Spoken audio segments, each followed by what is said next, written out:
Here. Williams. Here. Weiniger. Here. Pledge of Allegiance.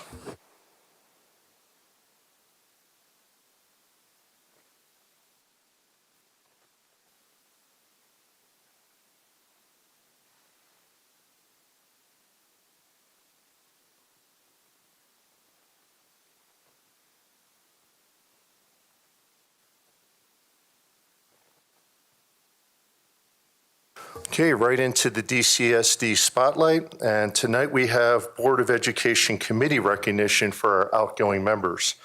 This is an annual thing that the board does in recognition of their outgoing members who have completed at least one full term on the committee. And we've invited all our chairs and outgoing members to attend. And with that, we will start with the District Accountability Committee. All right, I have the pleasure of recognizing our outgoing members on the DAC. So first, I would just want to acknowledge just how important the work is for all of our board committees. The board relies on our committees, our committee members to fully share and engage in the work assigned each year, and they always fulfill that task that we ask of them. So their input and their recommendations make the board's work and the final decisions more effective and reflective of our community's input. So the DAC's responsibilities are primarily articulated by state statute, and specifically, they're cited at the beginning of each school year. So our main responsibilities for the DAC are focused on giving advice concerning preparation and recommendations regarding the Unified Improvement Plan, giving advice concerning budget priorities, and recently this really has also involved one-time federal stimulus funds, so those responsibilities have expanded. Giving advice to increase parent engagement, giving advice on the continuous improvement of evaluation systems for teachers and principals. In addition, they have an opportunity to share input on new or revised board policies. They put on the DAC forum every year, and they have representatives that serve on the CART, the Charter Application Review Team, and more. And I just wanted to really articulate all of the work and all of the responsibilities that they contribute to making sure that we have an effective school district and supporting the board's work. So tonight we want to recognize two outgoing members. We have Amy Grogan, who's not able to be here tonight unless she has shown up, but I don't think she has. So she was unable to be here. She's served 3 years as the parent representative on the DAC. And we have Zoe Tessier, who served 1 year as the secondary teacher representative on the DAC. So both of these individuals have fully contributed. While I mentioned how important this work is, I feel it's really important to acknowledge the time that they have served has been during COVID and the pandemic years and the times where we had to cut $30 million. And they were helping to provide input to us and giving us help throughout all of that time. And in addition, we've had the polarization and division. And so while these challenges were felt all across the nation, our community was not immune to those effects. And they really stepped up and contributed and helped our district and our board significantly. So thank you for all of that work. And I also want to thank the district staff liaison, Learning Services Officer Matt Reynolds. Matt would keep us all on track and moving forward. And he just has amazing, strong leadership and has done a phenomenal job. And lastly, I think we saw Chester Shaw show up and pop up on the screen. Chester is our DAC chair. And I want to thank him for his continued leadership and service. He's been on the committee for the past 5 years. So we couldn't do it without all of you, and we really thank you for all of your work and support. Okay. And Chester, since we have you, did you have any further comments on the DAC as the chair? First, I want to say thank you, Board of Directors, for having me here. It's a pleasure and honor to do so.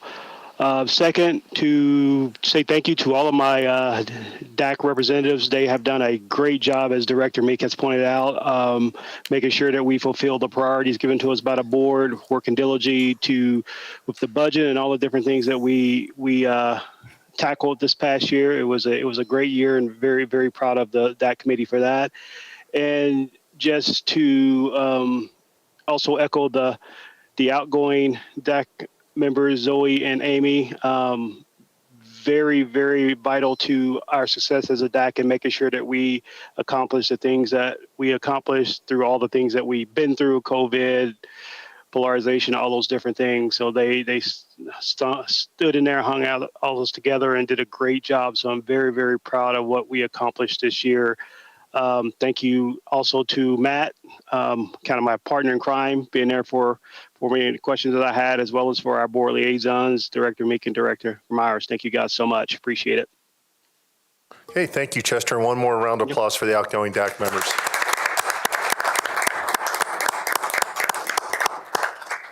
Okay, moving on to the Fiscal Oversight Committee. Director Weiniger. I'm the liaison on the Fiscal Oversight Committee, and Kate is the staff liaison, and Jim Maris is the chair. So Jim can probably expand more on what I have to say, because I just started in December. And just like it's named, Fiscal Oversight Committee looks over the finances and the spending and mostly the budget, and they'll have a lot of input on if we decide to put on a bond MLO. And something I just want to say about this group is it's a great group, very knowledgeable, very interactive, and Jim even has said he's made sure that each member has some type of financial background, so they're very trustworthy and have great expertise. And yeah, so we can look forward. They sent a memo for the budget that we're voting on today, and they have sent a memo on staff spending or staff compensation, and they're going to have a special meeting June 30th to go over MLO bond. So something also to look forward to is they had the idea to draft a bond policy, just so all of our bonds that the district has just has more direction and more procedures aligned with it. So that's something I'm looking forward to working on. And we have one member leaving. Her name's Roslyn Asuncion, and so sad to see her go, but we always welcome any more members that have interest in that. And I don't know if you want to say any more things, Jim.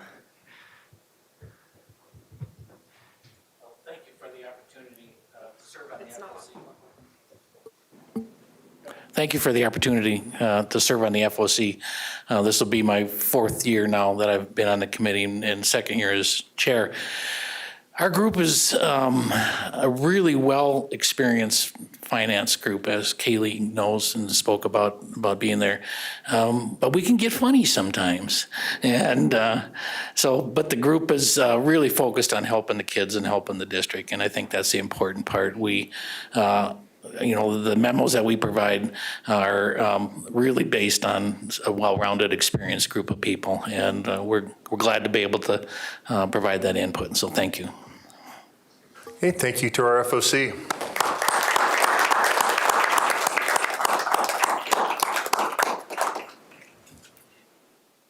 Moving on to the Long Range Planning Committee, I believe Director Meek again. Great. So I have the honor to talk about the Long Range Planning Committee now. Both Director Williams and I are the co-liaisons for this committee. We give them some pretty challenging tasks as well. So we ask them to consult and weigh in on the capacity and boundaries, reviewing and making recommendations on the master capital plan, and we'll hear more about that tonight. Reviewing and recommending on the property, facility, and land inventory areas. And so they also have representatives that serve on the CART, or the Charter Authorization Review Team. We ask them to weigh in on some pretty hefty puzzle pieces, and they deliver each year. So I also, on this committee, was able to reach out to some other committee members that have been on the committee for a while, because I wanted to have some committee members giving some thoughts on both of these individuals. So Bob Binder, let's see. He has served 6 years and has always been a voice of calm and rationality, focusing on the facts. How does that sound in this environment? So he has really contributed over those 6 years. At our last meeting, all the committee members said very kind things to him, and we are definitely going to miss his service. And then Lee Ann Strickoff has served for 3 years and has always been enthusiastic in her work on the CART and articulates her positions with energy and clarity. I think I can use some of that sometimes.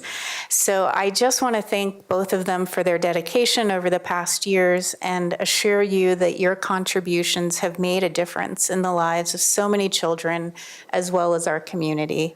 So thank you very much. And again, I'd be remiss if I didn't recognize our staff liaison. So we have Chief Operating Officer Rich Cosgrove, and the LRPC chair is Larry Mugler.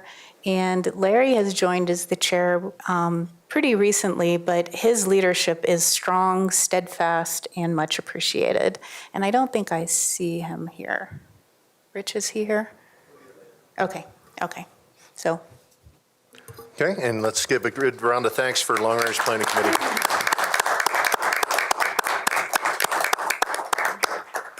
Okay, while we have no one actually retiring from the Mill Bond Oversight Committee, I thought it'd be appropriate that we recommend and recognize the folks and all the great work they did. So Director Weiniger? Yes, I'm the board liaison for MBOC as well. And the chair, John Freeman, is with us as well. And they meet quarterly, so I've actually only been able to attend one meeting because the other meeting I think I had my daughter the day before, so I wasn't able to be there in person. But they are a group of people who are very committed to seeing how this bond money is spent, and Rich Cosgrove is the staff liaison and provides them the details. And I think they've done some great work on seeing what this committee is supposed to look like, especially if we have another bond coming forward, and we'll kind of help prep that even better this time around.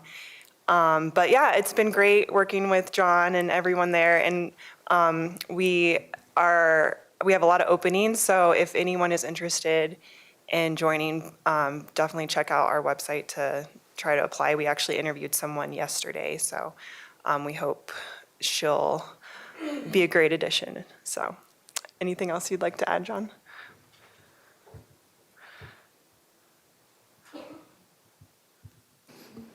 Yeah, I would like to thank the committee members for all the hours and efforts they put in. I think the organization as a whole is a lot stronger and better when you have community input. So I highly value and have a lot of trust in the people that are on my committee to do the right thing on there. And to kind of follow up on your comment, yeah, for all the people out there in the community, yes, we are looking for new members. We need an elementary educator, a secondary educator, someone who works in safety and security. Let's see, and then I thought there was one more. Well, mine is blank about that. But you can go to the district's main website and click on the A to Z on the right and go down to the Mill Bond Oversight Committee, and you can find the application there. So, thank you. Okay, thank you, Mr. Freeman. Now we have, for those that are counting, we do have 2 more committees that are board committees, and one was new this year. It was the MBEC, not to be confused with the MBOC, the Mill Bond Exploratory Committee. And we did thank them at the June 7th meeting for their service under the chairmanship of Ms. Brownrigg. And then, of course, we have the Student Advisory Group. They gave us some wonderful presentations on May 10th. We had a lot of those subcommittees, and I'd also like to just recognize those other 2 board committees for their service, even though we have no one going out. Director Ray, did you want to say anything specifically about the SAG? No, Director Myers, that's our favorite month, or day of the month is with Student Advisory Group. And they really are, they're exciting because they already have a structure in place for picking up right where they left off. But they definitely give us that pulse of what's going on from a student's perspective. So we value them greatly. So, yeah. Okay, and thank you. So one last round of applause for all the board committees and the great work that they did this year.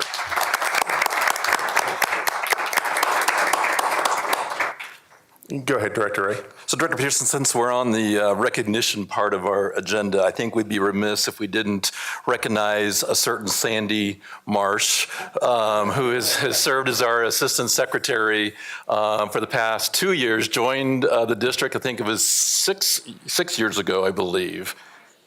2016. Sandy has gone through many leaders as in chief operating officers. I'm really glad you didn't scare Rich away.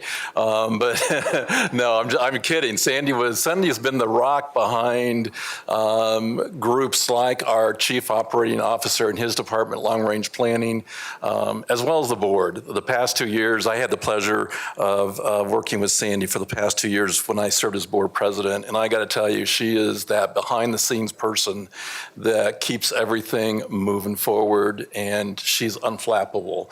And we just owe just such a debt of gratitude to you, Sandy, for all the incredible work keeping us aligned. I think someone mentioned that they started during COVID. You started during COVID when you joined as Assistant Secretary, so there were just so many things that weren't even defined at that time that you helped us define. So I just want to take a moment to say thank you for your years of service. We are excited for your future relaxation and leisure time with your husband, Dave, and just can't thank you enough for all you've done for us as a board. So thank you, Sandy Marsh.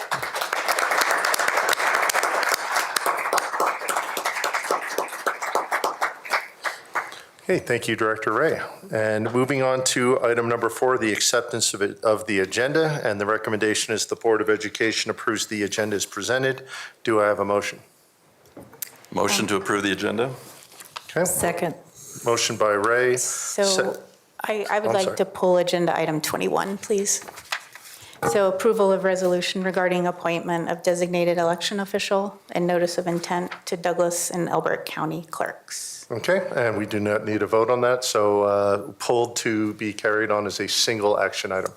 I'll be asking, if we're talking about consent agenda, I'll be asking for item 15 for a quick clarification, but I know we usually wait till consent agenda before we start pulling those off. But again, my motion stands that we approve the agenda as is, so. Okay, and so motion by Ray, do we still have the second by Myers? Okay. Director Hansen will be joining us virtually at 7:30. So Director Meek, Aye. Myers, Aye. Peterson, aye. Ray, Aye. Williams, Aye. Weiniger. Aye. Passed 6-0. And then we'll be moving right into item number 5, which is public comment. Purpose of public comment is to balance the ability to hear diverse viewpoints from a broad spectrum of citizens throughout the district while allowing our Board of Education to conduct business in an orderly and efficient manner. Time has been adjusted to allow all speakers the opportunity to speak during the allotted time for public comment. When speaking, please remain respectful and address the board rather than the guests and staff in the room. And I'd like to commend the audience members for continuing to improve on that every week. To respect the speaker's free speech, please do not interrupt them while they are at the podium providing comments. Mr. Blair will provide a 15-second notice prior to the end of your time so you can wrap up your comments, and when your time is up, please leave the podium. Tonight, comments will be limited to 3 minutes. If the audience wants to react between speakers, feel free to do so while being respectful and honoring the next speaker's time to speak. However, please do not engage speakers and other audience members in a disruptive manner.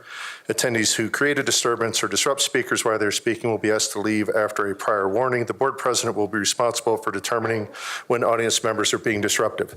I'd also like to talk about future public comment. I did make a recommendation from the dais, I think it was 2 or 3 meetings ago, to say that there was a desire to return to pre-COVID norms, meaning only in-person public comment. We got a lot of feedback from a lot of board members. We had a brief discussion at the retreat around that, and there's been some excellent feedback about how that empowers certain members of our community. So based on board recommendations, we will continue next year with virtual public comment, but we will again be limiting speakers' times based on the number of speakers. So thank you to all the audience members and those of you at home that wrote us some very respectful and very convincing emails on why to retain virtual public comment.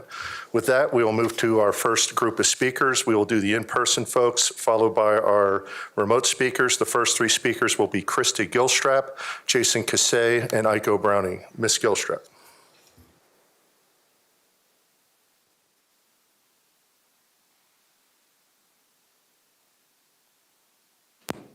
Is it on? Oh, there we go. Okay, I hate going first. Okay. Good evening. Thank you for allowing me to speak. I'm here tonight to support the resolution to notify the county clerks of your possible intent to place an MLO bond on the November ballot.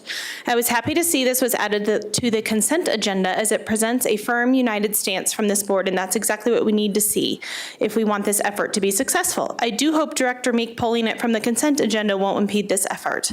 Please vote to approve this resolution and take the next step needed to make it possible for us to secure the funding we need to pay our teachers more competitively and to build new schools and to maintain our current schools. This is the right thing to do for our kids, our teachers, and our staff.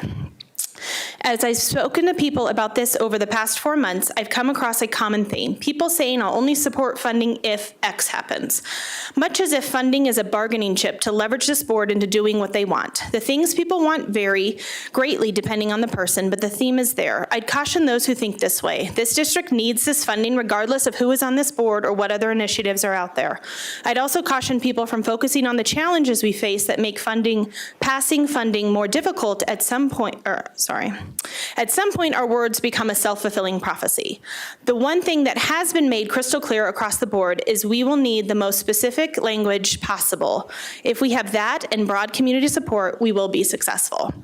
To kick us off in that effort, myself, along with some other MBEC members, though to be clear, this is as individuals and not as an act of the MBEC, we have officially filed with the Secretary of State's office to form an issue committee to support this board in its efforts to eventually ask the funders for funding. We just received our approval today. The committee name is Invest in DCSD.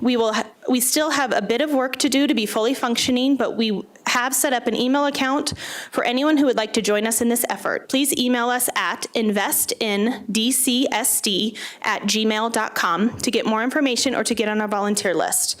We are going to need a lot of people donating their time, talent, and treasure to this effort.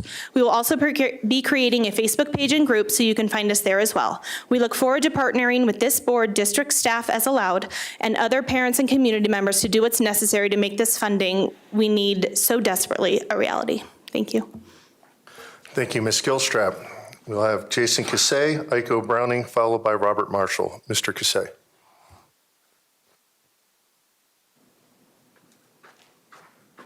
Good evening. I wanted to thank Directors Ray and Peterson, as well as Superintendent Kane, for taking the time to visit Sterling Ranch last week. The presentation on the MLO bond initiative was very informative to our residents. I appreciate that we were also able to discuss the different school options and the application from STEM. You answered the tough questions and stayed around afterwards to continue to speak with us. Tonight I am here to express my strong support of the resolution denying STEM's application. I am happy to see that so many Sterling Ranch residents got involved with this matter. The resolution backs up what myself and others have said at multiple Board of Education meetings. It also clears up the misinformation that STEM has put out there since late last year. The resolution is a great example that this board is truly listening to the residents of Douglas County. Please vote unanimously tonight in favor of the resolution so that we can turn our attention to getting a bond MLO on the ballot this November. Denying STEM is the first step, and we need the MLO bond to be put on the ballot and get it passed. Passing the bond MLO will prevent our neighborhood schools from going over capacity by providing the resources to build new schools, including one in Sterling Ranch. It will also ensure that we are able to properly maintain our existing buildings and help us get closer to paying our teachers and staff what they deserve. Thank you. Thank you, Mr. Cassay.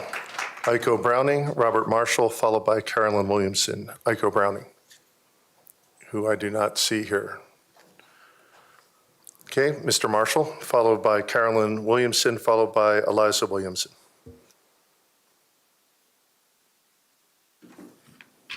Good evening. I'd like to talk more about real educational issues, but once again, we have to go down a different rat hole that's actually pretty important. I'm pretty certain an MLO would not pass in Douglas County with a board that people do not trust. If they don't trust it, then our teachers will not get a raise. That was Mr. Peterson at the Thunder Ridge debate. And my question is, what have you done to increase trust since then? You hired Mr. Trockman, who had to resign immediately after it was pointed out that he was at that secret meeting with you all up in Estes Park. You had Hall and Evans come in, and they didn't even know the difference between an interlocutory appeal and an appeal by right, wasting everybody's time for hours on end. So now you fired them and got Gessler and Blue, a very ethically challenged individual, Mr. Gessler, and they just asked for a jury trial in the case that we have against you. There is no jury trial in an open meeting lawsuit. There is no jury trial when you're trying to get an injunction. If you were hoping for a jury nullification, that's too bad. It won't happen. And you should ask, and the board members should ask for their money back that was spent. And I asked Mr. Zandsberg not to reply to it because you'll have to pay us that money too. But most troubling is this. You know what this is? It's a 10-minute audio tape of you and Christy Williams' discussion with Corey Wise at the coffee shop. And what's this? A transcript of your testimony under oath at the court hearing. What you told the court does not seem to match what you said to Wise at all. Everyone in that courtroom that day knew you were lying, but the attorney said no DA would pursue it without a recording of what was actually said at the coffee shop with Wise. Guess what? We have that recording now, and it's clear that you and Williams lied under oath, AKA perjury. Dante's 8th level of hell was reserved for those who committed perjury, and that was only out of 9 levels. Where did you learn to lie under oath like that? We all know DA Kellner won't do anything as he's in the pocket of the Doug Coe Good Old Boy Network, but he's not going to be happy when this gets out that you all committed black and white perjury and he refuses to do anything about it. So you better call him right after the hearing and your other masters to get a damage control plan together. I'd strongly suggest to him, Kellner, that he should not touch it and assign it to a DA in another district. Under Colorado's Constitution, perjury bans a person forever from holding public office in this state. I would strongly suggest that this board objectively look at the evidence and vote on whether you two should be excused from the board permanently. As the KF4 will never agree to that, I'd suggest assigning it to a neutral hearing officer, like you threatened to do to Weiss to fire him for cause, and let them simply decide whether you two committed perjury. And if you did, then your 15 resignations seconds. should be immediate and forthcoming. To be absolutely clear, I'm saying you committed a felony. And despite what people think, even as a public figure, what I'm saying is false and done with malicious intent, you can sue me for defamation. So please do. But if you don't, it's an admission you're guilty. Thank you, Mr. Marshall. We now have Carolyn Williamson, Eliza Williamson, followed by Carla Gustafson. Ms. Williamson.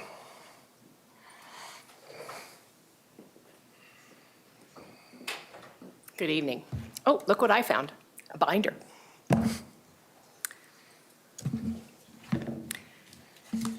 My comment tonight is directed to the rookie board majority members, Directors Peterson, Myers, Williams, and Winiger.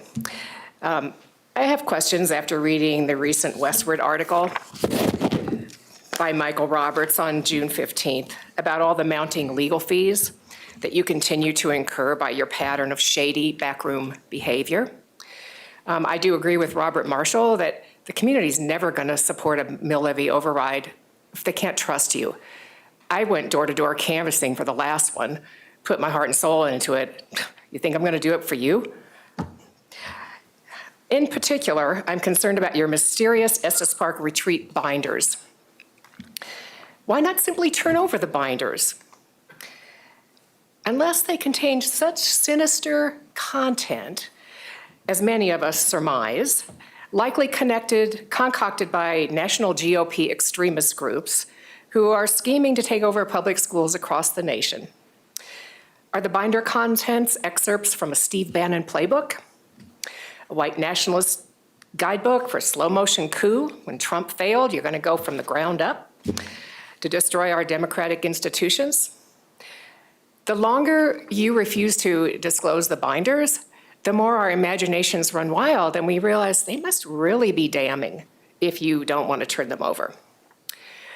I know per this article in Westward that you claim the binders are not public documents as you are not yet public officials. You hadn't been sworn in yet. However, you've continued to retain them after being sworn in, so presumably you're still using them to guide you in your public duties. Therefore, they would certainly appear now to be public documents, subject to inspection and disclosure, as Robert Marshall contends. Your disregard of fiscal responsibility is appalling, given all the unnecessary legal fees you continue to accrue with your refusal to honor your campaign promises. Remember those? Transparency, accountability, and integrity. I guess we'll see this Friday whether the judge will hold you accountable, just as Judge Jeffrey Holmes did in March. See you in court. Thank you. Thank you, Ms. Williamson. Eliza Williamson, Carla Gustafson, followed by Kelly Reyna.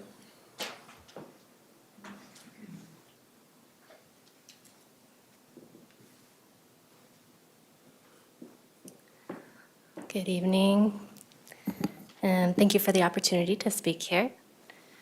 A little bit of a change of theme. My name is Catherine Eliza Williamson. I'm an anthropologist and a professor at Washington University in St. Louis, where, yes, we teach critical race theory. And I'm a graduate of Douglas County Public Schools.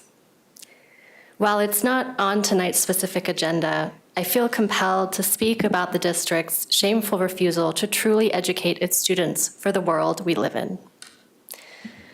DCSD schools must go beyond mere lip service to current equity policies and put in place a curriculum that addresses systemic racism, LGBTQI phobia, misogyny, xenophobia, and ableism. After graduating from Chaparral High School, I went to CU Boulder, then got my master's and PhD from Rice University.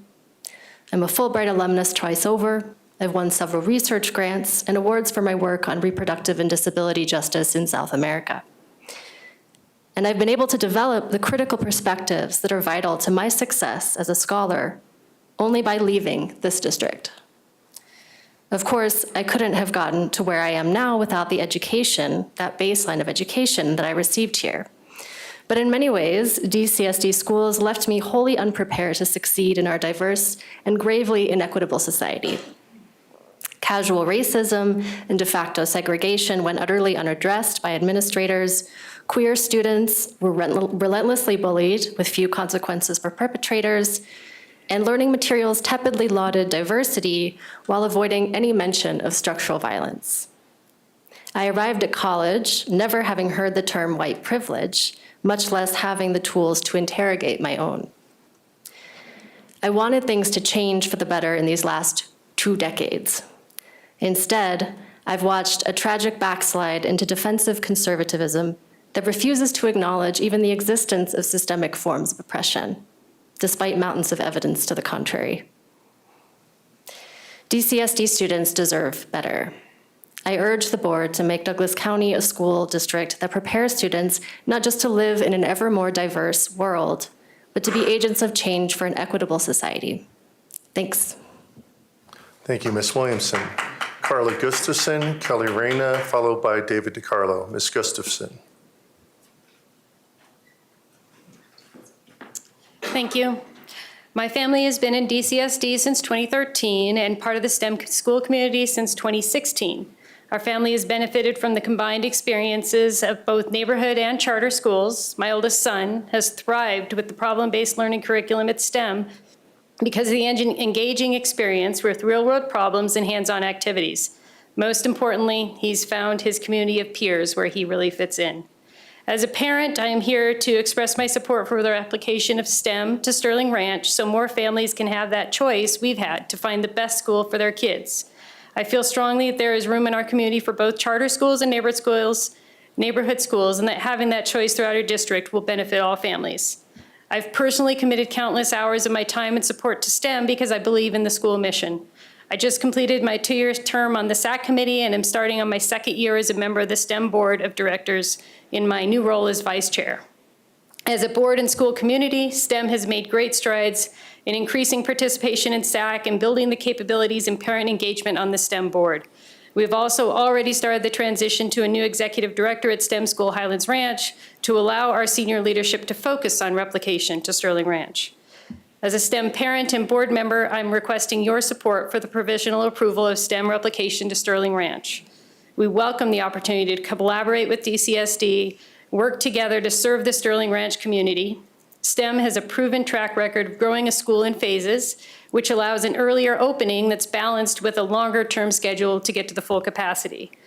With the many funding challenges for all of our schools in the district, I truly believe that a combined effort to open both charter and neighborhood schools is the best way to support new neighborhoods like Sterling Ranch. Thank you for your time. Thank you, Ms. Gustafson. Kelly Reyna, David DiCarlo, and then Penny Euchre. Good evening. My name is Kelly Reyna, and I'm the newly elected board president for STEM School Highlands Ranch. I was first introduced to school governance by serving on the STEM SAC, and it was truly eye-opening to learn all that goes into running a school. However, after my first year on the SAC, I still wasn't 100% sure what my role was supposed to be. Then I attended a training led by Superintendent Kane. We weren't superintendent at that moment, but I learned a lot, and from that moment on, I started to look at everything from that 30,000-foot view. Fast forward 3 years, and here I am standing in front of all of you, vulnerable, because you hold the key to our future of expanding on our mission. Tonight you will vote on whether or not to approve our application to replicate. But before you make your final decision, I thought it was important to share some details on how we got to this point. Replication is not something that we decided to pursue overnight. Our mission has always been to provide a world of exponential possibilities to every child, and it has been several years in the making. As you already may know, STEM has started as a small middle school, then a high school, and now an elementary school, serving many students. This growth took discipline and focus to achieve. We will put the same discipline and focus into replicating the same kind of growth at a second campus. Our growth model may not be one that many look at and see success, but we have proven it to be successful. STEM's finance team has operated on a very conservative budget over the last several years in preparation for this very moment. Some may say we've been too conservative. However, they don't see the big picture. It's like putting a puzzle together without the picture on the box. Each piece leads to a bigger picture, and then the whole picture comes together. Our puzzle is almost complete.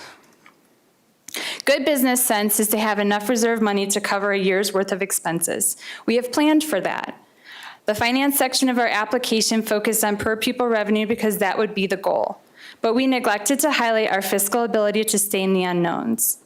Our board has also recognized the replication will take an immense amount of time and focus from our CEO. With that in mind, we voted in February of this year to split the responsibilities and designate an executive director role to run the operations of STEM School Highlands Ranch while the CEO focuses on the replication of the COSAN school network. Over the last few years, we've been faced with extreme challenges that have taken precedence over our replication. But now we can redirect our focus. Our current board of directors is strong and mission-driven. I will do my very best to lead this team and drive the momentum needed to support our CEO in achieving what has always been our goal. Thank you for your time tonight. Thank you, Ms. Reyna. David DiCarlo, Penny Euchre, then we will transition to online with Tiffany Baker. Mr. DiCarlo, who I do not see here, so we will move on to Dr. Euchre, followed by Tiffany Baker and Constance Ingram. Thank you, directors. Ms. Kane, good to be back. It's been almost 7 years when I stood before the board here asking for you to approve our first K-5 elementary school of what was then a 6 through 12 STEM school. The board lectured us that we did not understand K-5 and that it would not be the same as a secondary school. What do you know about educating elementary students? Against their instincts, STEM was approved. We opened in the fall of 2015 with 100 students. We doubled our campus, acquiring adjacent property, and approved a SECFA bond and did a massive retrofit. We quickly grew from 100 students to over 600 in K-5. Although many STEM secondary parents spoke out against the expansion, our finance committee knew it was critical to grow to continue our model. We are here today with a very similar request. STEM needs to replicate to continue our model. STEM is one of the highest performing charter schools in Colorado, receiving the John Irwin Award every year that we have been operational and the award was given. All 3 levels of our school must achieve that standard to be awarded as a K-12, and STEM has achieved that benchmark. STEM's finances are in the top 2% nationally for charters, and we have over $10 million in unrestricted reserve set aside for the exact purpose to replicate. STEM meets or exceeds the Douglas County School District published salaries for faculty, staff, and administrators. We audit each year, and this year we gave employees a 5% raise that matches the increase in PPR. STEM's governance is solid, high-functioning, with 100% alignment of our board for replication. Most are current STEM parents. STEM has proven itself to be worthy of replication. Please approve the provisional resolution to allow STEM time until this December to prove its vitality to replicate as a quality Douglas County charter school. Bill Cottonsteady at CDE reached out to STEM 2 years ago and said, please replicate. We want to put the $1 million federal funds toward a high-quality charter school, and you fit the bill. With your partnership, we can meet the urgent needs of young families buying homes in Sterling Ranch, desiring a quality STEM program for their children. Many work at Lockheed and other tech companies. 15 seconds. They desire a school that aligns with their belief in STEM education. Together, working together, we are better. STEM looks forward to working with Douglas County School District to provide the best in parent choices. Thank you. Thank you, Dr. Euchre. We'll now transition online. Tiffany Baker, Constance Ingram, followed by Ashley Westfall. Mr. Blair, do we have Ms. Baker online? We do, sir. Hi, the Supreme Court okays use of public money for religious education. How long until the voucher agenda comes back into Douglas County? Abel Shepherd wants to build a religious fortress in Castle Rock with armed volunteers with businesses like theirs on the campus. Would DCSD be open to non-Christian religious charter schools, Islamic, Satanic? What's up with the new hires in DCSD, Dan McMinamy and Allison Roche? How does hiring these two controversial charter school champions help build trust? Our superintendent was recently on the Jimmy Singenberger show, where Jimmy spent 19 minutes attacking the teachers union and the Dougco Collective, which shares volunteers with MBOC. How much additional money will our superintendent's plan regarding the DCSD equity policy cost taxpayers? The current policy was developed with the feedback of over 1,000 residents over a long time period.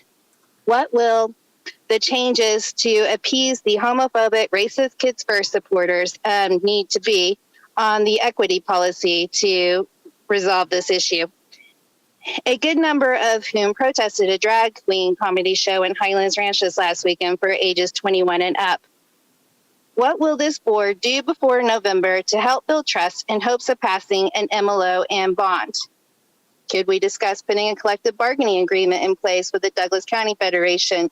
Or maybe release the binders from the November retreat? We need transparency. Thank you for your time, and thank you for continuing virtual comments. Thank you, Ms. Baker. Constance Ingram, Ashley Westfall, followed by Star Aki. Do we have Ms. Ingram online? Do, sir. Ask him to. Tonight, I'm reading on behalf of an educator. Good evening. As a DCSD educator, I'd like to give suggestions on some ways the board can potentially establish some trust to help voters see that a bond MLO in November is a worthwhile investment. Listen to your teachers. Don't write us off as union thugs and woke leftists. I don't know the political affiliations of 95% of my colleagues, and I can't remember the last time the union was even a topic of conversation. We are educated professionals who have the well-being of our youth at the heart of every decision we make. We live the culture and climate you help create every day. Listen to us. Abide by all board policies and procedures. Admit when you've made mistakes. If you've done something illegal, own it. Don't blame those who are holding you accountable. When the court system says you've done something improperly and to adjust your actions, heed that advice. Transparency is important to our community and will go a long way. Be transparent. Consider your every move. Don't make rash decisions that cause mistrust and chaos. Don't hire people that burned our district in the past. You say you are not reformers? Please know that your actions speak louder than your words. Some of your recent hires of those closely tied with the Fagan years and those closely tied with a toxic Facebook group are questionable at best. Perhaps look at potential employees who are more neutral. Have conversations with people who you are associated with and kindly ask them to be appropriate on social media and while out and about in our community. Intolerance, name-calling, homophobia, racism, teacher bashing, and extreme politics by your friends and family are not a good look. Screaming at the other board members and calling them the devil is not a good look. Organizing lunches for the teachers who actually care about kids is not a good look. Being rude, brash, and inappropriate during public comment or in the general public is not a good look. These only serve to divide the community even further and will not help create a successful run at a potential bond MLO. Follow through on campaign slogans and promises. A couple that come to mind are kids first and bring back boring. It's time that the community sees you deliver on these. Thank you for setting politics aside and working together to do what's right for our students. Have a good evening. Thank you, Ms. Ingram. We will have Ashley Westfall, followed by Star Aki. Is Ms. Westfall online? She is online, sir. Ask him to unmute.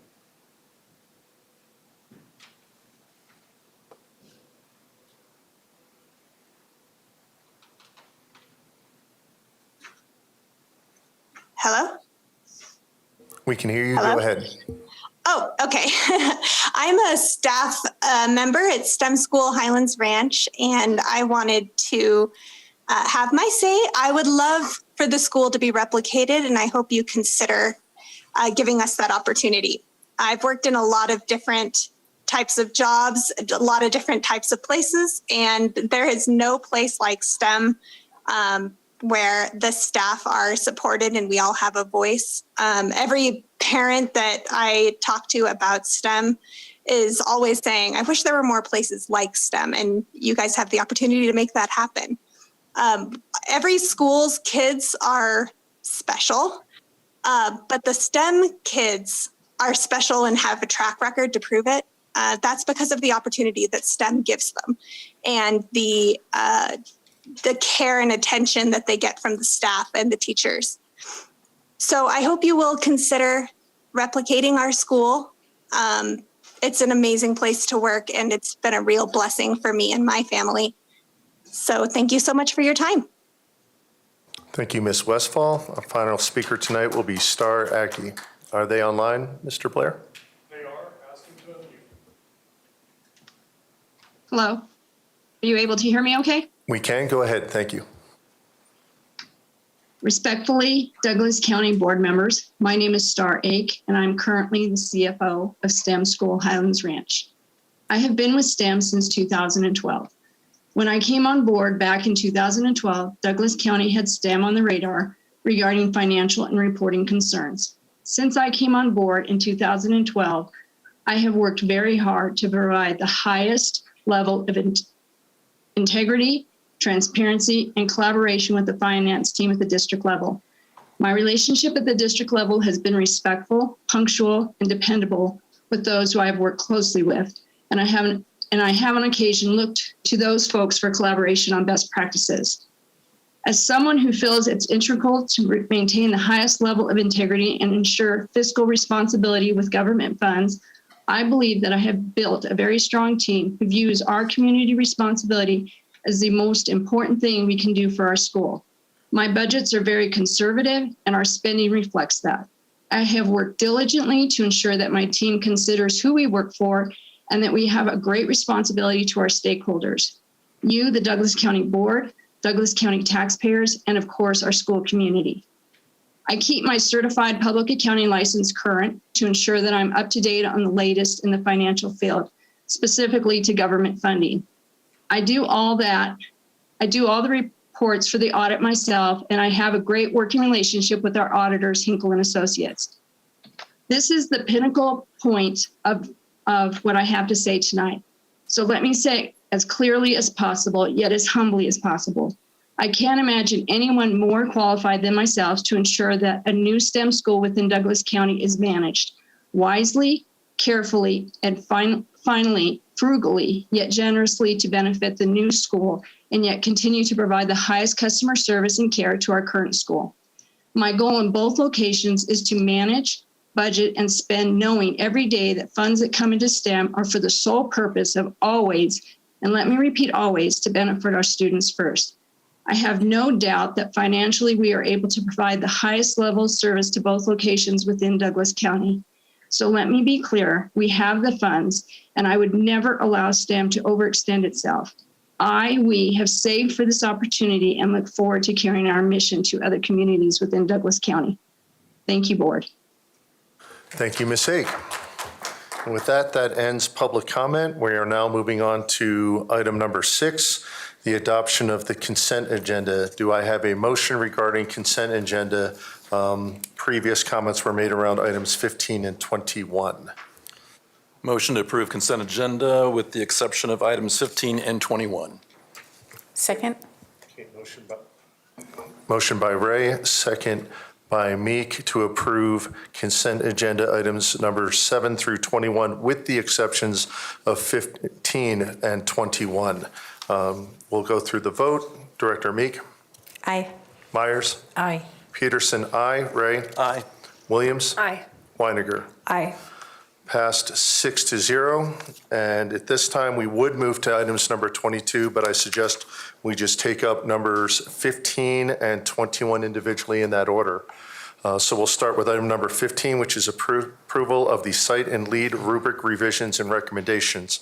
We'll start with any questions around the item, then we'll entertain motions, discussion, then have a vote.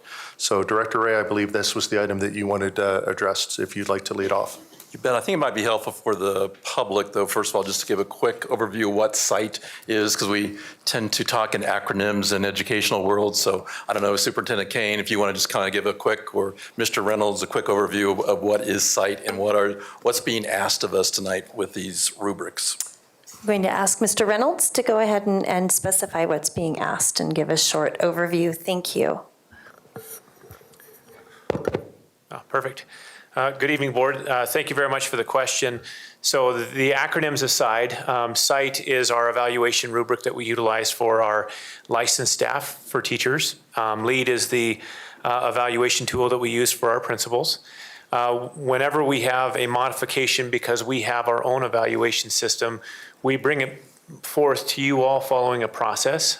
We engage several different focus groups to help develop, create revisions to that rubric, bring it to the District Accountability Committee for their feedback and input and approval, and then bring it to you all at this time prior to implementing any rubric for the following school year. Great. Thank you, Mr. Reynolds. So one question I have, in terms of the focus groups, can you just tell us who makes up those focus groups and maybe the number of people that serve on those? Thank you for the question. Generally speaking, those focus groups, the membership runs from anywhere from 20 to 30 staff members. It does tend to fluctuate. As anything has taught us in the last 2 years with the changes within COVID, it's been very difficult for us to maintain the solid number of 30 to 40 that we typically would like for that group. It's represented by teachers, by licensed staff, and by administrators. And we also have smaller groups that we work with when there's a specific rubric that's in play. For example, if we're working on a rubric for occupational therapists, we tend to target occupational therapists to actually help us develop that. So we really do have a fluid group depending on what rubric is going to be proposed and revised.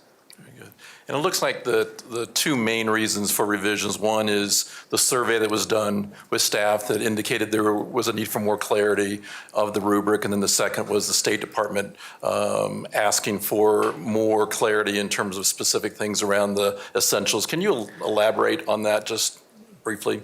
Thank you. Yes, you're indeed correct. This is actually a year behind schedule. Of course, with COVID, most things are. We started this process back in 2019, and we administered a survey to our staff. We had over 1,000 folks participate in the survey, and you're absolutely right. Some of the bigger pieces to that were to provide greater clarity within the rubric itself so that staff members felt like that it truly measured the things that they wanted it to measure. We initially started in the spring of 2020 to do revisions That was, of course, interrupted in the spring of 2020, and so we had to regroup the following year and utilize the data from that to start developing changes of language within the rubric. At the same time, we engaged in conversations with our DAC to get their perspective on what types of characteristics that they wanted to see from teacher evaluation rubrics and also for principal evaluations. And that was a conversation that we started with them at 2 different times, once for teachers and once for principals. So we've really been at this for almost 2 years now to be able to get us to this point of being able to take the teacher feedback and put it into reality. So we're really happy to be where we are today. So other than those 2 pieces in terms of the State Department influence and the rubric, anything that you would call out that you feel like is significantly different in the rubrics that are different than the previous revision, or is it just pretty much fine tuning? Well, I think the biggest difference is clarity of language. I mean, we heard that loud and clear in the survey results, and that was a major goal within the site focus group. We heard similar language when we brought it to the District Accountability Committee to provide more clear language about what's expected in there. But really those 2 were the biggest things that we strive to do, is create a rubric that answer to both the state's focus on literacy and numeracy, and also to provide a clarity of language.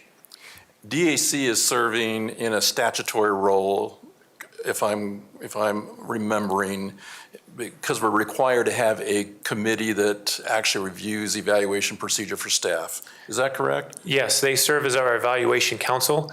So in addition to having their normal statutory responsibilities for the DAC, they also have the statutory responsibilities as our licensed evaluation council.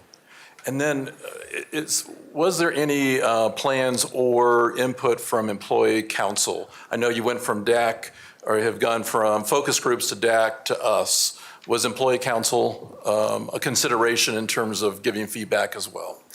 For this particular rubric setting, the employee council represents beyond just licensed staff. They represent the entire gamut of staff. So we typically do not take licensed evaluation rubrics to that group. We utilize our focus groups to gather that information, as well as our leaders and some other groups. Very good.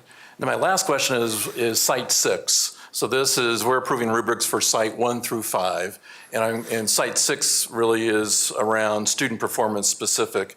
Can you talk about where we are with that? I know there's some changes from the State House that influence that. Can you talk a little bit about Site 6? Absolutely. Where do I begin? I guess you guys are going to have to watch the time for me. On this particular issue, there were 2 Senate bills that were passed, Senate Bill 069 and Senate Bill 070. Both of those Senate bills have an impact on how we do evaluations, specifically around measures of student learning. They impact us on 2 different years. So Senate Bill 69 deals with the utilization of growth data as part of the evaluation process.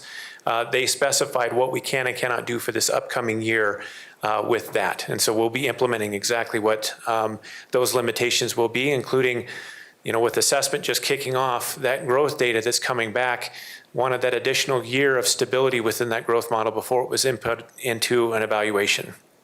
In the past, I believe that it was 50% of a teacher's evaluation was based on this particular rubric. And if I'm understanding correctly, it's now 30%, or that's the recommendation. But if I'm hearing you, Mr. Reynolds, correctly, you will adopt essentially exactly what the state recommends or asks. Yes, and actually that's 70. That's Senate Bill 70, which changes the proportion from 50-50 to 70-30. We have several years to implement that. The state board itself has to create rules for us to be able to follow to implement that. So we do have time. The state CDE will also create some guidance documents to help us with the implementation of that, but we do have several years. Part of our plan is to provide updates to you all as we get closer and closer to that time, so that you all will be able to see that as part of how we do our updates to you all for our evaluation processes. So for a teacher that's listening in, it still remains the current status of a 50%, 50-50, as opposed to looking at that 30% now? Correct. Okay, very good. I think that's all the questions, other than just saying, this is the stuff that I think we ought to be talking about, that we ought to be spotlighting.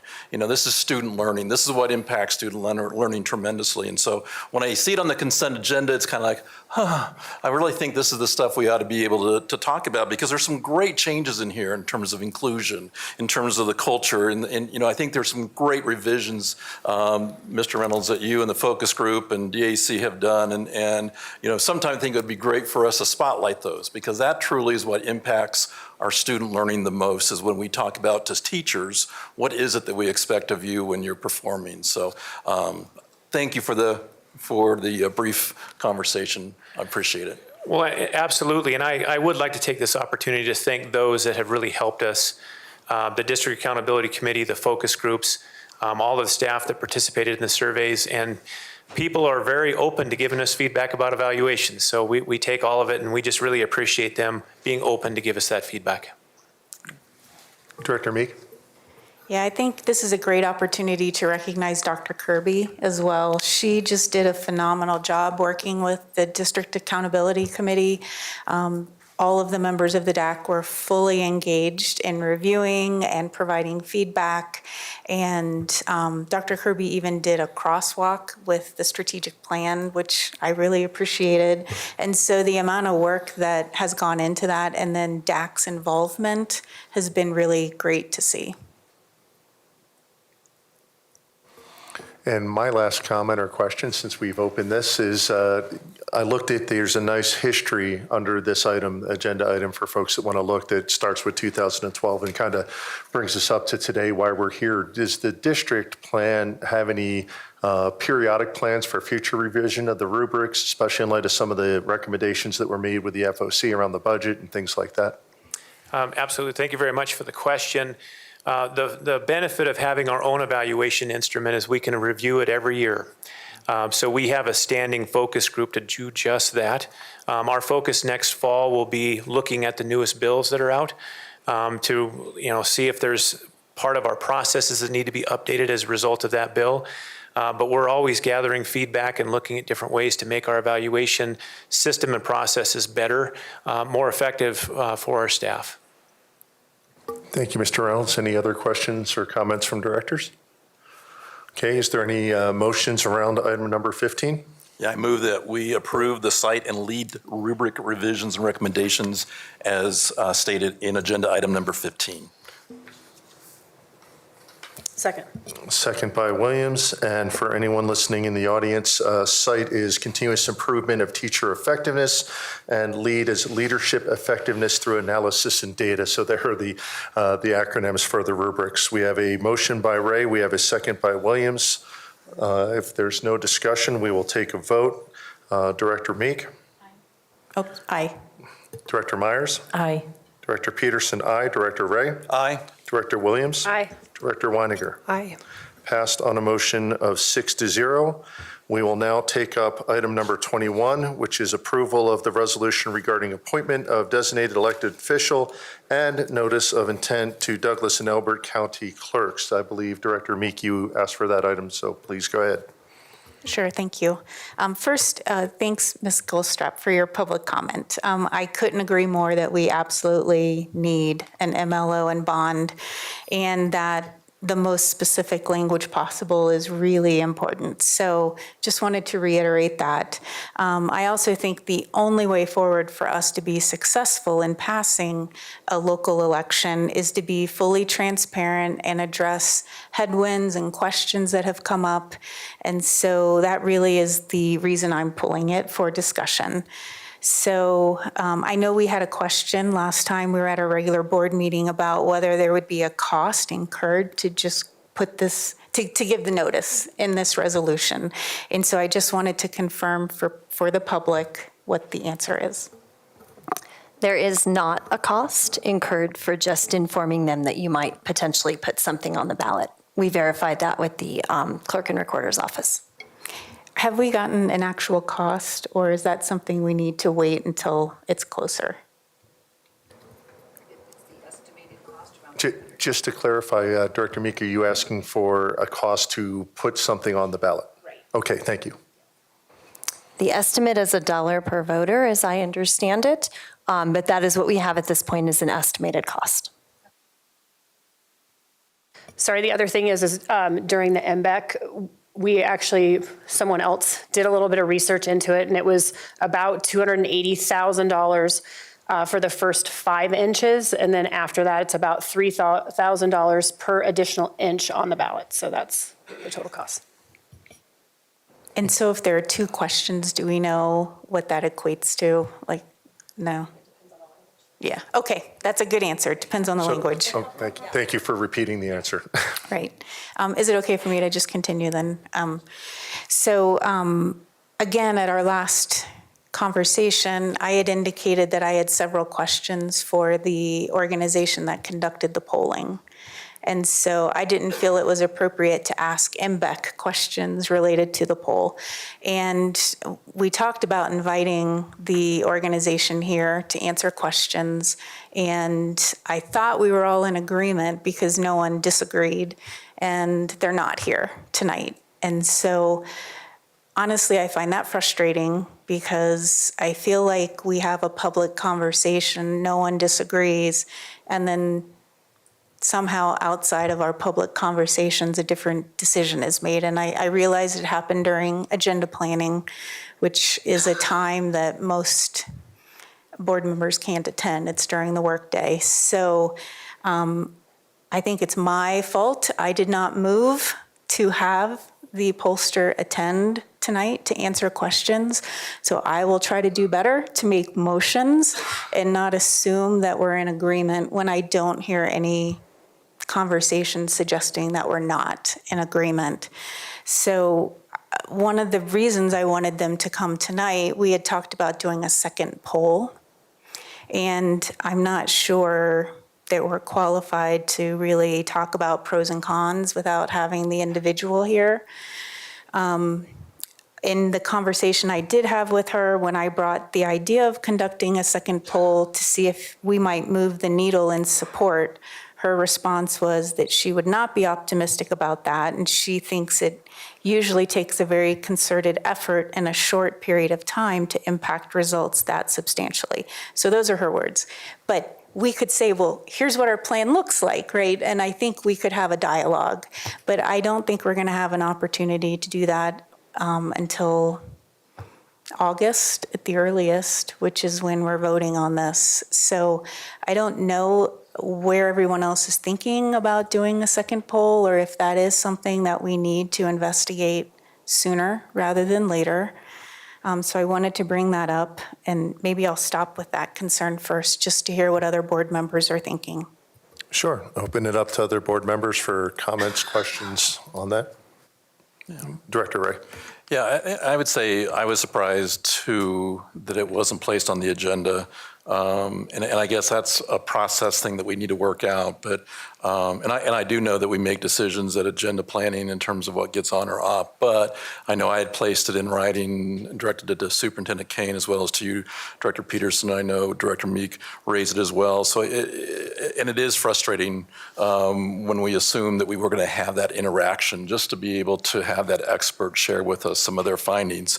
So I don't know if there's a way for us to clean up that process. Otherwise, I think Director Meek's right. We're going to be throwing motions out for future agenda items, which to me kind of seems not necessary either. But I think the communication back and forth is, again, where we're struggling a little bit. But I agree with Director Meek. I think when we have an expert, when we pay $33,000 for an expert to work with us, we ought to have access to that expert and be able to tap their understanding and not that's just one piece of data, certainly. And I think MBEC gave a very compelling argument about why now, why the sense of urgency. So I would never want to suggest that a poll would trump the work that group did for us for several months. But I just think, again, in the spirit of transparency, for us, it's helpful for us to have everything out on the table and communicate well to each other. And if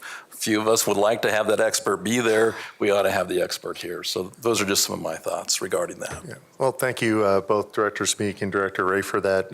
I know that there was a email conversation around the pollsters' opinions and results in MBEC, and I know that I'd like to thank Superintendent Kane and the staff for clearing that up and responding and documenting everything and how things happened, how the pollster interfaced with our MBEC, how things were presented to the board. And I thought that was a large portion of the concern, which frankly I considered resolved based on the work of the superintendent. That being said, I could probably be a little bit better myself in charge, as the president is in charge of agenda planning, of knowing a specific request. I honestly thought that request was resolved because there was confusion around the process that was cleared up. I don't know if Superintendent Kane wanted to comment. I thought I saw you reaching, but if not, okay. Thank you. Any other comments?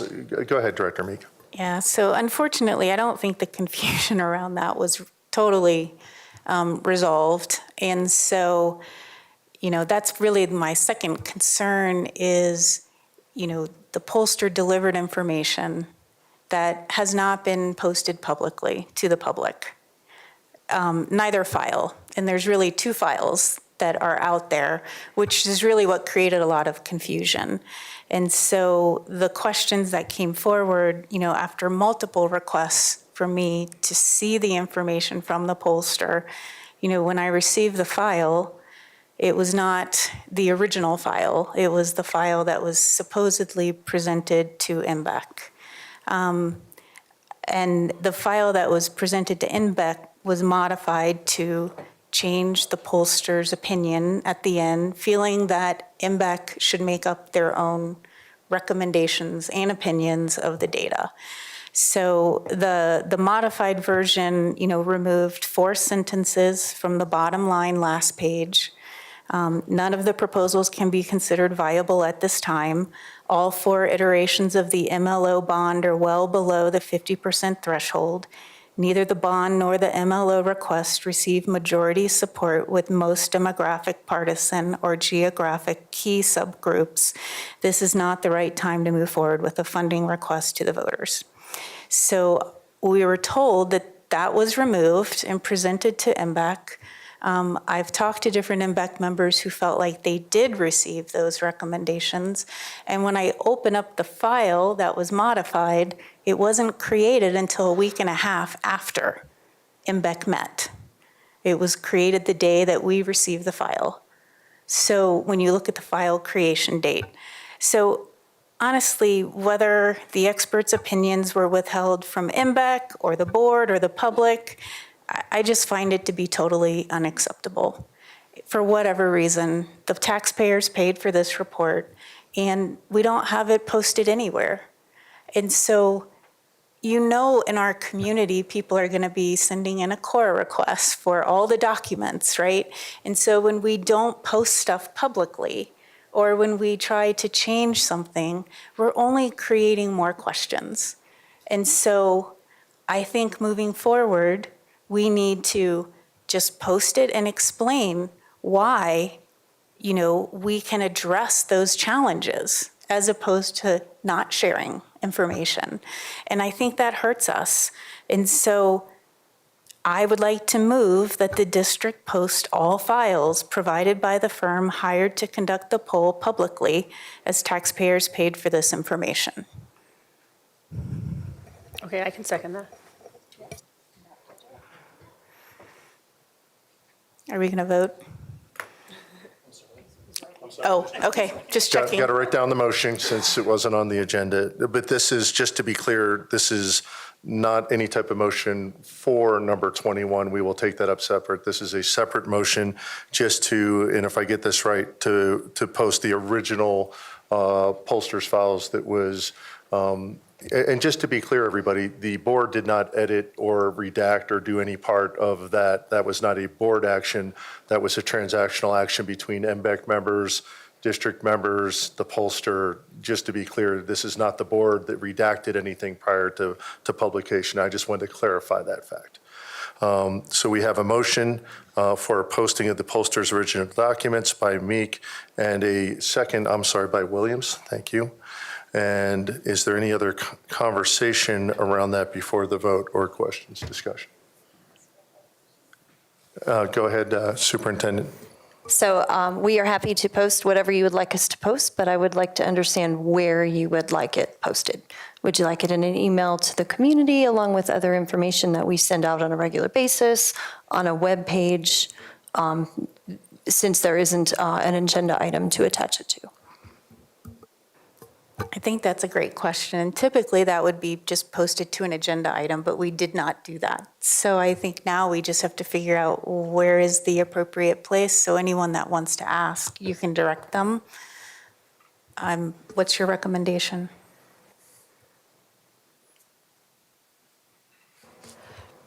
Question.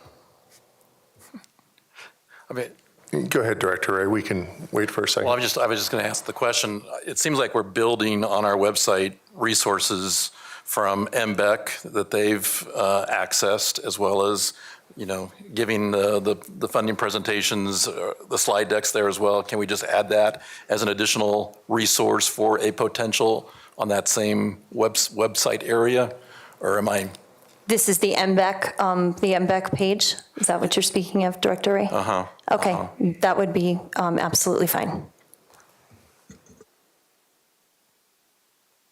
Okay, and one comment before we vote. While I agree with Director Meek's move for transparency, and I think it's good, I also understand why we wanted MBEC to look at data objectively and not be influenced. My understanding is that the members were aware of the pollster's recommendation. I think Mr. Geiger did an outstanding job of presenting the actual reality of the data, and obviously none of the data was affected, changed, or anything. And I think he basically reached the same conclusion using different words, and his words were basically, I can't even do him justice. He was excellent from the pulpit, I mean the podium there, when he was making his impassioned speech. But I think the intent of those words certainly came through, which is it's difficult, there's headwinds, but I also think our MBEC, being made up of other committee members and community members, had a context that a pollster may not have to understand the history of DCSD. When you look at that data in myoptically through a snapshot of just the data and don't tell the story around the data, a 12-year gap in bond funding, which frankly, and I used the words before, which is dysfunctional and must be normalized for this committee. When we look at the MLO and where we sit, potential MLO, and where we sit relative, and things like the language to be used and the argument to be made, sure, I can look at data, and I think we all looked at the data, and I think Mr. Geiger, who was presenting on behalf of Ms. Brownrigg, looked at the data and came to some pretty solid recommendations. And I would not discount the pollster's recommendation, but I would certainly put it well below the trust that we need to have in our MBEC and the great work they did and carry forward with their recommendation, which I, as one director, intend to do vigorously. So I just wanted to make those comments, but we will get it posted. Any other comments on the motion? Director Ray? Just one thing that you said, Director Peterson, I want to get clarity.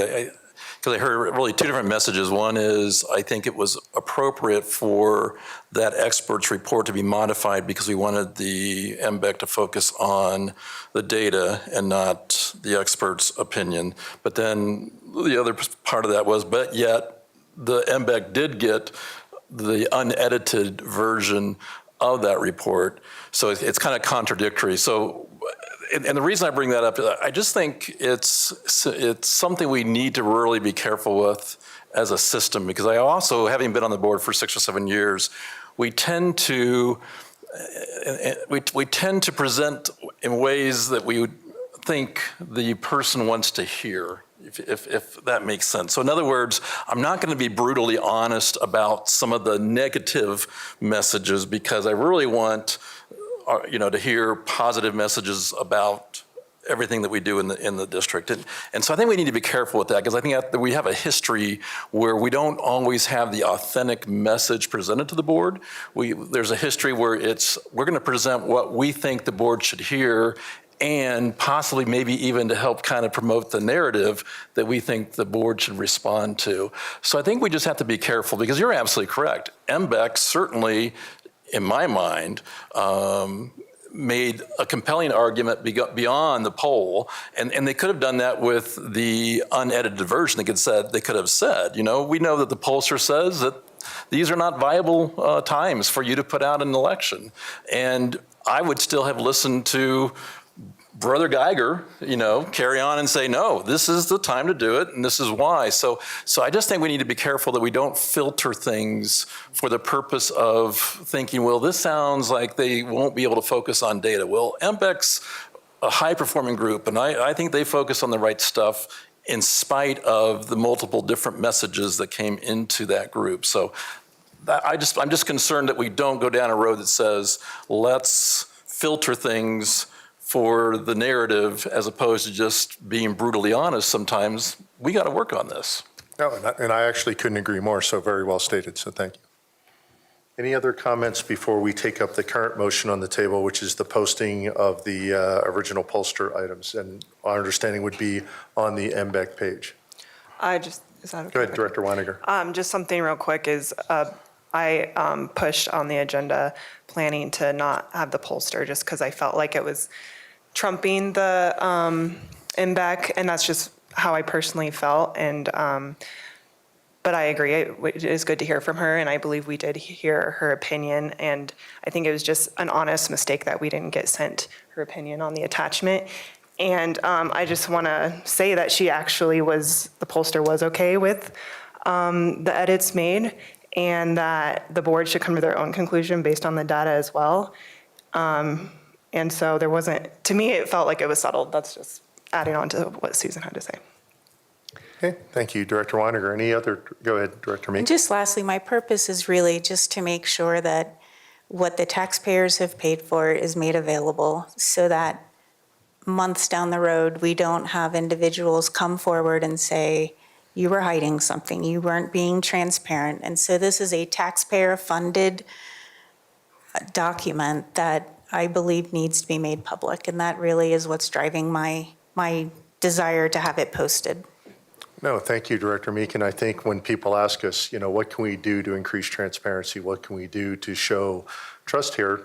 Anything we can do to increase transparency should build trust. So I appreciate the comments. Any other comments on the motion that's before us? Okay, I will take a vote on the motion to post the pollster items on the MBEC page. Motion made by Ray, seconded by Williams. Director Meek. Actually, correction, Director Peterson, I think the motion was made by Director Meek and seconded I'm sorry, by Williams. I just misstated. Thank you for the record. Motion made by Meek, seconded by Williams. Thank you. Director Meek. Aye. Director Myers. Aye. Director Peterson, aye. Director Ray. Aye. Director Williams. Aye. Director Weiniger. Aye. Okay, 6-0, thank you. And now we will move to take up item number 21 itself, which is the approval of resolution regarding appointment of designated election official and notice of intent to Douglas and Elbert counties. Again, Director Meek, you pulled this, but I'm not sure if the discussion is actually about this or about your previous motion. Yeah, so I'm almost ready to go there, I promise. So in order to address the headwinds, in order to come up with a plan, so 100% on board, we need this, and I want a viable plan, how we're going to be successful getting this to pass. So in that, for that reason, I would move that the district conduct an outreach using the same channels and tools that were used to solicit public feedback in the purchase of the former Wildlife Experience Innovation Center. That would commence no later than July 11th and remain open through August 12th. Questions will be focused on addressing what the district can do to create trust in the district and how it spends its money. Feedback will be made available to the board members in real time once the feedback forms open. I realize it's long, but again, I feel like without having specificity, we all leave with different ideas in our head. Sorry, can you read just the open and close dates? I had July 12th, but I missed the opening date. No later than July 11th and remaining open through August 12th. I'm sorry, July 11th through August 12th. Thank you. As you all remember, I mean, the outreach that we did asking for public input when we were purchasing the Wildlife Experience, pages and pages of comments, but basically the staff worked to address all the concerns that were out there. And I think we had great answers and were able to really tackle a topic that had questions from the community. And so I believe if we're able to put forward some kind of outreach process where we can accumulate information and do our best to answer questions, we will be working on developing a plan that can help us be successful in November. So a couple questions, just I'll start. You specify kind of the mechanism and the type, use the same type of process and outreach. Can you give me a little bit more idea of what you're thinking about that? Is this questions around the use of the funding? Is this questions around the amount of the funding? Is this questions around ballot language? Can you give me a little bit more specificity of what would be in that vector? And it sounds to me like this is a de facto poll, getting feedback from the community. So the poll results that we received, the top reason I think was 42% that people did not want to support was because of the economy. We can't really control that. The next reason was a lack of trust in,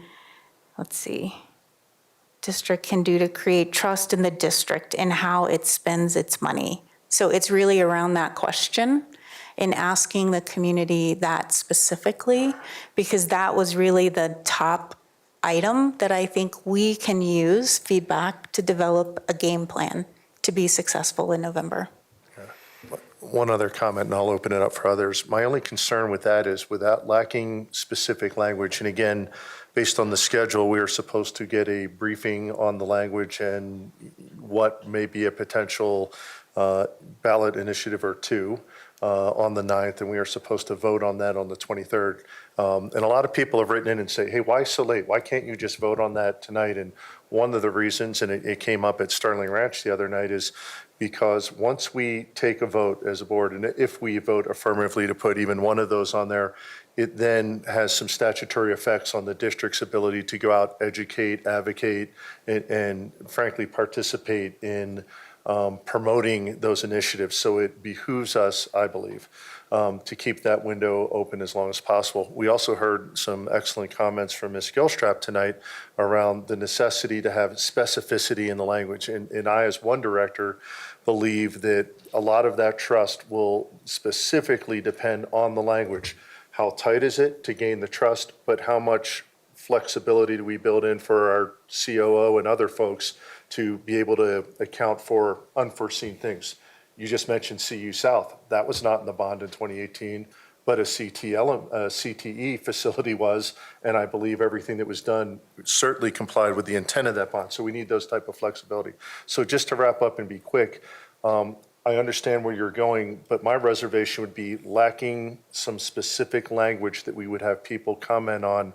I'm not sure how much that would help, hurt, or cloud the issue at this point. That's just my opinion. I'll open it up to other directors. Well, I'm going to start out by seconding Director Meek's motion so we can actually move into discussion. I brought this up too as well, is that at the root of the concern is trust. And we talked about how we had at that time, I think, 144 days, and every action we take from this point on either adds to trust or it takes away from trust.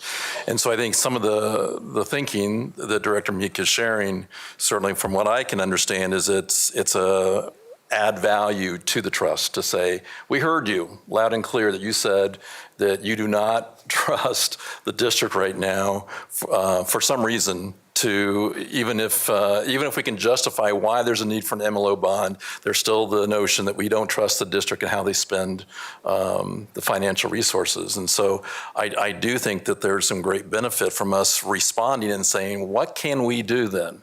What are the actions we can take to restore your trust? And it may be more than just simply write tight ballot language. There may be other actions that are low-hanging fruits that we can do right away and say, you got it. We can certainly be more transparent with this, or we can certainly do this. But I think that is, when you look at the headwinds, I see the chatter that's the number one headwind now is about trust.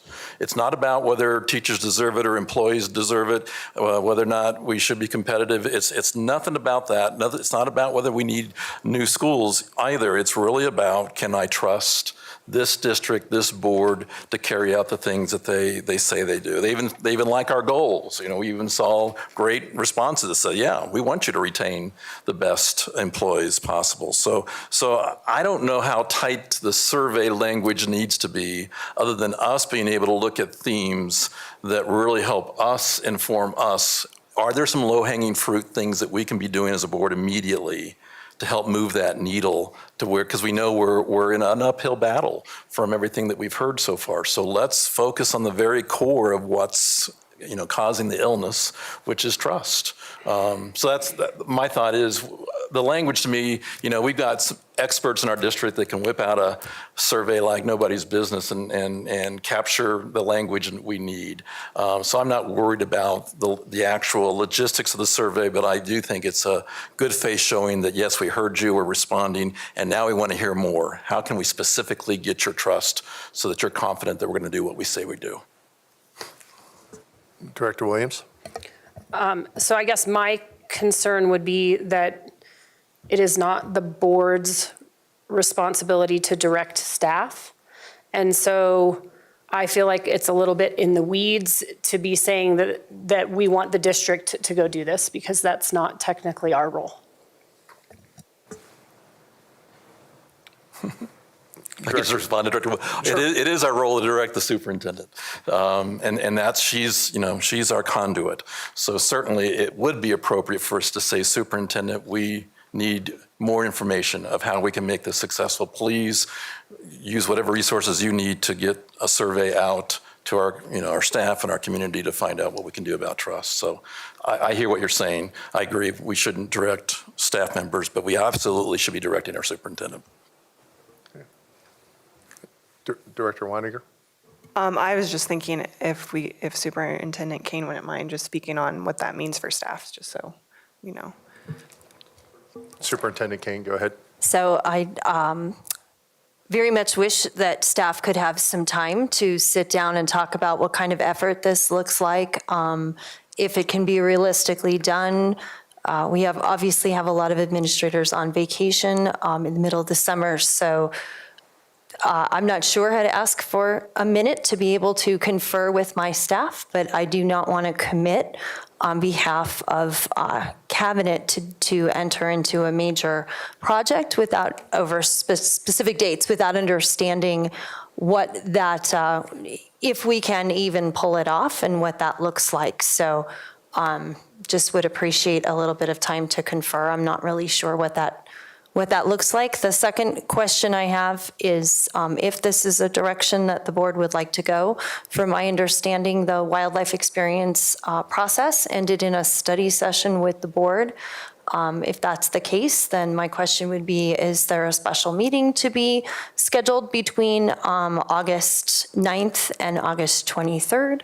Or August 9th is, of course, when staff would be making a recommendation, so not having results from the community until after that seems perhaps we would prefer to have that feedback prior to staff making an official recommendation. So those are just my thoughts off the cuff, and I apologize that we weren't prepared for that question. So thank you.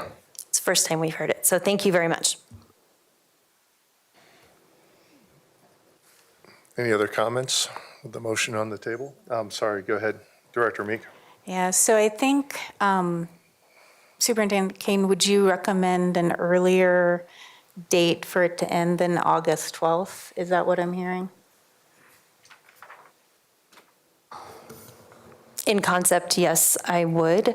But again, I need to confer with staff to find out when everyone is available over the summer, because that is a significant effort. As I understand it, it was a significant effort around the CU South purchase. So I just want to make sure that I'm not overcommitting cabinet and their staff to a big effort without being able to speak with them first. But in theory, if we were to do something like that, I do think it would make more sense to be able to bring you the feedback for that August 9th meeting at the same time that staff is bringing a recommendation regarding a potential ballot initiative. So part of the motion was for the board members to be able to receive the feedback in real time so that we would actually be able to follow along with feedback. Because I think our goal is to be working on input that we're hearing. And to Director Williams' comment around, is it our role? It is our role as a board to engage with the public. And this, I cannot think of a more important and urgent conversation to be having. And I know the superintendent and board members have been working very hard to have presentations. This would be one additional opportunity for the community to share through just an input form. And honestly, the creation of that is pretty simple, to create a Google form or a form that's collecting this data that the board members then have access to see information that can be sent to us so that we can actually potentially, internalize it and analyze it as it's coming in. So that was really my thinking with the process and the timeline. Go ahead, Director A. Just one additional thought. I'm not sure, I don't think we should be preempting the timeline for the potential bond and MLO. And I know that cabinet staff have benchmarked accordingly. And so I don't know that we need the results before staff makes their recommendations, quite honestly, because I think this is a input for us as a board to say, what can we do to restore trust? And so to me, that work then begins as soon as we do have the survey results until November, quite honestly, to really start showing some action towards hearing, listening, and doing something in response to that. I don't think it's, for me personally, I wouldn't want to wait and say, let's wait to see what this community or staff survey says before we allow staff to make their recommendations. I think staff should make their recommendations on the 9th. And whenever the results are ready for us, whenever it's feasible for cabinet and the district to help us with that, then we get the results, and then we create another action plan that actually says, this is our trust building action plan, which I think really would be valuable for us anyway, regardless whether we put in a bond or an MLO on the ballot anyway. So that's just an afterthought that I have, not to crunch all this together to feel this sense of panic that they have to get it done before the August 9th meeting. Okay, any other director comments, questions on the motion? Or go ahead, Director Weiniger. Do you mind rereading it, please? Sorry, excuse me. I will paraphrase it, but it was basically for DCSD to conduct outreach using the same tools that were used to conduct the CU South survey, to include real-time feedback to board directors, and to implement such a survey no later than July 8th and ending on August 12th for the board to receive feedback around the main issues surrounding bond bill. That's what, again, it's a paraphrase. Yeah, I'm sorry, July 11th, no later than, and August 12th. Do you have any other questions, Director Weiniger? Or? And my last comment is, I wonder, given the uncertainty on the staff and given the timing of the year and availability to quick turn this, even though it's, quote, just a quick survey, I think putting together a form, absolutely quick. Picking the right questions that are thoughtful, that are looking to give us the information we need, not so quick, and needs to be fairly deliberate. I wonder if there aren't other avenues. We certainly have had public comment, I'll just say, on charter votes later tonight to occur on items. We've gotten feedback through a variety of means, and frankly, very varied input as in terms of emails, both for and against, persuasive arguments. And we still have those conduits available to the board members. I wonder if just encouraging increased input, getting the awareness around a briefing to occur by staff on August 9th with a vote on the 23rd, and then we run up against statutory issues. I mean, we can't put it off further than that. We need to make a decision at that 23rd meeting on specific language. Are we on? Are we not on? Do we need to make modifications? We are going to have to take a vote then. So my personal recommendation would be, rather than imposing on staff, to get more awareness out via district website and others. The 9th is the brief, the 23rd is the vote. Get all your input around any of these issues that have been brought up around suggestion for language, around trust, around amounts, around everything. And then we'll also really have that intense period of 2 weeks between the 9th and the 24th, where the community, having read the language, having heard the specific recommendations of staff to the board, really can weigh in on those specific recommendations and help us inform. Go ahead, Superintendent Kane. I see you're wanting to comment. First of all, I want to thank my amazing staff for quietly texting me up here. So I apologize for reading texts, but this is the best way for me to understand what happened around the wildlife experience and if that's something we can support. If it is a simple Google form, that is something that we should be able to support. I do want to tell you that the process around the wildlife experience resulted in 92 responses total. So, but that we are more than happy to do some kind of Google form with that feedback. I just needed to understand from some of my folks how feasible that would be. If I understood the request correctly, it is to ask a question about what can the board and or the district do to build trust, and having questions along those lines is what I understood of the request. So I just wanted to at least be able to get back to you. And again, I want to thank my staff members for sending me texts. You guys rock. Thank you. And thank you, Superintendent Kane, and why I appreciate the focus on trust and agree with Director Ray's comments that is a issue around this bond, and it's an important issue around this bond. There are a lot of other issues around the bond. One of the things that I have personally found in the education, and I think Director Ray may have saw it the other night, there is just a lack of education, and why the community may not identify, we don't know what the School Finance Act is or how it works, because they may not know what the school finance is and how it works. I've seen that being a key message. In fact, being the most persuasive part of the message is education. And that may even trump any trust issues when people understand that the prosperity of Douglas County, and when you see beautiful libraries and leaf bridges and wonderful parks, that those years of prosperity have nothing to do with the amount of school funding we receive. So there may be, to summarize, there may be other issues, and I'm not sure if only focusing on the trust issue is in fact even beneficial for us. But go ahead, Director Meek. Yeah, all I was going to say is when I look at the poll results, it seemed really clear that people understand there's a need, right? And the question around what is keeping you from supporting this, I'm just looking at what the community said, and trust was the one top issue. And so I will still advocate that we put a Google form out there and we collect information and we do everything possible to create a roadmap for how we're going to restore and rebuild trust with our community so they will believe in us and invest in us in November. So. Okay. Any other further comments on this issue? Again, we do have the motion as stated by Director Meek and seconded by Director Ray. Go ahead, Director Ray. The only thing I would just say is it's simple is best.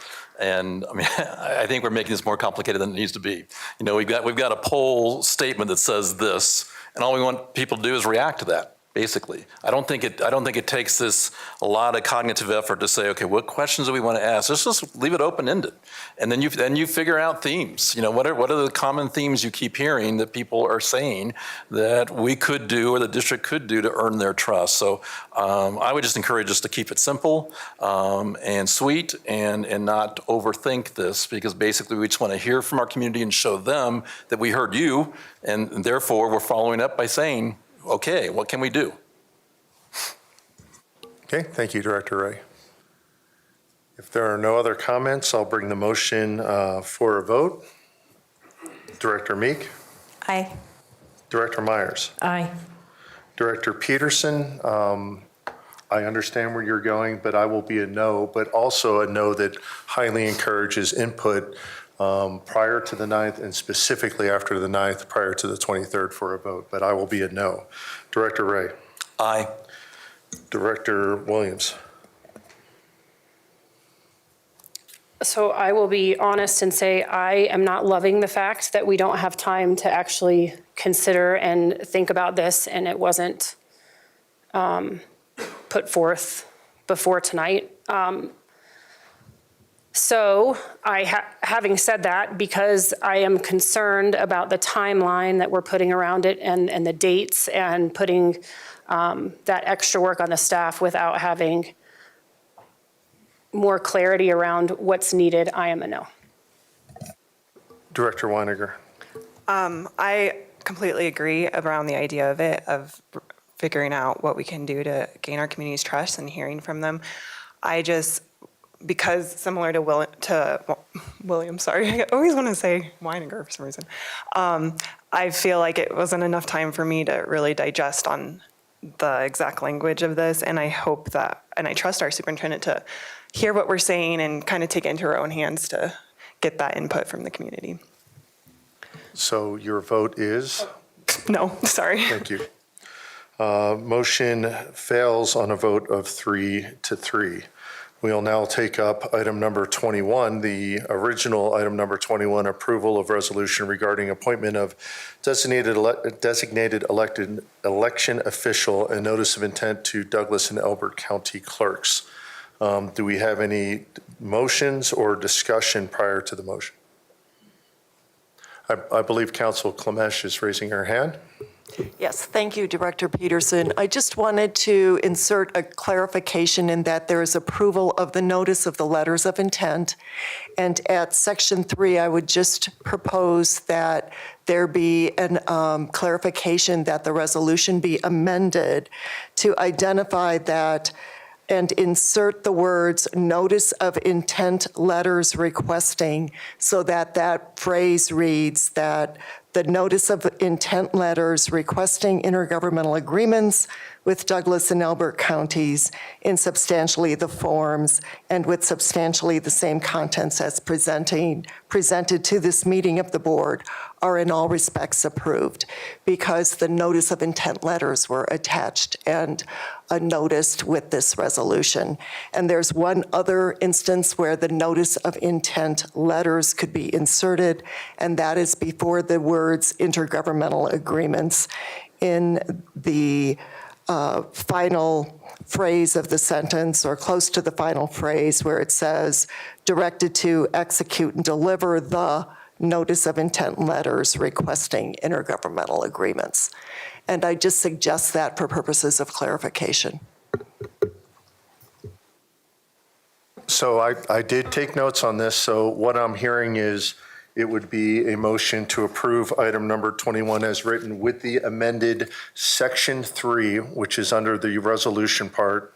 And Section 3 would start with Section 3, approval of documents, notice of intent letters, the governmental agreements, approval of documents, notice of intent letters concerning the intergovernmental agreements with Douglas and Elbert counties. Continuing down, getting to the last sentence, we would also put are authorized and directed to execute and deliver the notice of intent letters concerning the intergovernmental agreements. Did I get that right, Director? Instead of the word concerning, it's requesting. Those letters of intent letters are requesting intergovernmental agreements. Okay, so it's only Section 3 of the resolution to amend it with notice of intent letters requesting the intergovernmental agreements, and deliver notice of intent letters requesting the intergovernmental agreements in the very last sentence. That's correct. Thank you, Director Peterson. Thank you for that clarification. Do I have a motion regarding item number 21 as amended? So moved. Motion by Weiniger. Second. Second by Myers. Any other, go ahead, Director Ray. Just an emphasis for our public to understand that this is just bookmarking the potential of having this on the ballot, just again to emphasize that, because I know there's some great confusion about what this actually is doing. Yeah, thank you, Director Ray. Just to clarify, if I may, this resolution actually does two things. Because, as noted, the wonderful Sandy Marsh is retiring. One of her collateral duties as the Board of Education Secretary involves elections and notices. So we are appointing her replacement, and I use that term very lightly because she cannot be replaced replaced. Renee Brockman has to be appointed because we need someone filling that position. So that's the first thing that this resolution does. And the second, as Director Ray said, it just simply notifies Elbert and Douglas counties that we may possibly exercise language on the ballot. And again, that briefing should or is scheduled to occur on August 9th, followed by a vote by the board at the August 23rd meeting. But this does not, as was mentioned earlier, commit us to actually going through with that. And furthermore, it does not incur any cost at this time. So thank you for that clarification. So with that, I will call the roll for the approval of the resolution as amended. Director Meek. Aye. Director Myers. Aye. Director Peterson, aye. Director Ray. Aye. Director Williams. Aye. Director Weiniger. Aye. Pass on a vote of 6-0. And without exception, if we would like to take a, let's call it a 10-minute break till on the hour, and then we will take up item number 22. So board stands adjourned, or excuse me, we will have a recess. We're not adjourning, and we will come back on the hour.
We'll now come back into order, and we will pick it up with item number 22 under the study action item section, which is the Lehman Classical School, also known as Lehman Academy of Excellence replication application. We will have a 10-minute presentation from staff, followed by a 5-minute Q&A. So at this point, I'll turn it over to the superintendent. Okay, I'd like to have Director Gordon Moser come up and talk about recommendations around the Lehman and then the STEM charter application. Thank you.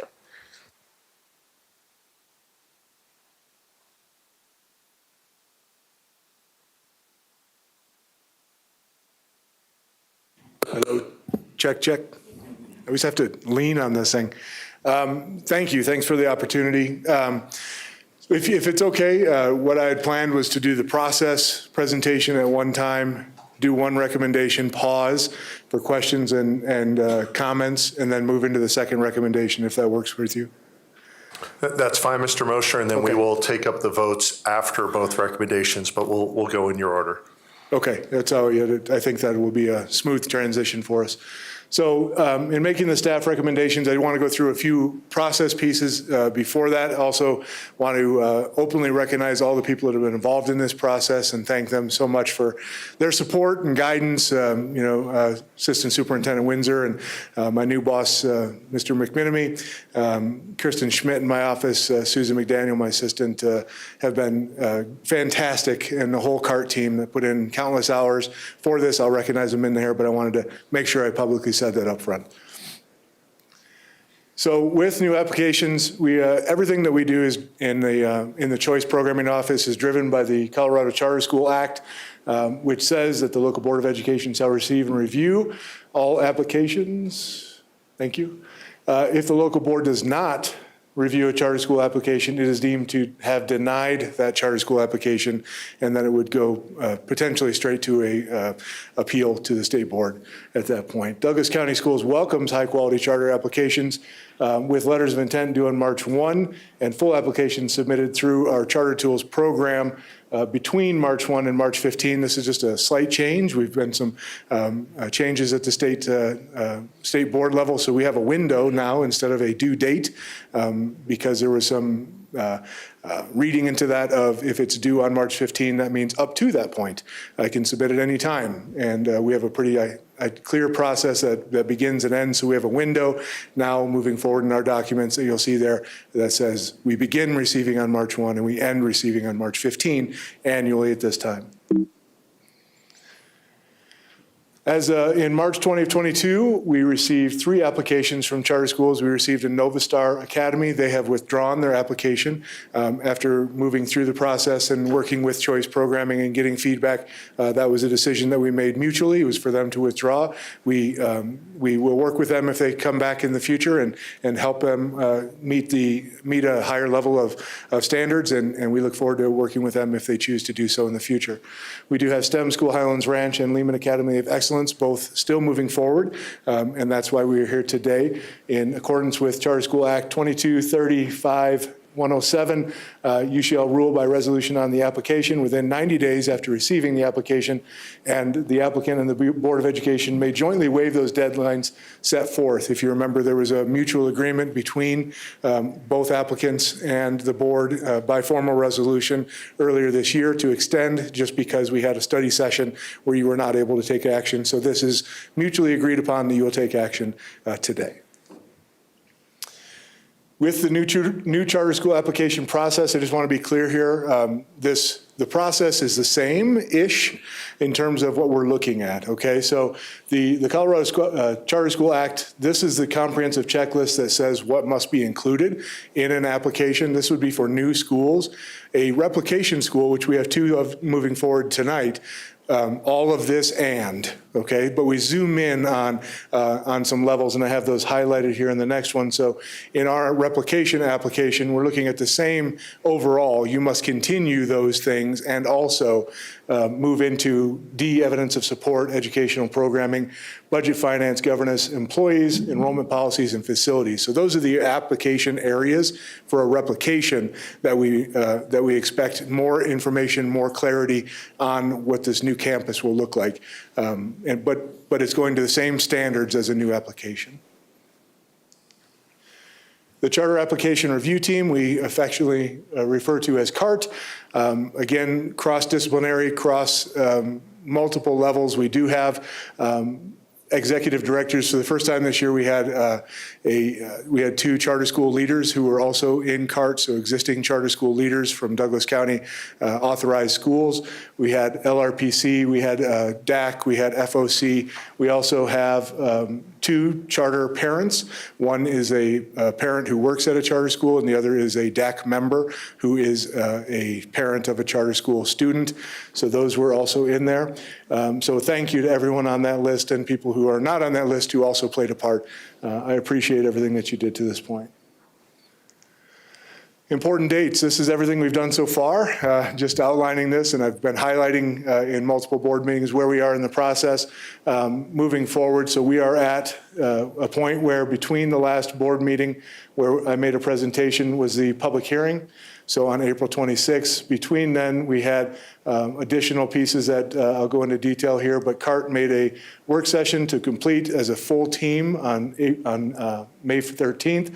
We shared that recommendation with Cabinet and received feedback from Cabinet on the 25th. You were then sent all of that information via board memo and have all of the information that we put forth. And we are here today at 6:21. And if approved, any of the resolutions that we move for approval of the applications, that will be conditionally approved and contract negotiations will begin soon. Additional dates, just so you are aware of these, they were not as explicitly called out in that overview. On April 22nd, the subcommittees, DAC, FOC, and LRPC members on CART submitted questions, and those are the questions that I then compiled and put together for your use during the public hearing. So those questions came from Charter Tools, which you have access to see where that feedback and where those questions were. That's the questions that drove the public hearing questions you were provided. On May 11th, I met with the MBEC to go through the CART process and get questions from them around that. They did have some questions, whether with if a ballot measure is put forward, are charter schools included in that? The answer is yes. We have pass-through dollars where that is a purchase service agreement where we put that into the cost that they pay. So they are paying a portion of that. They had questions on staffing. How does that work, in terms of MLO or bond, which of those receives to a charter school? Charter schools are eligible for those dollars, and we have worked exclusively with them and extensively.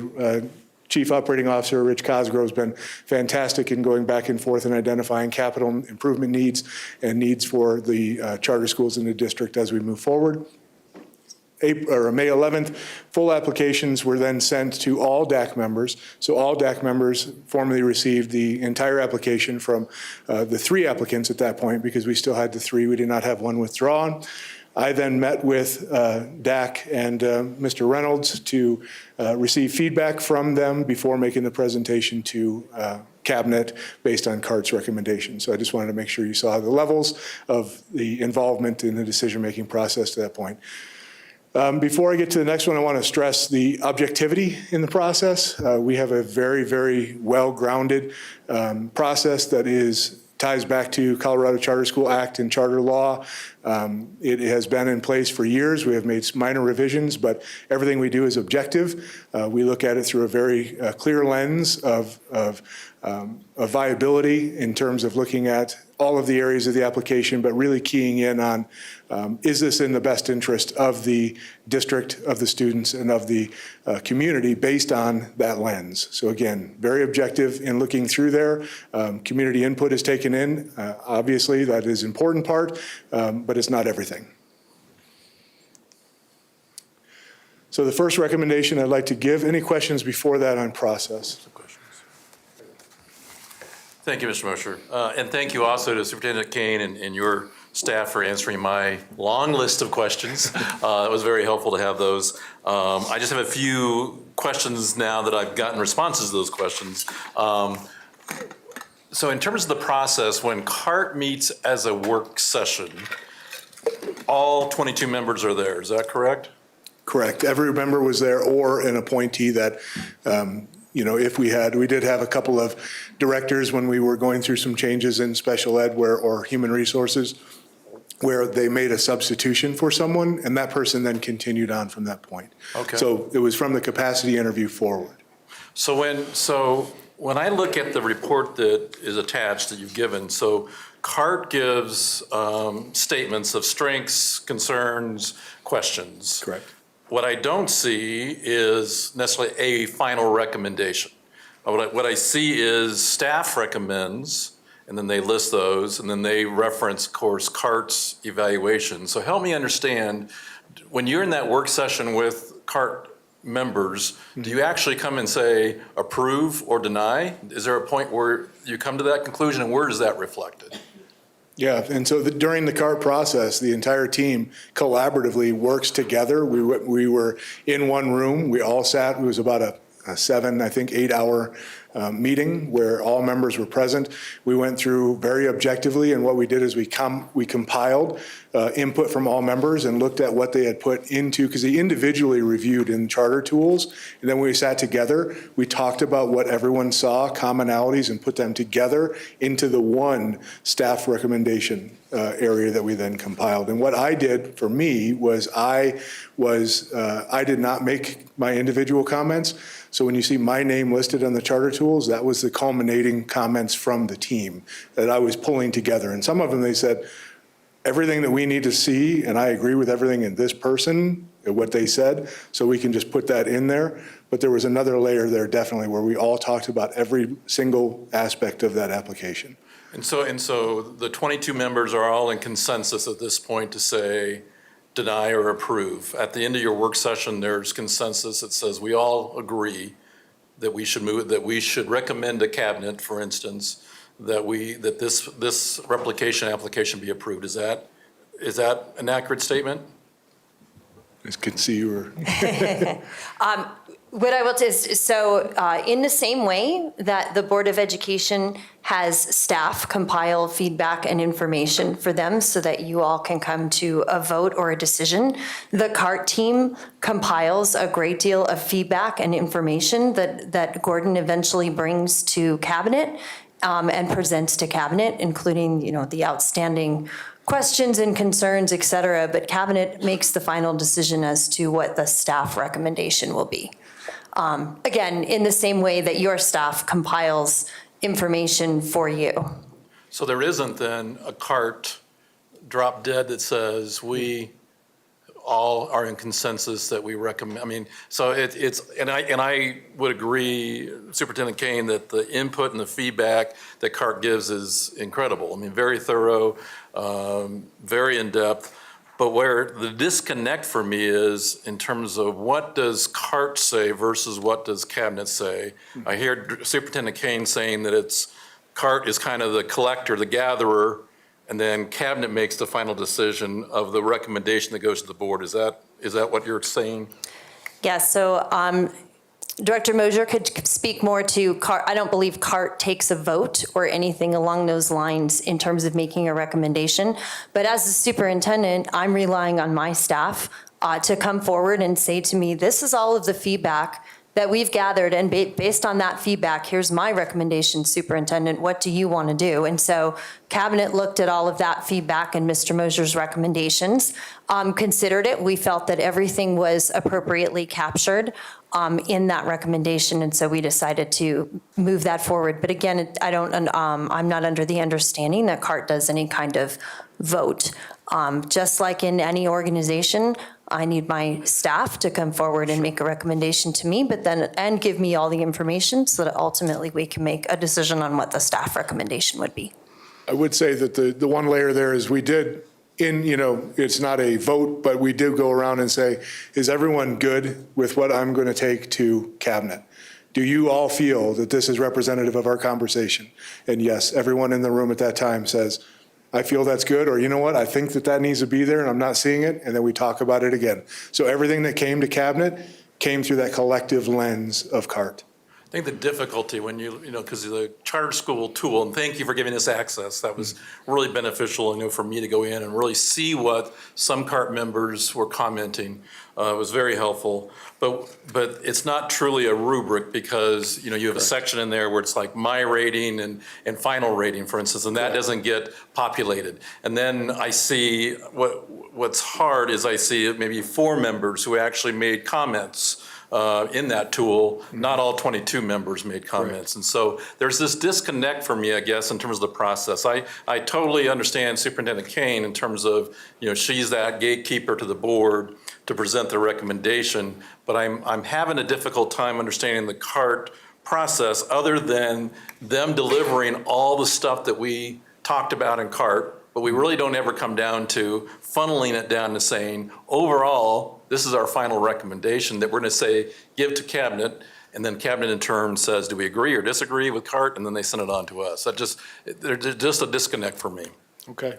Yeah, and the reason you're not seeing everybody in every section is because we asked people to go into their area of expertise. So we asked for someone, if you're the director of transportation and food and nutrition, really drill in on that area, go into letter M. And then if you can, and you want to, go into a couple areas, perfect. But we really are looking through your lens of expertise in that area. Directors of special education, really get into that area of the application. And so we didn't ask them to review everything, but gave them guidance on, please go into these sections in depth. That's the question. So do we think we'll ever get to a point where we will actually use a rubric to evaluate? Because what I see, as I'm understanding, Mr. Mosher, is what I'm seeing is, we collect anecdotal comments, I summarize those. So in your summary, the hope is that you're reflecting all the 22 members' comments, but we don't actually have a rubric that says beginning to develop, clearly developed, not developed at all. Will we ever get to that point? Because it just seems like you mentioned objective. It feels to me too subjective, quite honestly, without some kind of way of quantifying our approval process. I'm actually going to ask Assistant Superintendent Windsor to speak more to this process. One, because it's the same process that the district has followed for some time, and he used to be in charge of that process, and he still is. So, Assistant Superintendent Windsor. And Director Ray, thanks for the question. I know we have had this conversation for a while just around how to best navigate just some of the scaling kind of questions. I know we sought feedback, I think, from the Colorado Department of Education, got feedback from our State Board of Education around the rubric language in particular. Is how well does that rubric language, is there even subjectivity to that rubric language and how it's interpreted as well? I think as we go through the parts in particular, there are really some clear objective benchmarks within the application that give you very clear idea around the ability of how well this school could function, either financially, governance-wise, that gives you indicators of success. I think as you walk through the CART process in particular, it clearly identifies, are they meeting those standards or not meeting those standards? And I think the in-between is where I think it was starting to get confusing 5-6 years ago, when what's the difference between meets, partially meets, and highly meets was really some of the issues. So really, I think the conversation was, are they meeting some of those clear standards in particular within that? And the CART recommendation really then is saying, hey, as a staff looking at these indicators here, and I give my input and say, are they meeting these standards? And overall, you're starting to see significant gaps in major parts of that. It really is then when it starts giving you that clear idea of, could you approve with conditions, or is it there are too many things you cannot meet within that? And I think that really became the process within CART of really identifying what are those key areas in particular without trying to get into partially meets or exceeds, is really, can you meet this or can you not? And are we seeing that over multiple indicators? So when we got feedback from the State Board of Education, that was the one concerns we had in trying to utilize the rubric, and why the CACSA from the state authorizing organization moved away from those rubrics, is it actually kind of became a more subjective nature around those rubrics versus really trying to gather as much information as possible in the team coming together. Are there too many gaps that potentially could be there that would potentially not allow that school to sustain at the levels we'd hope? I would just add to that, those rubrics, you'll still see those in the charter tools, but what direction we gave to all the CART members was kind of, what works best for you. as you're reading that section and as you're going through it, does it work better for you to give a number rating on that? Or does it work better for you to identify strengths, weaknesses, and areas of concern? We want that written feedback in there. But if it works better for you, if it helps you kind of codify in your mind what you're going to bring forward to the discussion, go ahead and use that. We kind of gave that either or option. So I appreciate the comments and would just maybe correct that this is a process that has been in work for several years. This is not something that's been the same year after year after year. And that's why I'm raising the question is, it seems to me that we're your audience. And I guess it would seem to me that you would be asking us, what do you need to feel like that CART has done their role, Cabinet's done their role, so that because ultimately we have to have the responsibility of voting to authorize a charter or not. And I agree totally with you, Mr. Mosher and Mr. Windsor's improvements over the years, that I prefer to see more narrative than just a number, because a number really didn't tell us everything. But I think what I'm missing with this tool, quite honestly, is the voice of the CART members. Because I just see really a handful of comments as I'm going through that CART tool, and I see some comments that are pretty direct in saying this is missing. And I don't always see that in your summary, but then I see then there's the capacity interview and the questions. And so I'm thinking, oh, well, maybe they got an answer to their concern, but yet we don't have the answers to your capacity interview questions, And so it's just, for me, as one board director, I just find that there's incongruent information that makes it difficult for me to make that overwhelming decision to say, yes, we're going to authorize these charter schools. So those are just some quick thoughts I have in terms of the struggle I'm having in terms of just some disconnects with what I'm not hearing from voices of some of the members, and then not being at that capacity interview. I feel like there were some answers there that maybe were given, and I just haven't been able to see those. So just some feedback that I'm struggling with. Thank you. We appreciate the feedback greatly. It is certainly our job to compile all of those details and all of those processes so that we can provide the board with high-level information like we did in the memo with the conclusions that were drawn. But certainly if there is a board director in the future that wants to be part of that CART process, that's a discussion we'd have to have. But it's certainly staff's role. We want to make sure that we're providing you with what we need, but to compile all of the information and provide you with the high-level recommendation as we did in the memo that was sent to you a couple of weeks ago or a few weeks ago. But if there is more information that you all feel like you need for the future, we certainly would love feedback on the process. Thank you.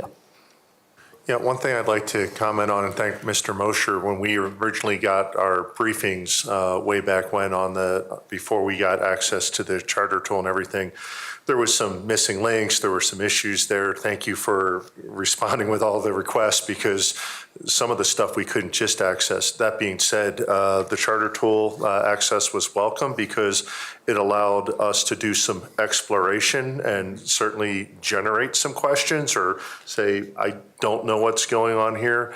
And having that early access to the charter tool, like not just Monday or Friday, I thought was very good because it really did allow us to explore and drill down on items and generate some questions for the CART. So I do appreciate don't get me wrong, we're not checking your homework and looking for things, but being able to look over everything that was available and generate some questions, which thank you, by the way, for getting back.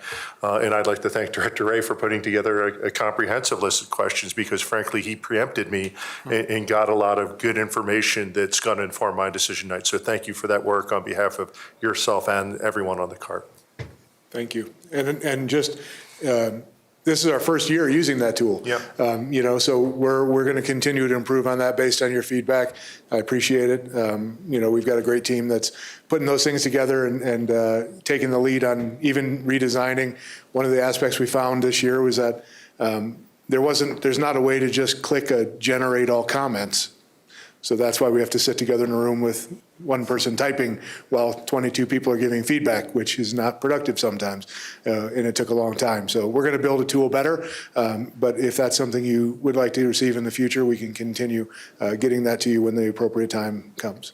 Yeah, I personally thought it was beneficial, but to your point, it was not the most intuitive tool initially. You had to kind of dig around and figure it out. But thank you for the access to the tool. I'll welcome up Kristen to do all your trainings. Any other questions from directors around what has been briefed so far, or the overall process before Mr. Mosher gets to the recommendation for Lehman? Okay, go ahead, Mr. Mosher. Thank you. So as we talked about, this has been a collaborative discussion and decision at this point, moving forward with a full staff and recommendation based on that objectivity of the tool and the areas we were looking to. The staff recommendation for Lehman Academy of Excellence and their replication application is to approve. Failure to satisfy any of those conditions constitutes ground for revocation of the conditional approval of a new school, and the conditions that CART and Cabinet and staff put together moving forward would be the successful renewal of an existing site. The existing site is up for renewal this year. That would be first and foremost, is to make sure that they are exhibiting high levels in their annual review for the board's consideration in their contract extension. 150% of the intended enrollment numbers at each grade level, we are looking for that to ensure that they have enough numbers adequately provided to open, because we will have some that potentially would say, yes, I'd love to be there, but then won't follow through. So we do have that consistency piece in asking for 150% of what they would say in year one of operation. On or before January 15th of 2023, a location that would satisfactory to the district for an appropriate charter facility within the district boundaries, complying with planning law, and would be available for occupancy on or before August 1st of 2024. So those would be the conditions that staff is recommending at this point for a conditional approval of the application for replication at Lehman Academy. Board Director, questions or comments on the recommendation for Lehman? Director Meek? Yeah, so this is a little less on Lehman, but I'm wondering, if we move forward and approve this, how does this impact our projection planning moving forward? I'm actually going to ask Chief Operating Officer Rich Cosgrove to answer that question, if he would. Certainly, it's been talked about in our enrollment projections as well as that long-range planning. So Mr. Cosgrove can elaborate on that. Thank you. Directors, thank you for the question. Every year we include enrollment projections from charter schools, and they use a consistent tool, and they have for several years, and that's by grade, by school, their current enrollment, as well as based on that cohort, their 5-year forecast. So we include any charter school that is approved or replication or expansion in our enrollment projections. So are we able to identify which schools they will be leaving? And are those schools, are those numbers reduced in the schools where people are leaving? We include the enrollments based on the current address and their intent to enroll. So yes, we tie that to the neighborhood school or other charter school that they're coming from. And then we also include historic open enrollments in and out of all neighborhood schools to neighborhood schools, charter schools to neighborhood schools, and vice versa in all of our enrollment projections for neighborhood and charter schools.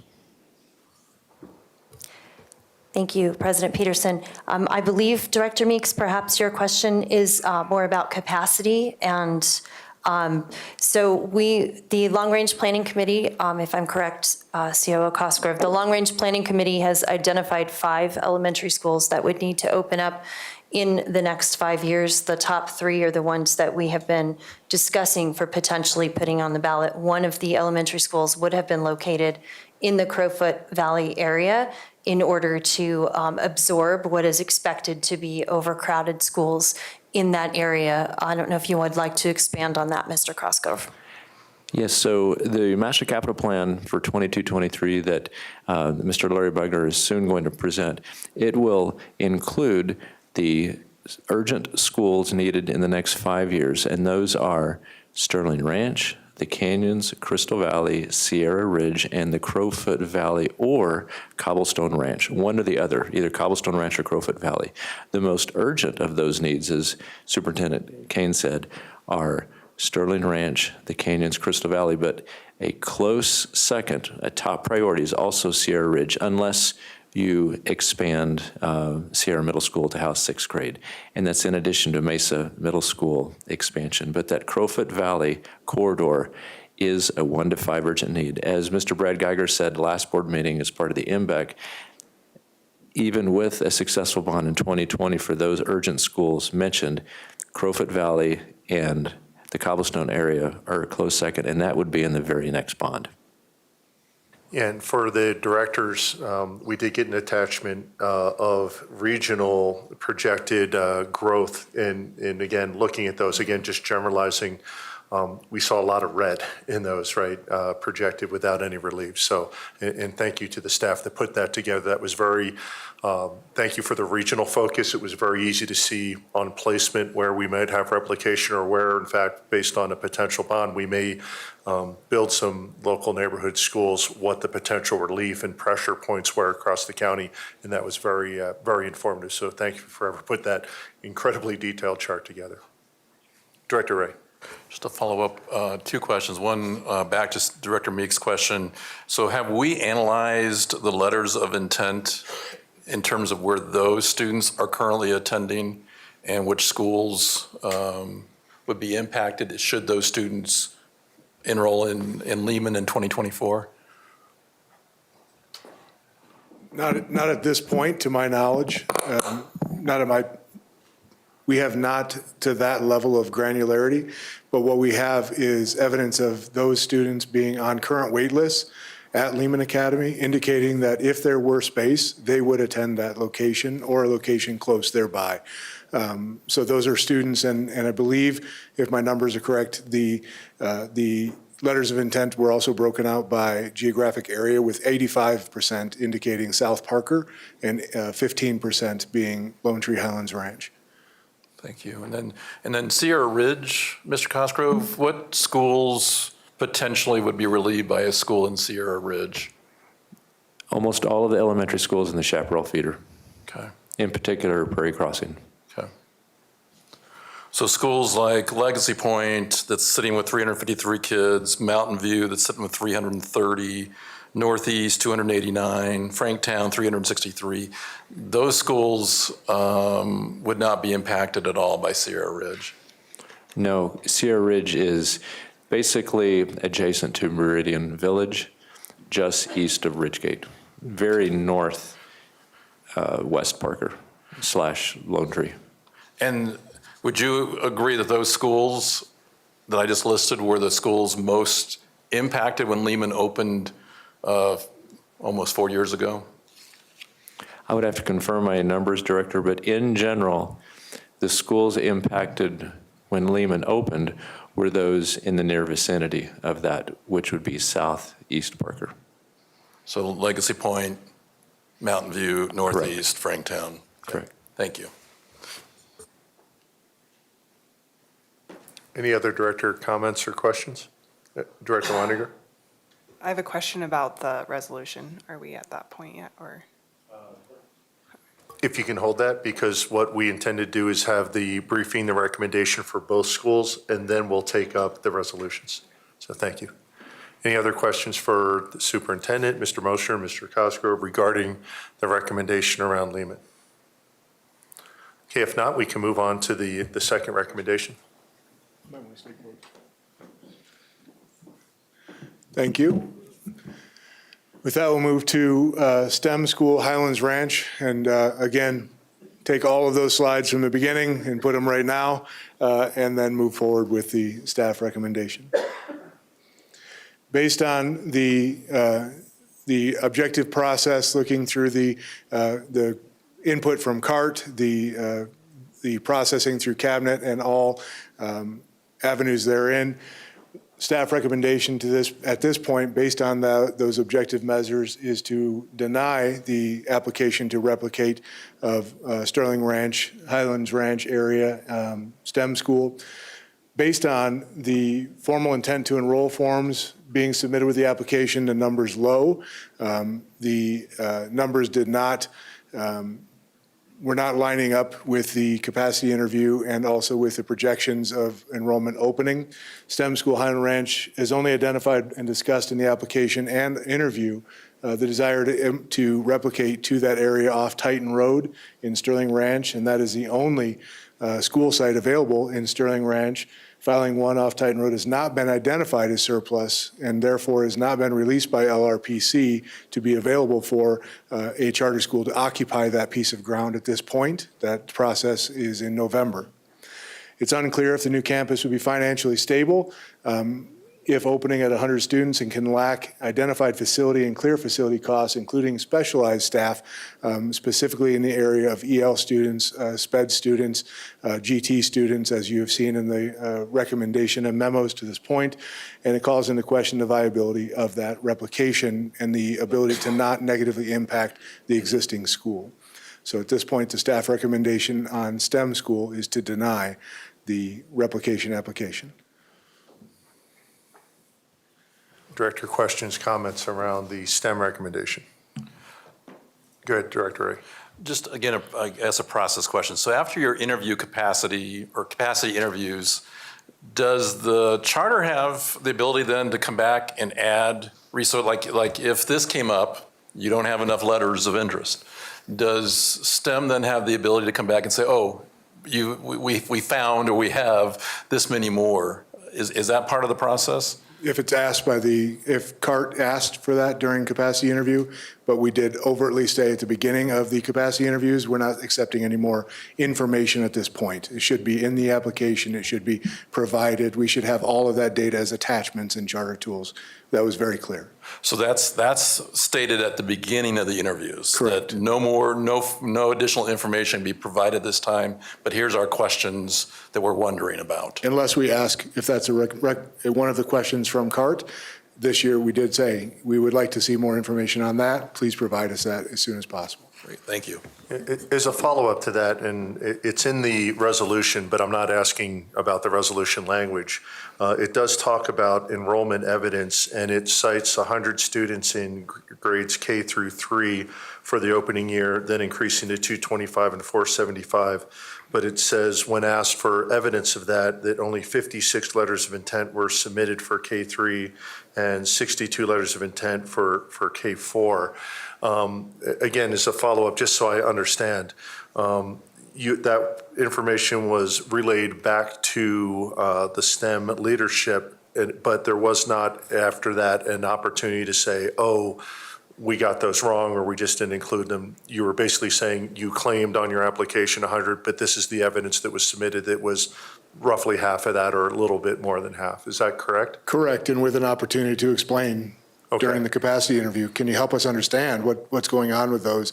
And there were some letters of intent that were high school level, but that rollout is years down the road, right? And so those numbers were, I think, included, was a discussion that we had at the table. But even K4, 4 is not included in year 1, but those numbers were indicated in the letters of intent. And I think that may have just been, something that was mistaken. Can you characterize their response when approached with that information from the CART? I would say that they were very confident that they would be able to get them. We know that they're not there now, but we will get them, would be my understanding. Questions or comments from other directors? Okay, thank you, Mr. Mosher. And at this point, we will take up the 2 resolutions, starting with item number 22, which is the Lehman resolution first. And just to clarify for folks that are in the audience and sitting out there, by statute, we have to basically approve a resolution. So in the package attached to these items, you will see there is a recommended resolution that either approves or denies, and then there's a secondary resolution that approves or denies. So when you hear these language around these, around the recommendations, it will be a recommendation to approve a resolution that approves or a recommendation to approve a resolution that denies. I just wanted to put it out there because it could be a little bit confusing here because we will ultimately hear two resolutions approved tonight by the board, but it may or may not approve the replication. So I just wanted to clarify that. So let us start with the resolution of the Board of Education of Douglas County School District RE1 regarding conditional approval of Lehman Classical School replication application. The one I'm talking about is the attachment, which is the recommended conditional approval. I'll start with any questions about that recommendation before we take any motions. Director Weininger. For the provisions that are listed, what is the process on seeing if they met those? And is the board involved on any of that?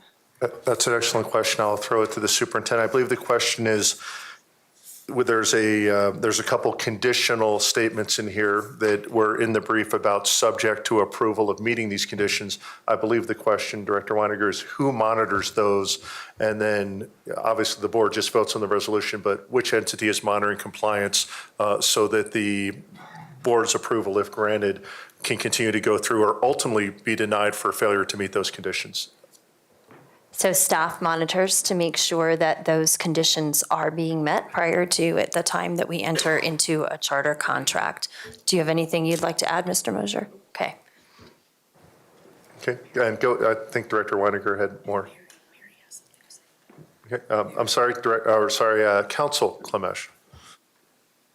I was just going to add that the Charter Schools Act requires that within 90 days after the application is approved, there is a requirement that there be a contract entered into.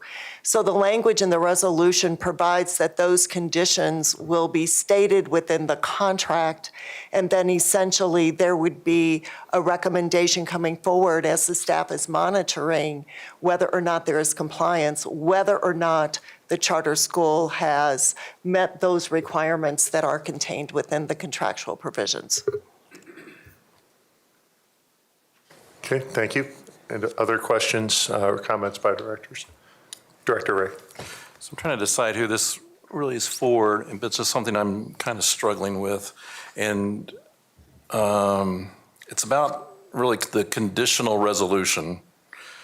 And I'm trying to understand the motivation behind rushing this. I mean, the school isn't going to open until 2024, and yet we're being asked to approve a conditional resolution. And what I'm struggling with is, we have a school that has no location identified, but yet we're being asked to go ahead and approve with the condition that they find a location. They haven't met with LRPC, as far as I know, to even talk about potential sites, but we're being asked to go ahead and approve this with that condition. It doesn't make sense to me as an authorizer that we're rushing this to say we're going to do this before they have all these things in place. I don't understand the reasoning for that, especially with our predicament where, we're also wanting to go to the community and say, hey, we need to build neighborhood schools. So I'm struggling with the motivation behind, let's hurry up, even though they don't have all these things in place that statute says you should have in place by the time you file an application. Let's approve it anyway with the hope that they'll meet the criteria before they open in 2024. So I'm just putting that out there for my colleagues and for whomever wants to respond to that, but that's my struggle right now. Yeah, and I'd like to hear from Mr. Mosher, and if you can in your answer, can you give us historical reference, conditional approval versus approval or denial? How often in your memory or in your knowledge has the board previously done conditional approvals? Thank you. And first, I would say that a location of identification is not a requirement at this point for them to have. But with looking at that on-ramp to have a building location identified and that facility up and running and ready to go, What we hear at the CAXA level and from NACSA is that that trend is moving longer. Rather than being an 18-month window to open, more of a lengthy on-ramp will allow that school with supply chain issues, with the cost of construction, with leasing arrangements and interest rates and all those other things that are happening around the world right now, that on-ramps of a longer time period are actually becoming more prevalent.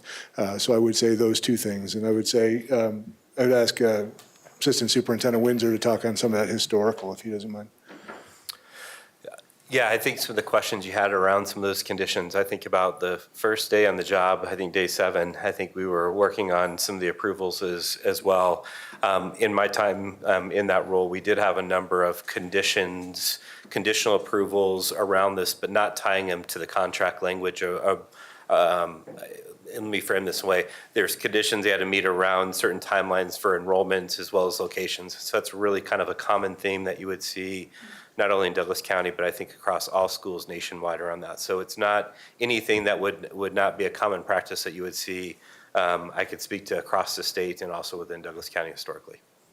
Could I just follow up with that? And just a confirmation from Council Clemish. My understanding was that statute does require a facilities plan as part of an application, and I can find the statute if you need me to. So I'm confused with the statement that that's not a requirement, that a facilities plan is not a requirement. I think there is a difference between a facilities plan and the actual acquisition of a facility, and I'd certainly defer to Mr. Mosher and Mr. Windsor in that regard.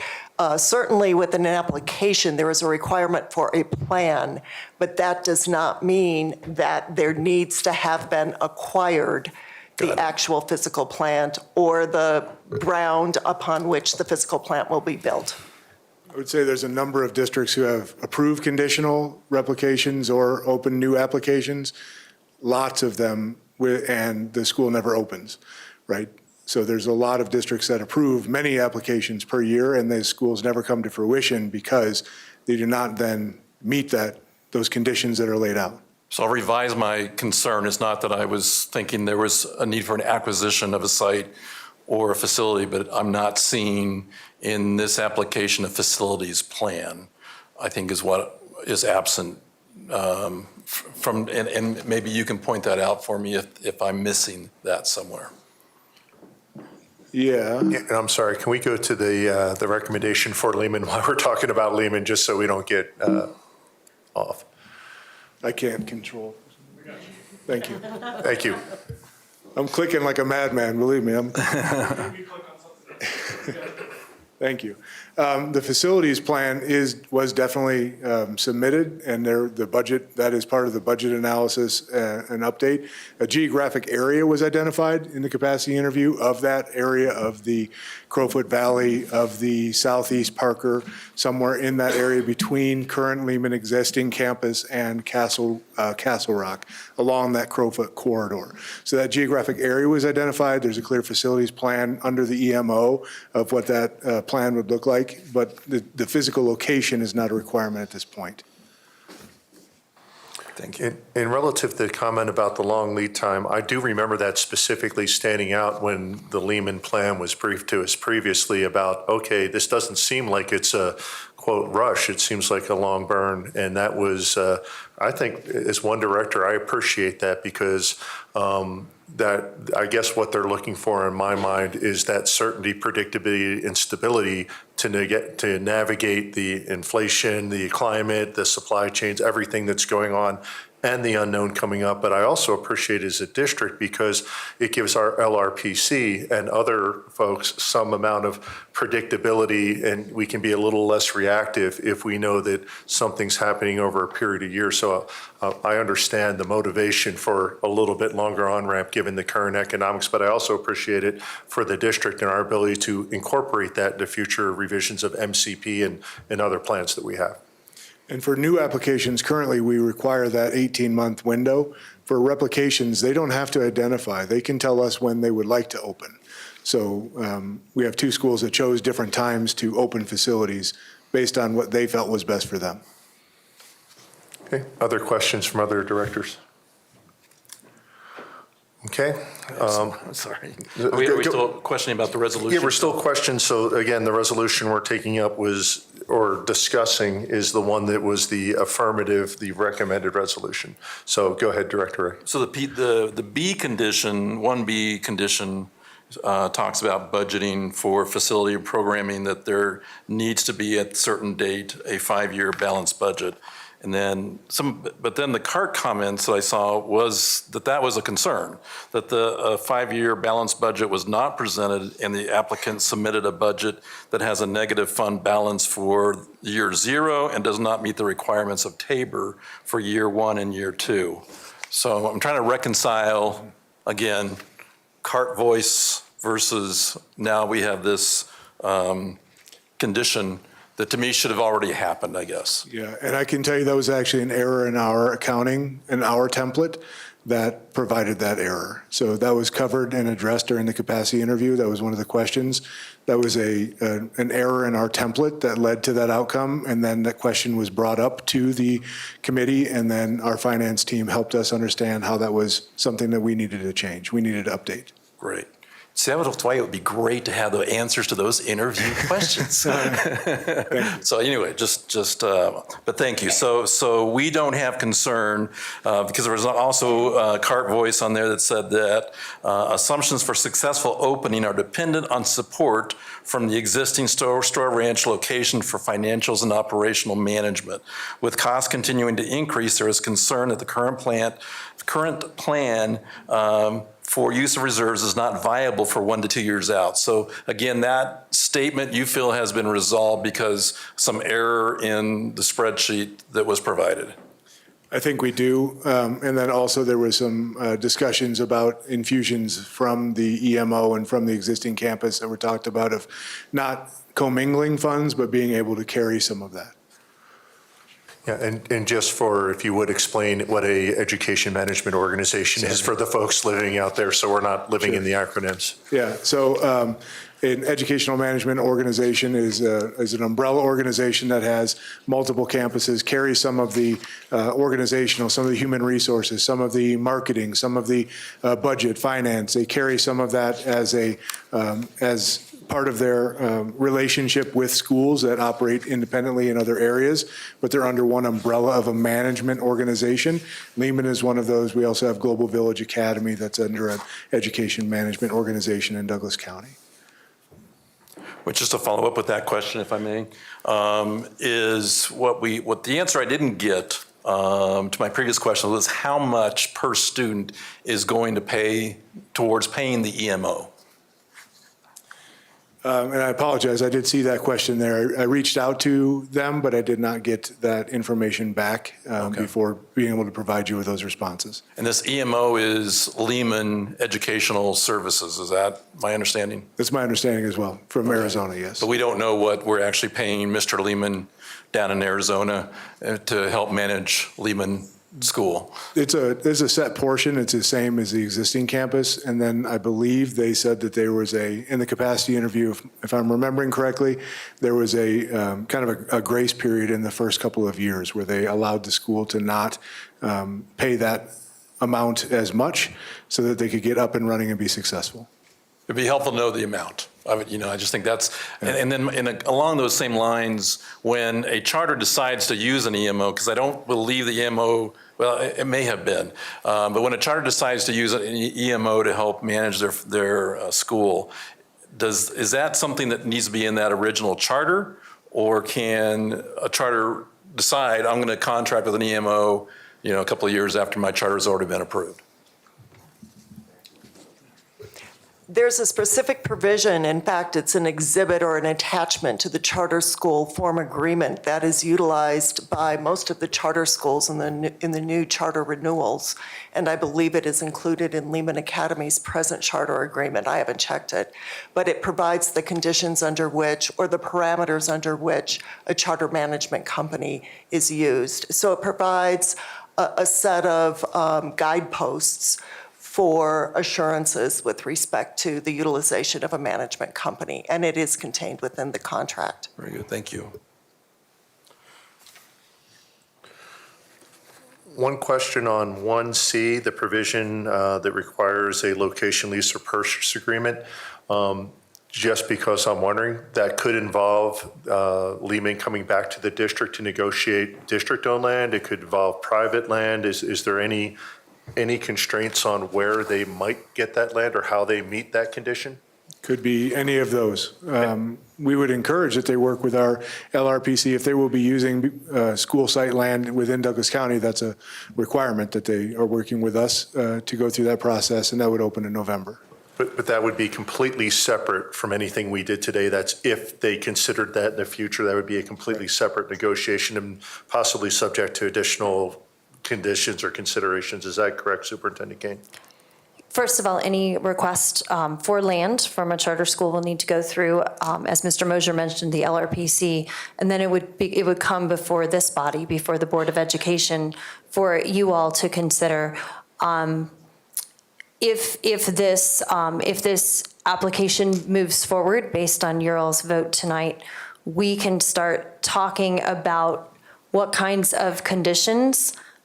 Because under the law, we are not required to provide land to a charter school. If we do so, we want to make sure that it's a mutually beneficial situation for the district as well as for the charter school.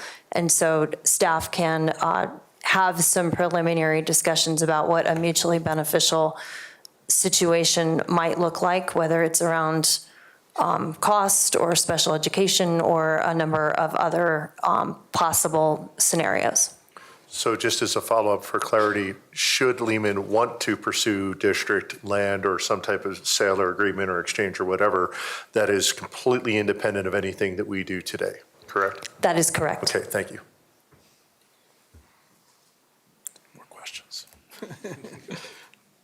So the question I have, so there was quite a narrative around how students who have English language development needs, how those needs are being met. And I'll just read some of the comments from, again, the CART team. English language development program is not described. The plan for supporting students with ELD is not adequate and does not meet Douglas County School District's ELD programming expectations at the universal targeted intensive level. There's no allocation for an ELD teacher or gifted programming coordinator, and consequently the school seems confused over its ELD program obligations under the Office of Civil Rights Agreements. So again, where are we with that criteria? And certainly the spirit of the Charter Act is to encourage diverse approaches to learning and education and to use different and innovative research-based or proven teaching methods. So I guess that statutorily, that's what we're required to listen for.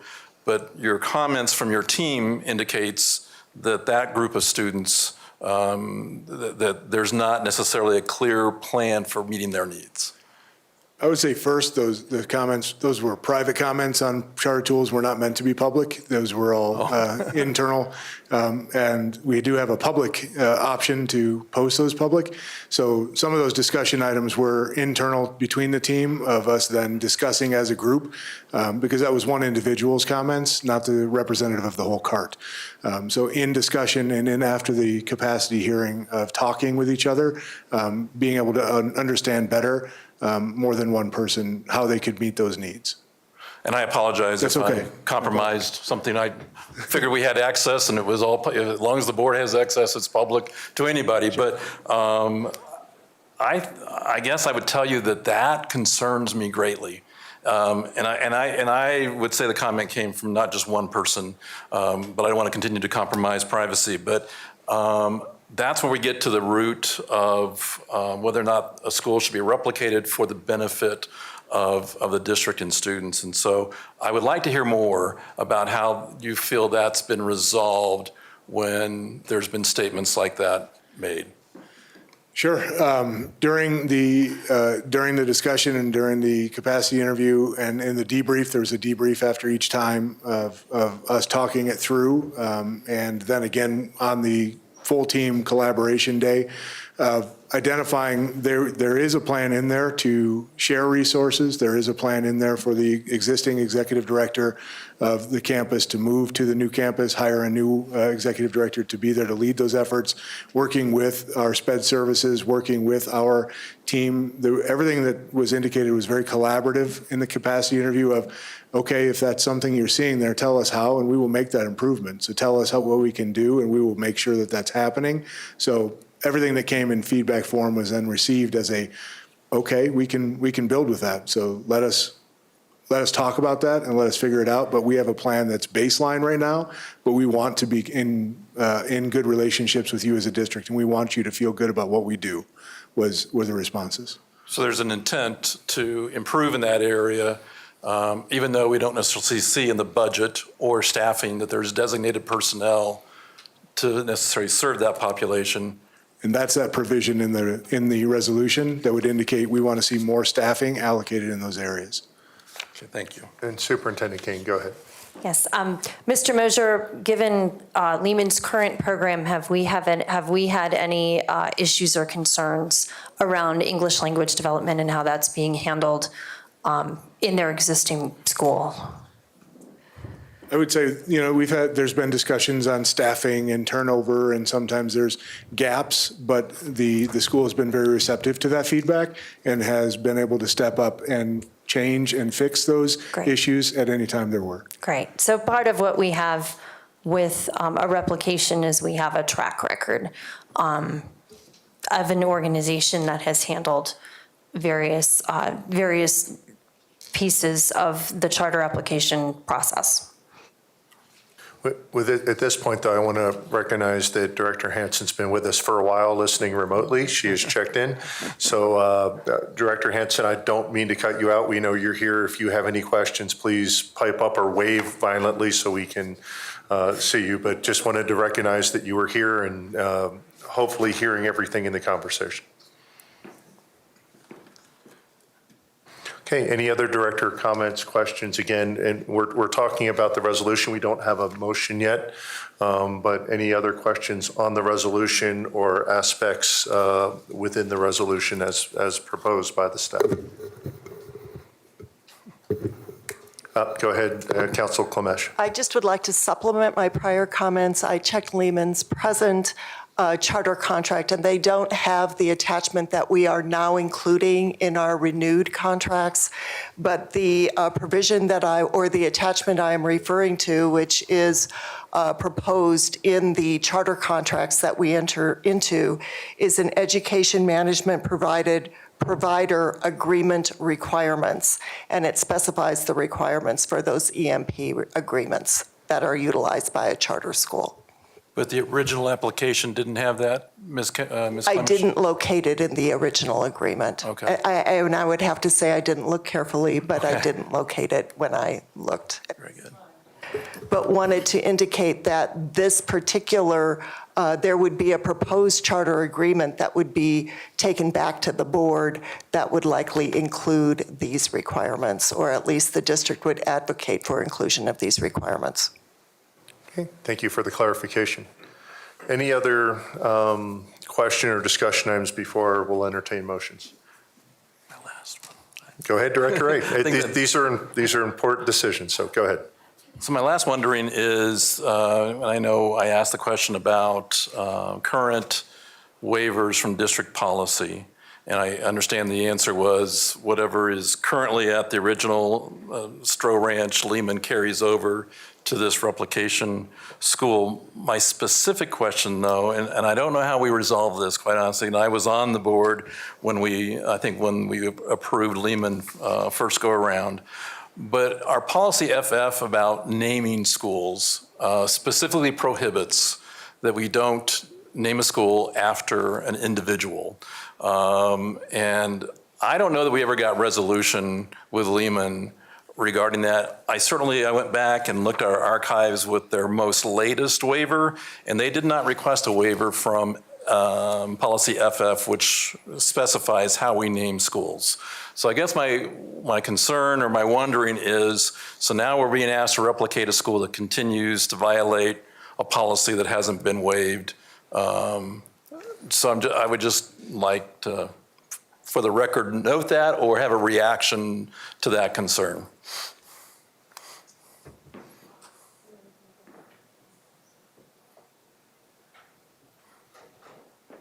We will certainly bring that concern up, and you still have an opportunity to enter into an actual contract. And is that to infer that the contract would include the proposed name for the new school? At that point, yes. Yes, it certainly should. Okay, thank you. So replication doesn't automatically assume that the school carries over the name of the previous or the original campus? Since it's a replication, it's not a brand-new charter? I'm sorry, I have to look at staff. Mary, do we have an answer to that? I'm sorry. Thank you. I'm sorry, could you repeat the question Well, so I understand it completely before I respond? Yeah, the only other, so American Academy replicated a couple times, and they're still American Academy. All their campuses are American Academy. So my question is, isn't it assumed that the original campus, that name just carries over to the replicated campus? So it would be assumed, but certainly, again, we can have that conversation with Lehman Academy and as it pertains to policy FF.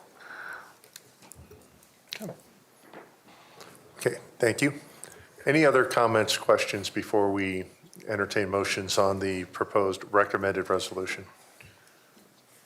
Okay, do we have a motion on, just to be very specific, this would be the resolution regarding conditional approval of Lehman Classical Academy School that has everything that we've been talking about. This is not the recommendation for denial, but the recommendation for conditional approval as attached to this item. Do we have any motions around that recommendation? I motion to approve the district staff's proposed resolution approving Lehman Classical School's replication application. Second. Proposed motion by Weiniger, second by Williams.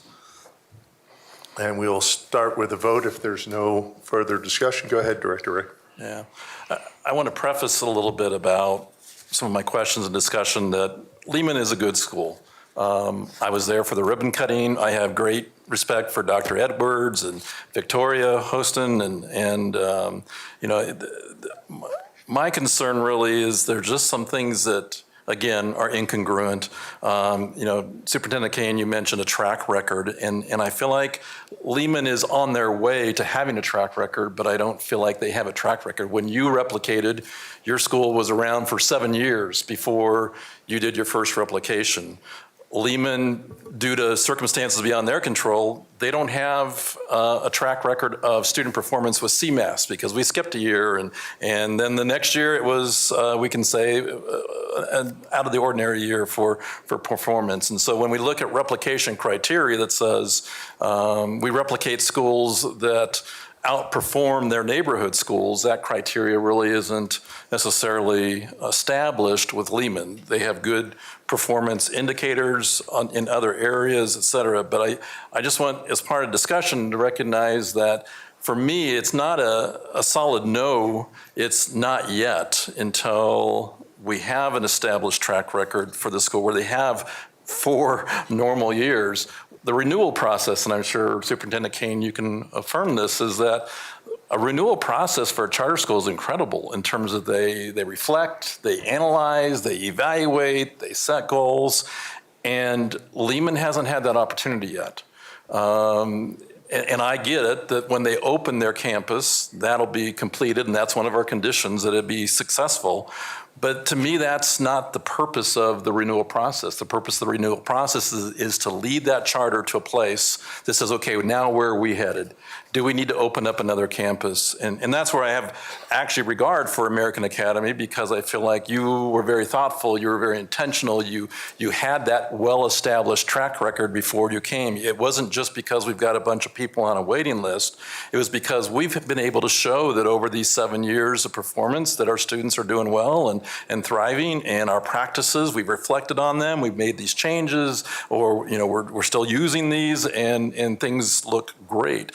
And so that's where I feel like this is premature, and that where it feels like we're rushing ourselves to say, okay, we got to do this because we need to have a slower ramp up to them being able to build the school. I'm sympathetic for that.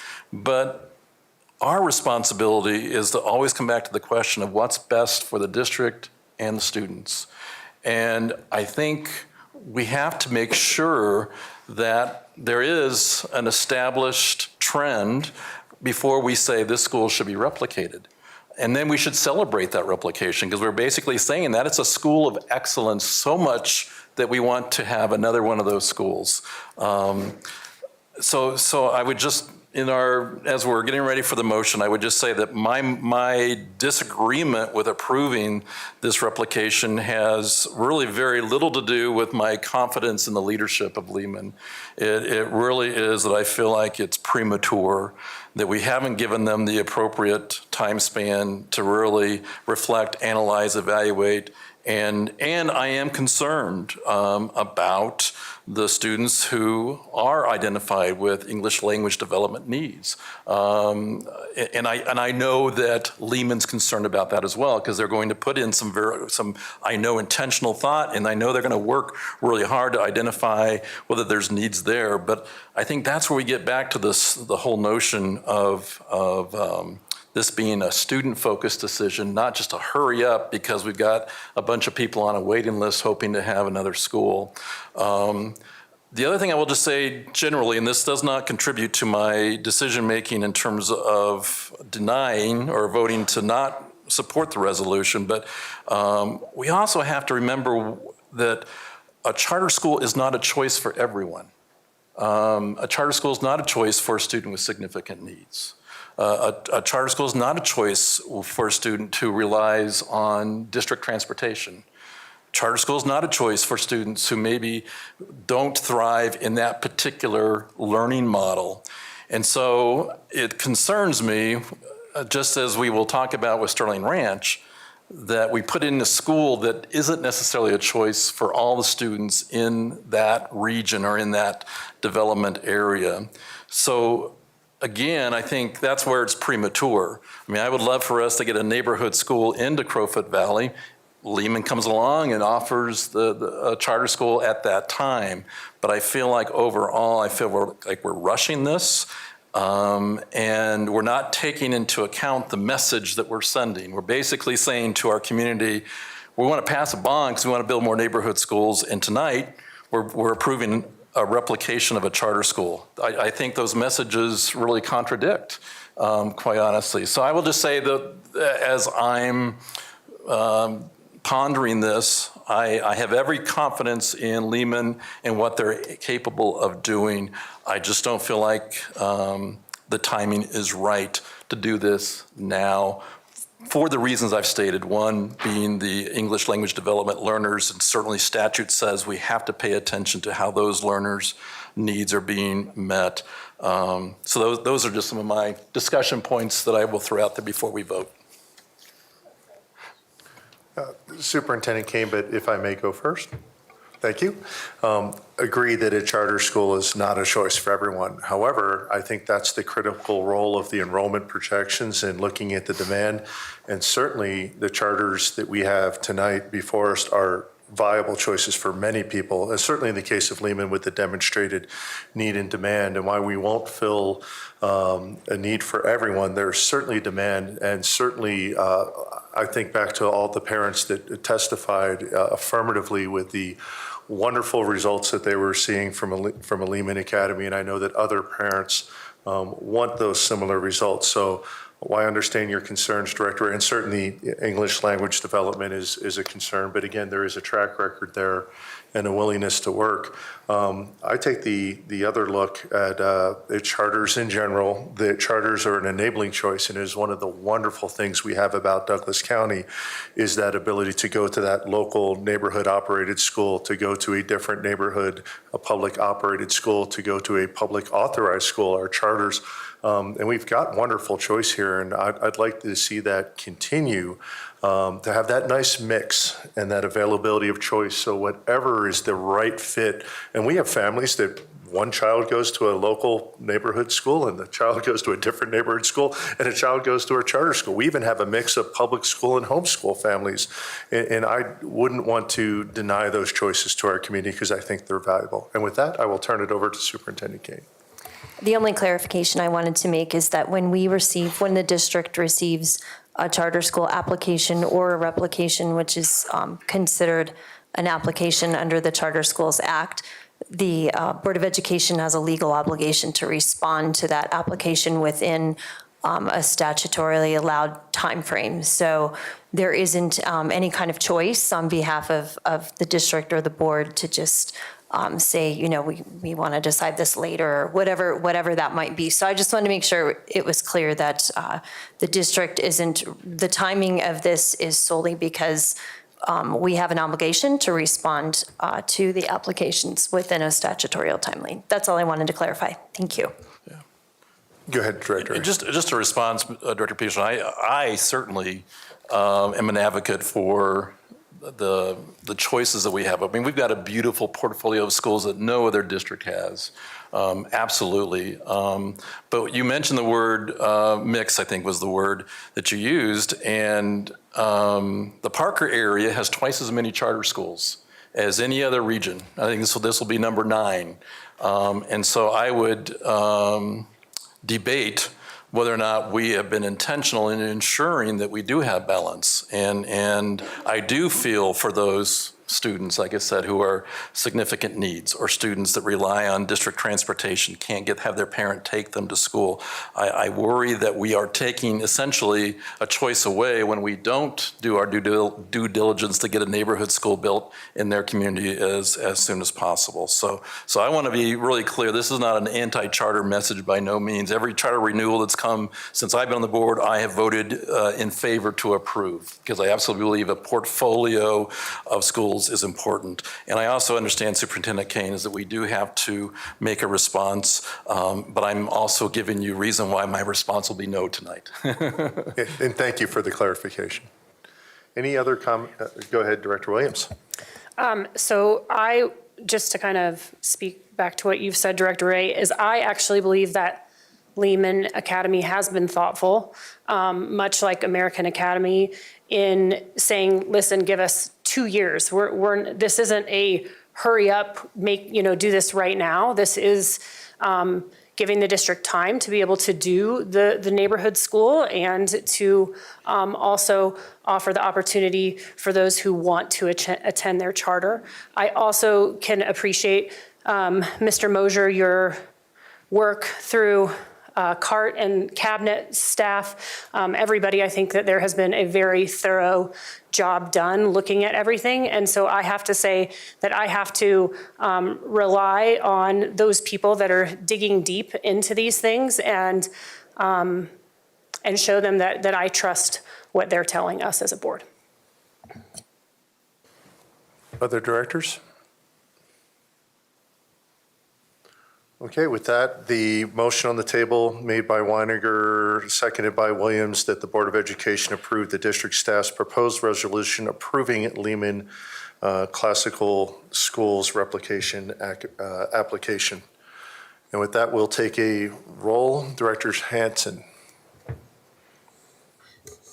These are enormous decisions that have significant impacts on so many of our community employees. I genuinely appreciate the discussion, and Director Ray, you were very persuasive and brought some really fantastic points up. I am going to vote aye this evening. I do agree with Director Williams that our staff has just spent so many hours reviewing this and have done a very thorough job, and I am going to affirm their recommendation to approve. Thank you, Director Hanson. Director Meek. Yeah, what great conversation tonight. Director Ray, you bring up many, I think, valid concerns, and I'm hoping those concerns can be addressed moving forward. Not having a track record, not through their fault, through operating through COVID over the past couple of years, really gives me pause, as well as the concern around serving English language development learners. But I think I have to stick with the staff recommendation on my vote, so I'll vote to support. Director Myers? Aye. Director Peterson, aye. Director Ray? So I want to preface and say that my vote isn't a reflection of whether I trust staff's recommendation. I wholeheartedly agree that everything they presented to us was right on. We as a board, though, are the ultimate decision makers for authorizing, and we have to be at peace. That it all comes back to the statement of, is this what's in the best interest for the district, students, and the community? That's our accountability. We have to be at peace with that. Regardless of what staff, regardless of what CART does, that responsibility is on our shoulders. And for the reasons I've stated, including my concern that there's some criteria that hasn't been met that I think statutorily needs to be met, for those reasons, I'm voting no. Thank you. Director Williams? Aye. Director Weiniger? I just want to also say I appreciate the respectful dialogue. And I think these provisions in this resolution are very fair, that we can, vote no in the future if need be, if they don't meet it. So I'm an aye. Okay, motion is passed by a vote of 6-1.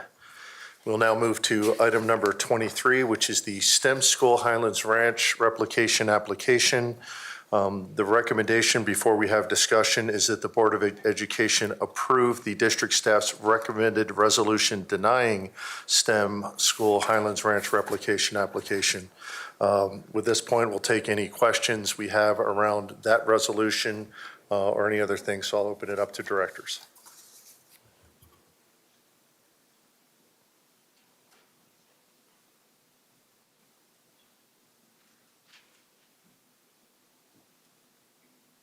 I'll start with my one comment. I got it actually answered during the conversation with Mr. Mosier, and it was around enrollment verification of the demand signal. And again, this is in the actual resolution documenting that it's roughly about half what was stated in the letter of intent. And I do share those concerns about the enrollment, the ramp up plan, and the fiscal viability that are actually cited here in the resolution. So you already answered my question, so I have none at this time. Any other directors?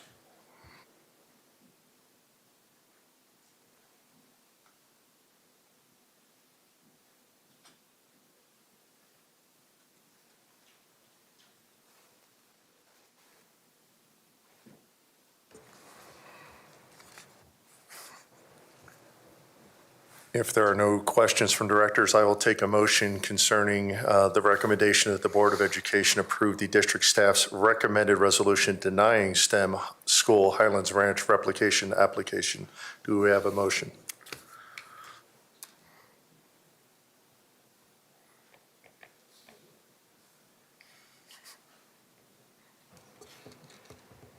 So moved. A motion. Excuse me, I have a motion by Myers as stated. Do we have a second? I'll second. Director Weiniger is a second. Any discussion or comments before we take a vote? Go ahead, Director Weiniger. I just want to say, I think STEM, the current school that they have, is a fantastic school. I attended their graduation this past May and was so proud of all those students, and they were so proud of themselves. And it was a great atmosphere, great school. And personally, my biggest reason for voting no has to do with I want to say this right, the facilities plan and how staff recommended how their only area is in Sterling's Ranch.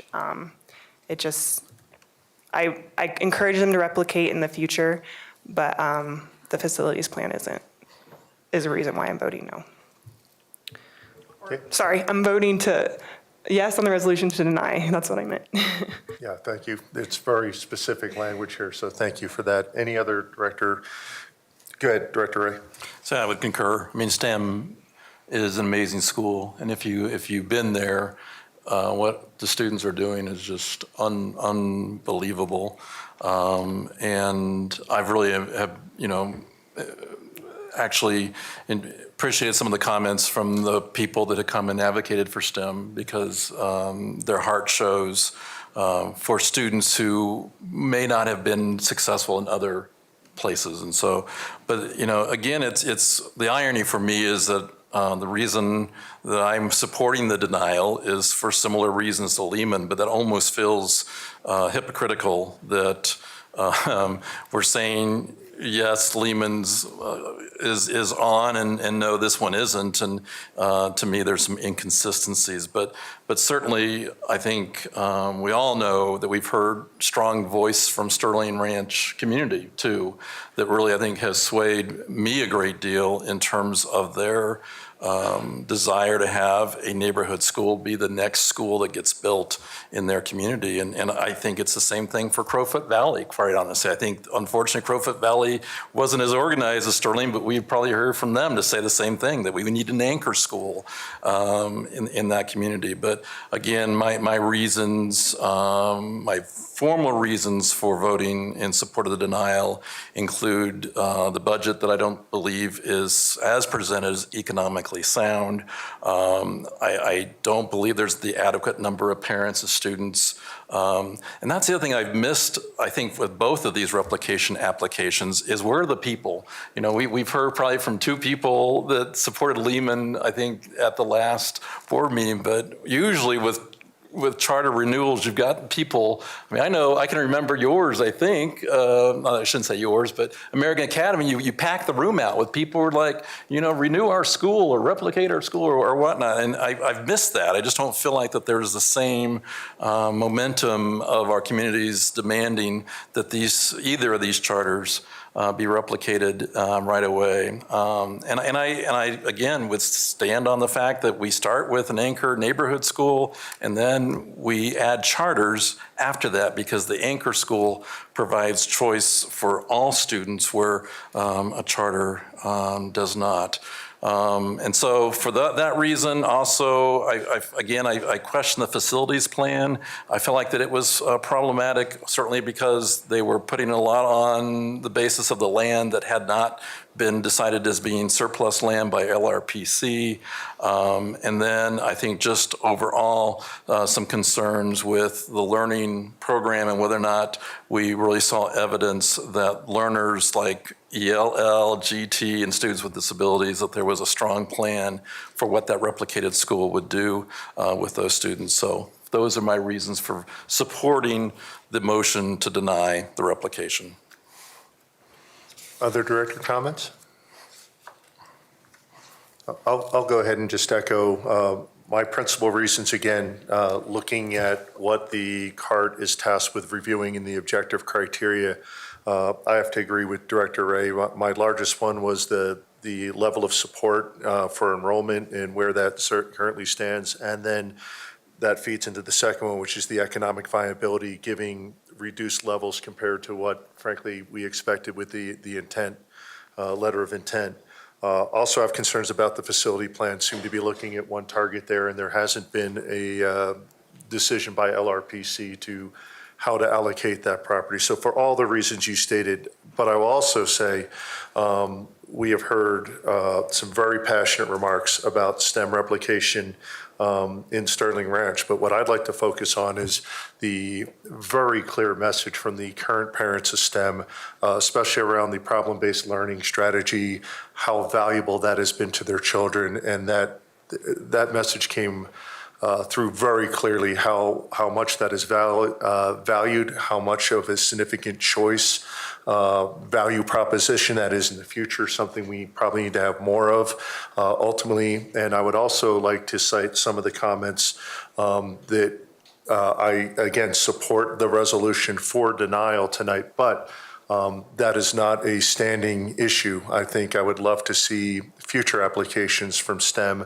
that address the cited deficiencies that came out from the CART that certain board members have cited tonight. And if those are addressed, I think that there is a lot of merit to looking at STEM in the future, even though, back to your earlier comments, for STEM, I'm not right now where we are with certain concerns, but that certainly does not mean that I, as one director, am not open to future reconsideration in the next cycle or future cycles. So I wanted to get that on record. Any other comments from any other directors before we take a vote? Okay, seeing none, the resolution before us is that the Board of Education approve the district staff's recommended resolution denying STEM School Highlands Ranch replication application. Motion made by Myers, seconded by Weiniger. Director Hansen. Aye. Director Meek. Aye. Director Myers. Aye. Director Peterson is an aye. Director Ray. Aye. Director Williams. Aye. Director Weiniger. Aye. The motion is passed by a vote of 7-0. We'll now move on to item number 24, which is adoption of the 2022-2023 Master Capital Plan. We have a 10-minute presentation scheduled, followed by a 5-minute Q&A. Good evening, directors. I'm Larry Mugler. I'm the current chair of the Long Range Planning Committee. I understand you talked some about our committee earlier tonight, and I appreciate those comments. The Master Capital Plan includes some summary of our activities for the past year. Hopefully you'll have a chance to look at that. Our Vice Chair, Brad Geiger, is here this evening, so hopefully if I have things that I can't answer, Brad or the staff will be able to cover those, but I'm going to try and stay within our 10 minutes. We did not do a Master Capital Plan 2 years ago because of COVID, but last year you did receive one. This year, it hopefully is a continuation of that effort. And I just want to highlight a couple of items there, so we'll see if I operate the buttons. In the executive summary, you'll find this chart, and I think it's also elsewhere in the document. And being trained as an engineer, I love to look at charts. So this one is the capital needs over the next 5 years. The full report will cover 10 years, but this particular chart gives us the first 5 years. The total for this 5-year capital needs is over 800 million, depending on how much inflation we accomplish. So there's plenty of need out there, well beyond what you'll be able to cover with any kind of bond issue this year.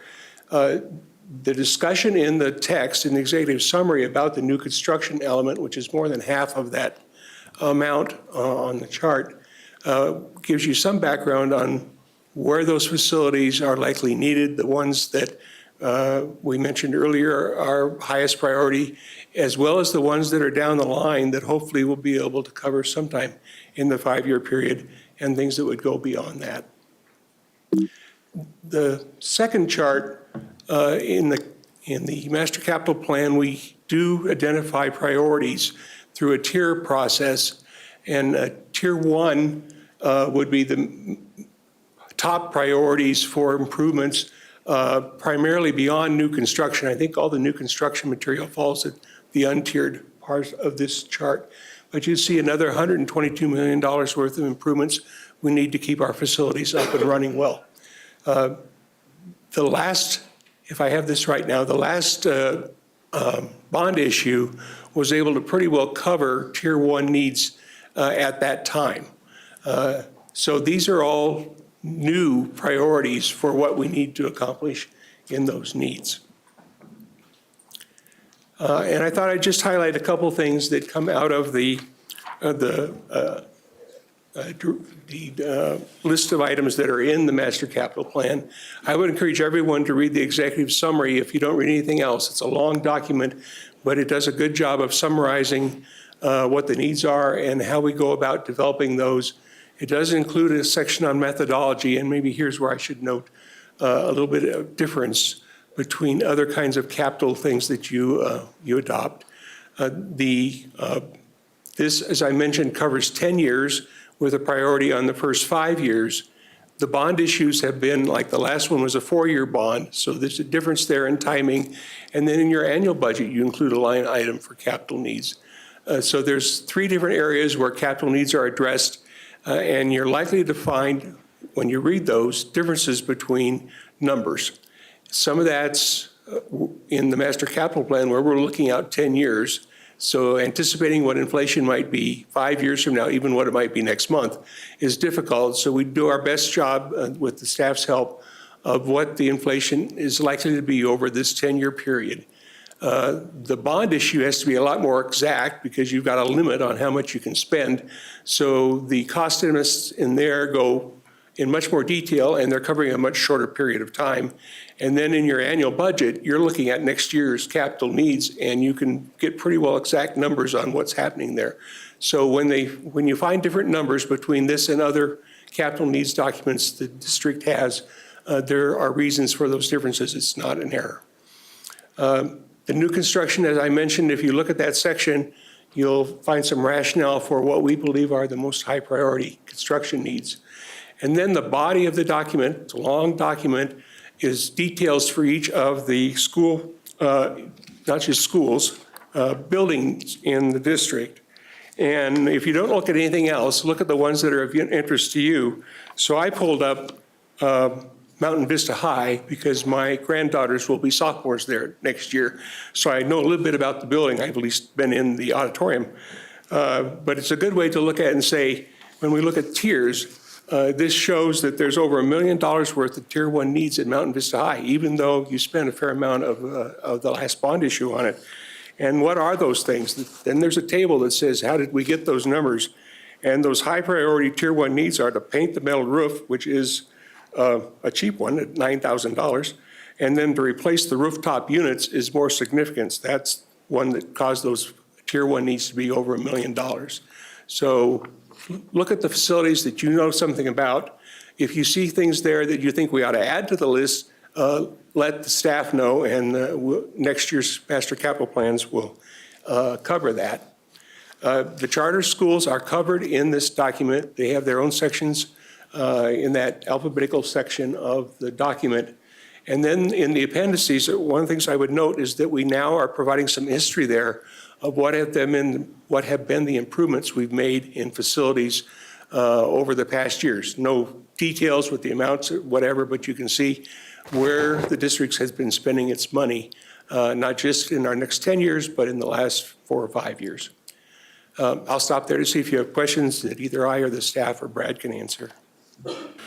First thing I'll say, because you were not in live attendance earlier, Mr. Mugler, is there was a big thank you to your committee and for what the work they do, and then the outgoing board members. So as I recall properly, there was much applause and thank you from the audience, which was larger at the time. That being said, my personality, I love data, but I hate thick documents. From the very first master capital plan that I received as a director, I found it, although thick, to be very consumable, very detailed, and very easy to digest. So for those listening online in the audience, I would highly suggest looking at the master capital plan. It shows the need, especially with a mill and a bond. And again, to separate those two, master capital plan, capital expenses, think infrastructure. Love the listing of tier items for each individual school. So as you said, if you have a school regionally of concern based on children, grandchildren going there, if you're a staff member at the school, please look at your school in the master capital plan and you will see the needs meticulously detailed. Love the addition of the list of improvements to see where we are. And we hear a lot about trust in the board or lack of trust in the board. One entity I would put to all those listening online that we should trust is our LRPC, our MBOC, and our other committees, especially when it comes to what the actual need is in the community. It's not based on opinion. It's not based on personal preferences of individual board members or individual political agendas. It is based on documented, evidence-based data. Much of this comes out of the LRPC. So I could not be more thankful, because we, as a group of 7, I think I can speak in this case, could not assemble the volume in the hours that LRPC takes. So with that, thank you.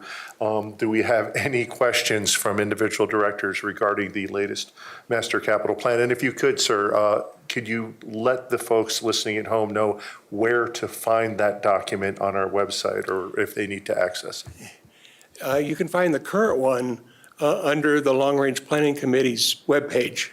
And I think once you approve the version tonight, we'll have it up very shortly to replace last year's MCP on that Long Range Planning Committee website. And the old ones stay on, so you can go back, if you're really a geek, and go back and compare how those have changed. I did want to add something to what Larry said. The $250 million bond that was passed in 2018 went to address Tier 1 needs in the first 4 years, but only for schools that were built prior to 2007. Anything built since then was not touched.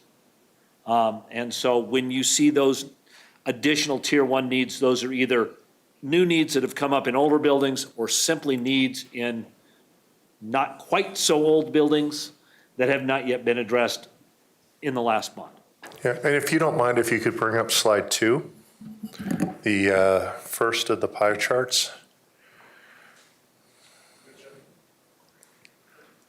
Oh, I'll stop, bud.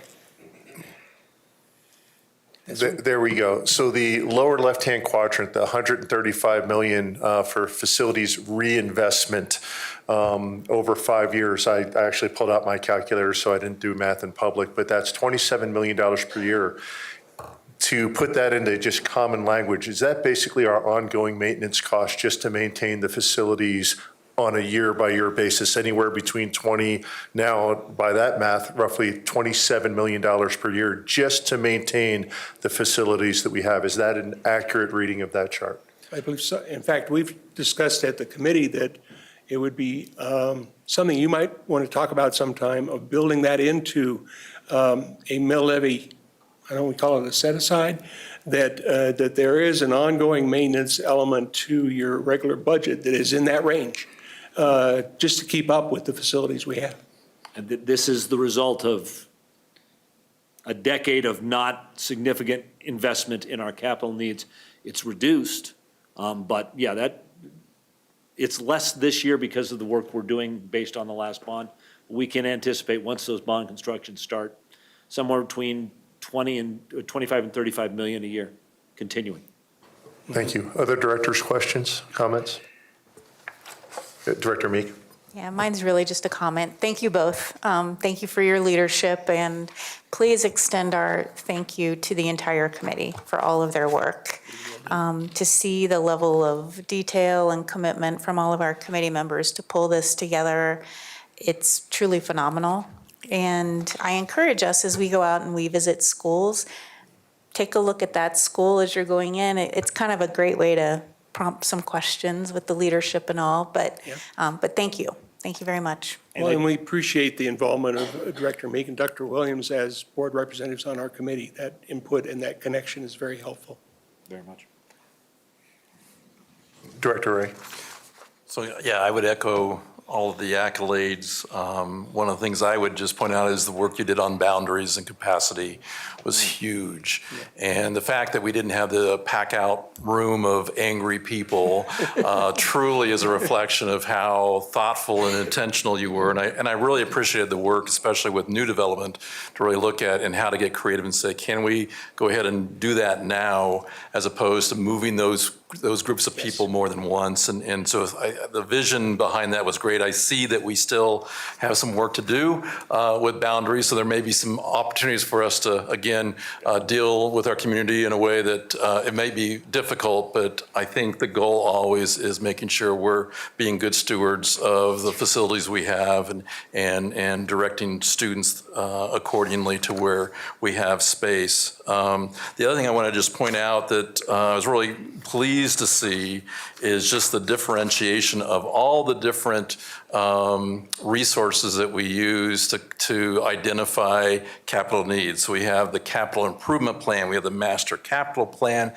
then we have the bond plan. And I really like seeing the definition laid out, because I know there was some confusion in the past of, well, your master capital plan said you're going to do all the Title I needs, but your capital improvement plan said you're only doing for the first 4 years. And so I just think that's an excellent addition for our community to understand that there's multiple data points that we look at intersect to help inform us for very specific things, whether it's the bond, whether it's the capital improvement, whether it's tier ones.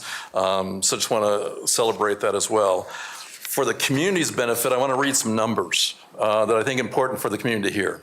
Over the next 5 years, it's estimated that Douglas County School District capital needs will be $800 to $920 million.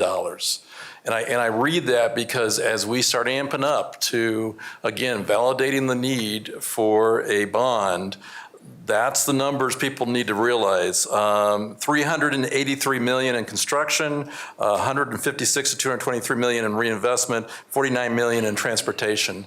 But I just think, again, that's where your committee just serves us so incredibly well because it's there in black and white. It's not like we all of a sudden are just making this stuff up just to go out and do a November bond election. This has got a history, it's got a clear path that really justifies and shows too how frugal we are as a district. I mean, I think the other piece of that, and I agree with Mr. Geiger, I mean, there's point of being neglectful when we haven't done our due diligence in getting the additional revenue to take care of our facilities.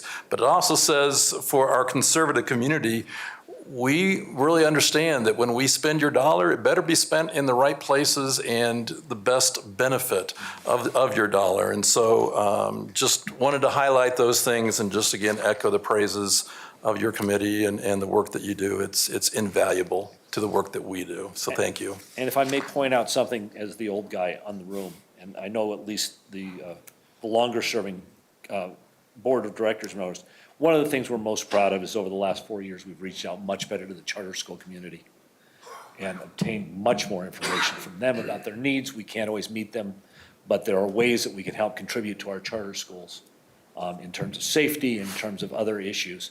And I think more than we did 5 years ago, more than even we did 3 years ago, we know much more about how those schools operate. And I think that contributes to our knowledge base on a lot of things. Director Meek. Yeah, and this might be a question for Superintendent Kane, but I know we've been talking a lot about the board as well, getting into a cycle. So the community understands and expects us to go towards them to explain, ongoing facility needs and everything. Is there a plan in place in regards to how we might develop a cycle? And what would LRPC's involvement potentially look like that? I mean, that's for us to discuss, but I'm just wondering what your thinking is. As we're going out and talking about our funding needs in general, we are very much promoting the idea of a cycle and what that looks like. And we are talking a lot about the 111 buildings that we are responsible for taking care of locally, and that the cost to maintain those is $20 to $30 million a year, and that's just to maintain what we currently have. And as Mr. Geiger said, that is constantly increasing. So we're certainly making sure that as we're having these opportunities to talk to our community about the importance of capital investment in our schools, and that capital investment is indeed a local responsibility versus a state responsibility. And so we're continuing to make sure that's part of our messaging. And I do want to be clear that that messaging, at least from the district standpoint, goes past a potential ballot initiative. That messaging, our plan is to have that be continuous messaging and something that we want to work with the Board of Education and then by extension, the Long Range Planning Committee on continuing. We can't just give that message every 4 years. We really need to keep that message going all the time. So that's part of what we're dedicated to doing as we're engaging our community more with our school district. Quick follow-up. I think the presentations that you've been giving, I think it's so effective when we have those compared to industry. Here's our HR staffing ratio, and this is what it looks like with industry. I wonder if there are comparisons like that as well with capital needs and maintenance of buildings. And I think the community and the public is just blown away by how many buildings we have and the square footage and all of that. And I think sometimes when you provide those comparisons, it just helps move them in understanding that need. Thank you. I appreciate the feedback. Any other directors? Okay, seeing none, the recommendation is that the Board of Education adopts the 2022-2023 Master Capital Plan as presented. Do I have a motion? So moved. Second. I'm sorry, was that Weiniger? Oh, I'm sorry, Meek, thank you. All right, we'll now call the roll. Director Hansen? Aye. Meek? Aye. Myers? Aye. Peterson, aye. Ray? Aye. Williams? I should have brought this up, but I just wanted to say thank you. I know you guys you put a lot of work into this, so thank you, and I'm an aye. Director Weiniger? Aye. Passed by a vote of 7-0. And again, thank you, Mr. Muckler, and thank you, Mr. Geiger, for your service. Moving on to item number 25, approval of school year 2022-2023 budget resolutions and financial plan and budget, a 15-minute presentation followed by a 5-minute Q&A.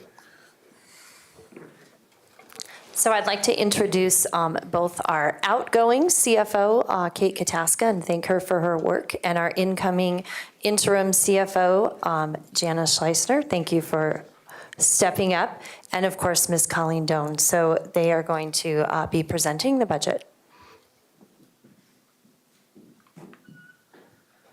Thank you. So before I turn it over to Colleen, I'd like to kick off with some thank yous. So just in case we run out of time by the end, I want to make sure some folks get acknowledged. So as you know, our budget team is small but mighty. It is Colleen plus 5 currently. So we've got Colleen, Drew Phelps, Amanda Faber, Drew Bishop, Zachariah Pate, and Patty Grams. So, but this doesn't just happen with our budget team. This is the work of hundreds and hundreds of hours and directors across our district, all of our school leaders being really intentional, our partnership with HR, and all of the work that has happened around compensation, Mary Tesla, Scott Barnes, Luann Heiler, Kathy Franklin, our ERP team who takes all of this data and thousands and thousands and thousands of lines and puts it into our system called Workday. And hopefully in the end it spits out and all those numbers tick and tie out and everything looks good.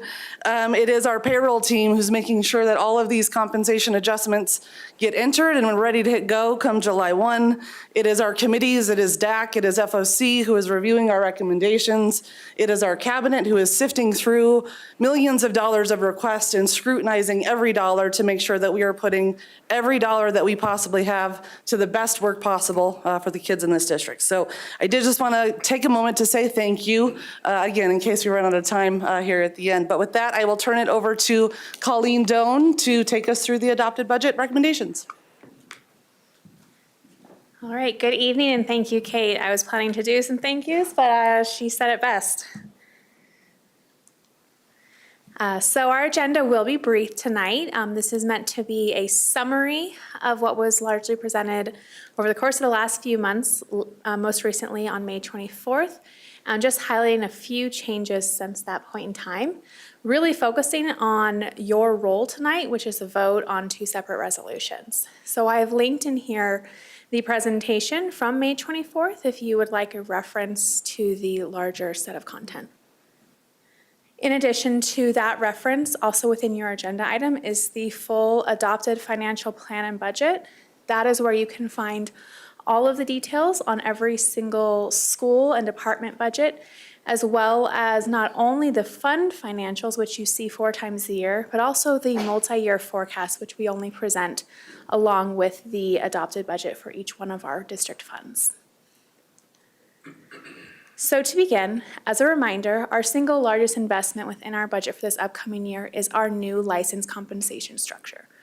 This slide is identical to the information presented last month. Just wanted to remind you all and in the audience watching that this is $26 million of the increases to our budget, and we're very excited about this average increase of about 8% to our licensed staff. On our non-licensed compensation, just wanted to clarify a few items here, present some revised information in terms of the averages as well. So we first began our non-licensed revisions actually within last year's budget. So July 1 of 2021 started to have some adjustments made to ranges and positions and employee groups in the non-licensed realm. So this is really almost part 2 of a many-part process. We are not finished. I really want to emphasize we still have a long ways to go. So with this, we have identified positions that are below market by greater than 5% and adjusted those ranges of those employees. The maximum for an employee within that category would be 8% increase. We established minimum pay increases for all of the non-licensed staff. That would be either ongoing or one-time, depending upon whether their placement within the salary range. Similar to how our licensed staff, if they are above CEL, we get a one-time 2% stipend. That is the same situation for our non-licensed staff who are outside or maxed in their range of their position. So within range, employees, we first want to make sure that no one who is a returning employee is exactly at the minimum. And then beyond that, employees will receive in our administrative and professional technical group, minimum of 3.5, and within our classified group, a minimum of 4%. We also address compression issues that result of overall increase to minimum rates from a year ago, which resulted in some employees within these groups receiving greater than either the 3.5 or 4%. And again, to emphasize, our non-licensed ranges will need to continue to be evaluated, and future enhancements will require additional employee feedback and may require available resources and additional recruitment incentives for our employees. So overall, the averages for our non-licensed employee group is a 6.6% increase year over year. And further breaking out that detail, administrators, so this is principals, assistant principals, directors, cabinet, it's 4.1%. Our professional technical staff is 6.1%, and our classified staff is 7.0% average pay increase year over year. Again, as a reminder, we are also providing our returning employees a one-time retention pay this upcoming September. So this is actually budgeted in the current 21-22 school year. And on the consent agenda this evening, one of your items was the approval of the appropriation resolution for the final revised budget. And the retention stipend is built into that budget that the appropriation was just approved on. So again, just as a reminder on this, all staff who return from the current year to next year who are still employed with us before September payroll will be eligible if they're full-time for a $2,000 stipend and part-time for a $1,000 stipend. And our employees who are on a leave of absence who return before the end of the calendar year will be eligible to receive that upon returning from their leave of absence. So when you take this one-time stipend and add it on top of the average ongoing pay increases, our non-licensed staff will see on average in that 12-month period a 10% increase to their pay, while our licensed staff will see on average a 12% increase to their pay.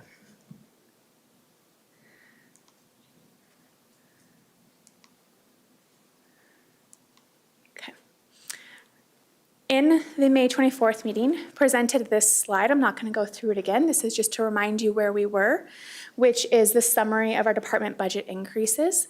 We presented to you all $14.6 million of district support of our students and staff, which is approximately 39.7 FTE included within that.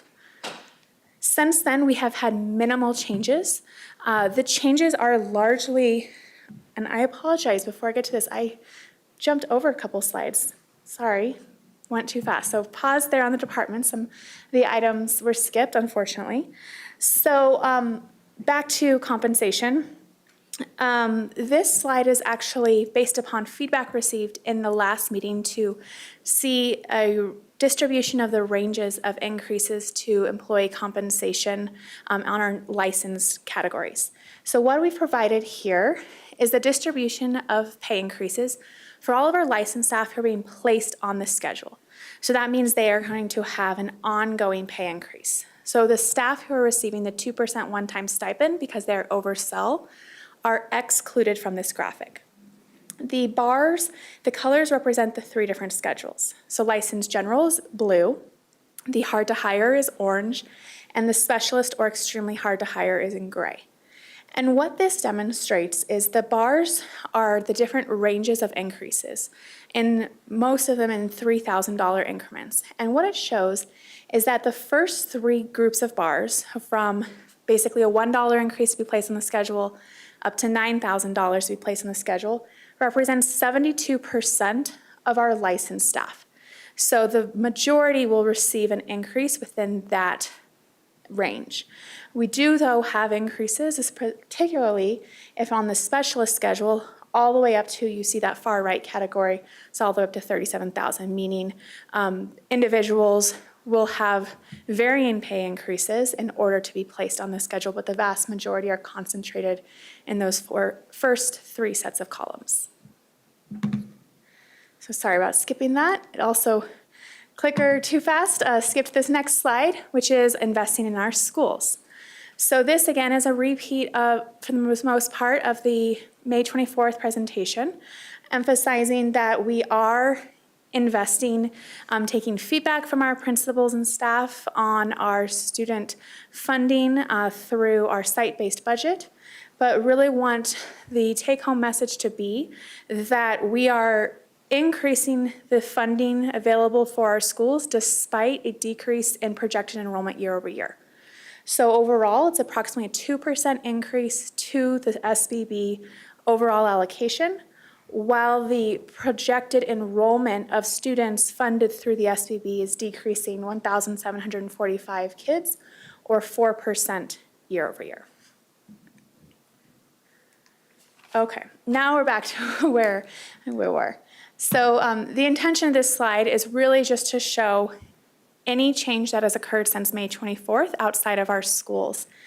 And what I'd like for you to take away from this is you can really concentrate it in 2 categories. There's a reorganization, which is net zero movement. It's fairly budget neutral of just positions being budgeted in a different category, different organization structure, and an increase to transportation to reflect calendar changes.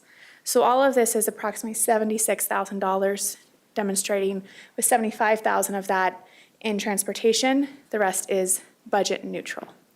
And again, for clarity, this is explained further within some of our budget documents that we provide throughout the year. We budget salaries based upon the midpoint of a position plus the benefits. And so any dollars represented there that are aligned to a position title represent more than just salary and not necessarily the salary of an individual who may fill the position. So to summarize, our budget invests over $63 million in our district. This is within our combined general fund. That is more than just what we call Fund 10 general fund alone. Of that, again, the single largest investment is compensation. So we have $26 million for our licensed, about $10 million for non-licensed. The difference getting us to $44 million is some of those benefit changes, things like para increases that are outside of the district's control. Our site-based budgets are increasing a little under $5 million, and again, investing in our support systems is about $14.7 million. Investing in our support systems, again, remind you, this is combined general fund, meaning this also includes increases that may draw down fund balance outside of the general fund, such as transportation. The true general fund component of this is 11.1. However, about half of that, or 5.8 of it, is only the ongoing piece. And that actually is described in greater detail in the slides from the May 24th meeting. You could look and see that breakdown between one-time versus ongoing. In particular, it was slide 22, if you wanted to see that.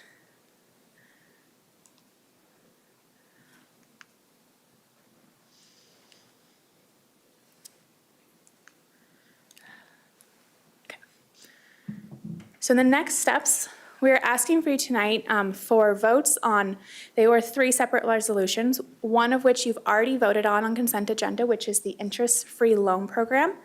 The 2 that are before you on this agenda item are the approval of the appropriation resolution and the use of beginning fund balance resolution, which I'll outline on the next 2 slides. Beyond tonight's agenda item, our next work is to build and publish our adopted budget book, which will be available for the public at the end of the summer. So this includes everything that's within our adopted budget and financials, plus more information on our schools, more information on departments, and some non-financial content as well. And then we aspire to continue to collaborate with our Fiscal Oversight Committee on the creation of a citizens guide for the budget to be available later in the fall as well. So the first of those resolutions, the appropriation resolution, this is the authority to spend. So without approval of this resolution, the district cannot legally spend any funds. And so this is the breakdown by fund. It's a little over $1 billion total, and about 75% of that is within the general fund. So that's really why we focus so many of our conversations on the general fund. The next resolution you'll be voting on is the use of beginning fund balance resolution. So if there's a 0 represented there, that means that the fund is generating fund balance, or it's no change in fund balance, meaning revenue equals expense. So it only outlines the ones that are drawing down their reserves, where their expenses exceed revenue. Most of them, it is intentional. Something like the bond. We need to spend those dollars within 5 years of generating the bond proceeds. And so we intend to spend $31 million of the bond proceeds this upcoming year. So this is anticipated and not out of the ordinary for these purposes. So with that, that concludes the presentation, and happy to take any questions on our adopted budget. Directors, any questions, comments? Director Weiniger? Just a comment. Thank you so much for your great job as always, Colleen. And also thank you, Kate, for serving as our CFO this past year, and just wish you only well on your future endeavors. You guys did a great job, and I just wanted to bring up that the FOC wrote up a memo, and it's attached to this agenda online. And they had some great recommendations and comments, but something I wanted to point out that they said is the recently approved compensation plan sets in motion salary improvements that are not covered by the current ongoing funding, leading to deficit spending and use of reserve funds. And it just reiterates and accentuates how important it is for us to pass this MLO. And if people are wondering what we're spending our money on, just look at our budget and how much of that is going to our teachers and their compensation. And I think that, in my opinion, this budget's great because we're giving a lot to our teachers. So, yeah, overall, great job. That's mostly what I wanted to say. Director Ray? Would echo that. I'm not going to talk to you yet because that's too emotional for me to deal with right now. Ms. Leisner, welcome back. It's the Colleen and Janice show again. And you guys, again, just were remarkable during some really stressful times financially in our district. So I can't celebrate enough when we can almost see maybe almost a typical financial plan that doesn't have to take into account, oh yeah, there's a $30 million true up that we need to do in January, February. So just want to also praise and accolades. And again, as you guys have already done, there's a lot of people behind you that make this happen. So, so thank you, thank you. Can we go back to slide 6? I think that's the slide that I kind of helped generate or had you. So thank you, first of all, because that's kind of what I wanted to see, but I'm still not quite understanding it. When we say everybody's getting something but from $1 to $9,000, there should be nobody that only gets a $1 raise, right? So for some individuals, it may take, no one's getting $1. It may take as little as, let's say, $10 to be placed on the schedule For any amount that is less than 2%, they will receive that difference in the form of a one-time stipend so that no one has less than a 2% increase next year. Okay, I think I get that. So, but it feels misleading to say that our low number is 0 to 3,000, because that really no one should experience, because everybody's getting that one-time payout. But you're saying that's not reflected on this graph. Correct. This Okay. is exclusively the ongoing pay increases for placement on the schedule. Got it, that helps. And then I was interested in understanding what was our maximum pay increase versus, I know 2% is our minimal pay increase. What was the maximum on the other end? Was there ever a percentage calculated said that there's some people that made an 18% increase? We know the average is around 8%, but I was just curious what the maximum was. I didn't look at a percentage standpoint. The maximum is a little under $37,000. Okay. But it is a specialist, so it is a individual that's already higher end of the pay scale. But I do know there are a handful of individuals where it's greater than 15%, but I'm sorry, I don't have that exact number. Okay. Just adding to my elevator talk, it's always nice to be able to say, these are the ranges and these are the averages, but this really helps it a lot. And I just wanted to say thank you for generating that on my behalf. One other question I had was, we've been talking about the potential bond MLO and the need for $280,000 just to put it on the ballot if we choose to do that. I'm kind of confused. I think Director Kane, if I remember right, you said that hasn't been allocated yet, and we would do that but I thought in our bond or our board department budget, we've already anticipated that possibility, and it's included in that. I just wanted to get that corrected. Sorry.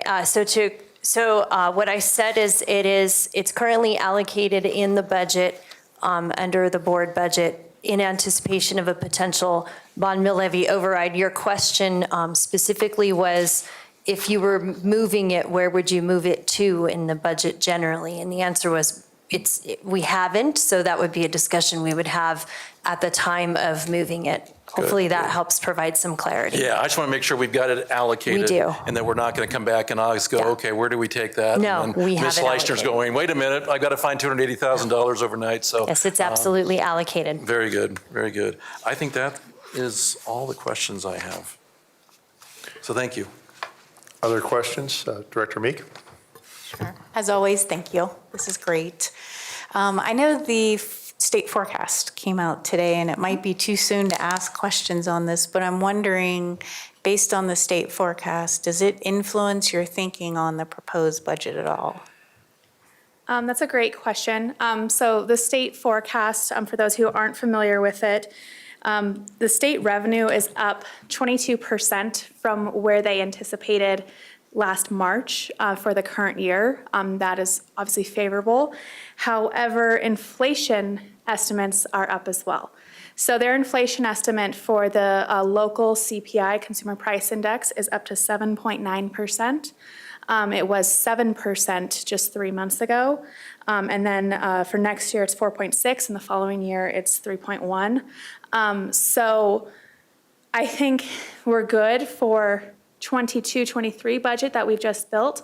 I think they're going to have some really strong conversations and a lot of discussion in preparation for the 23-24 school year, when we'll really start to see some of the effect of that, because we've already agreed to a lot of our contracts for things that would be driven by inflation for this upcoming year, because we start those renewals of the RFPs very early on in the process. So we've already locked in a lot of rates.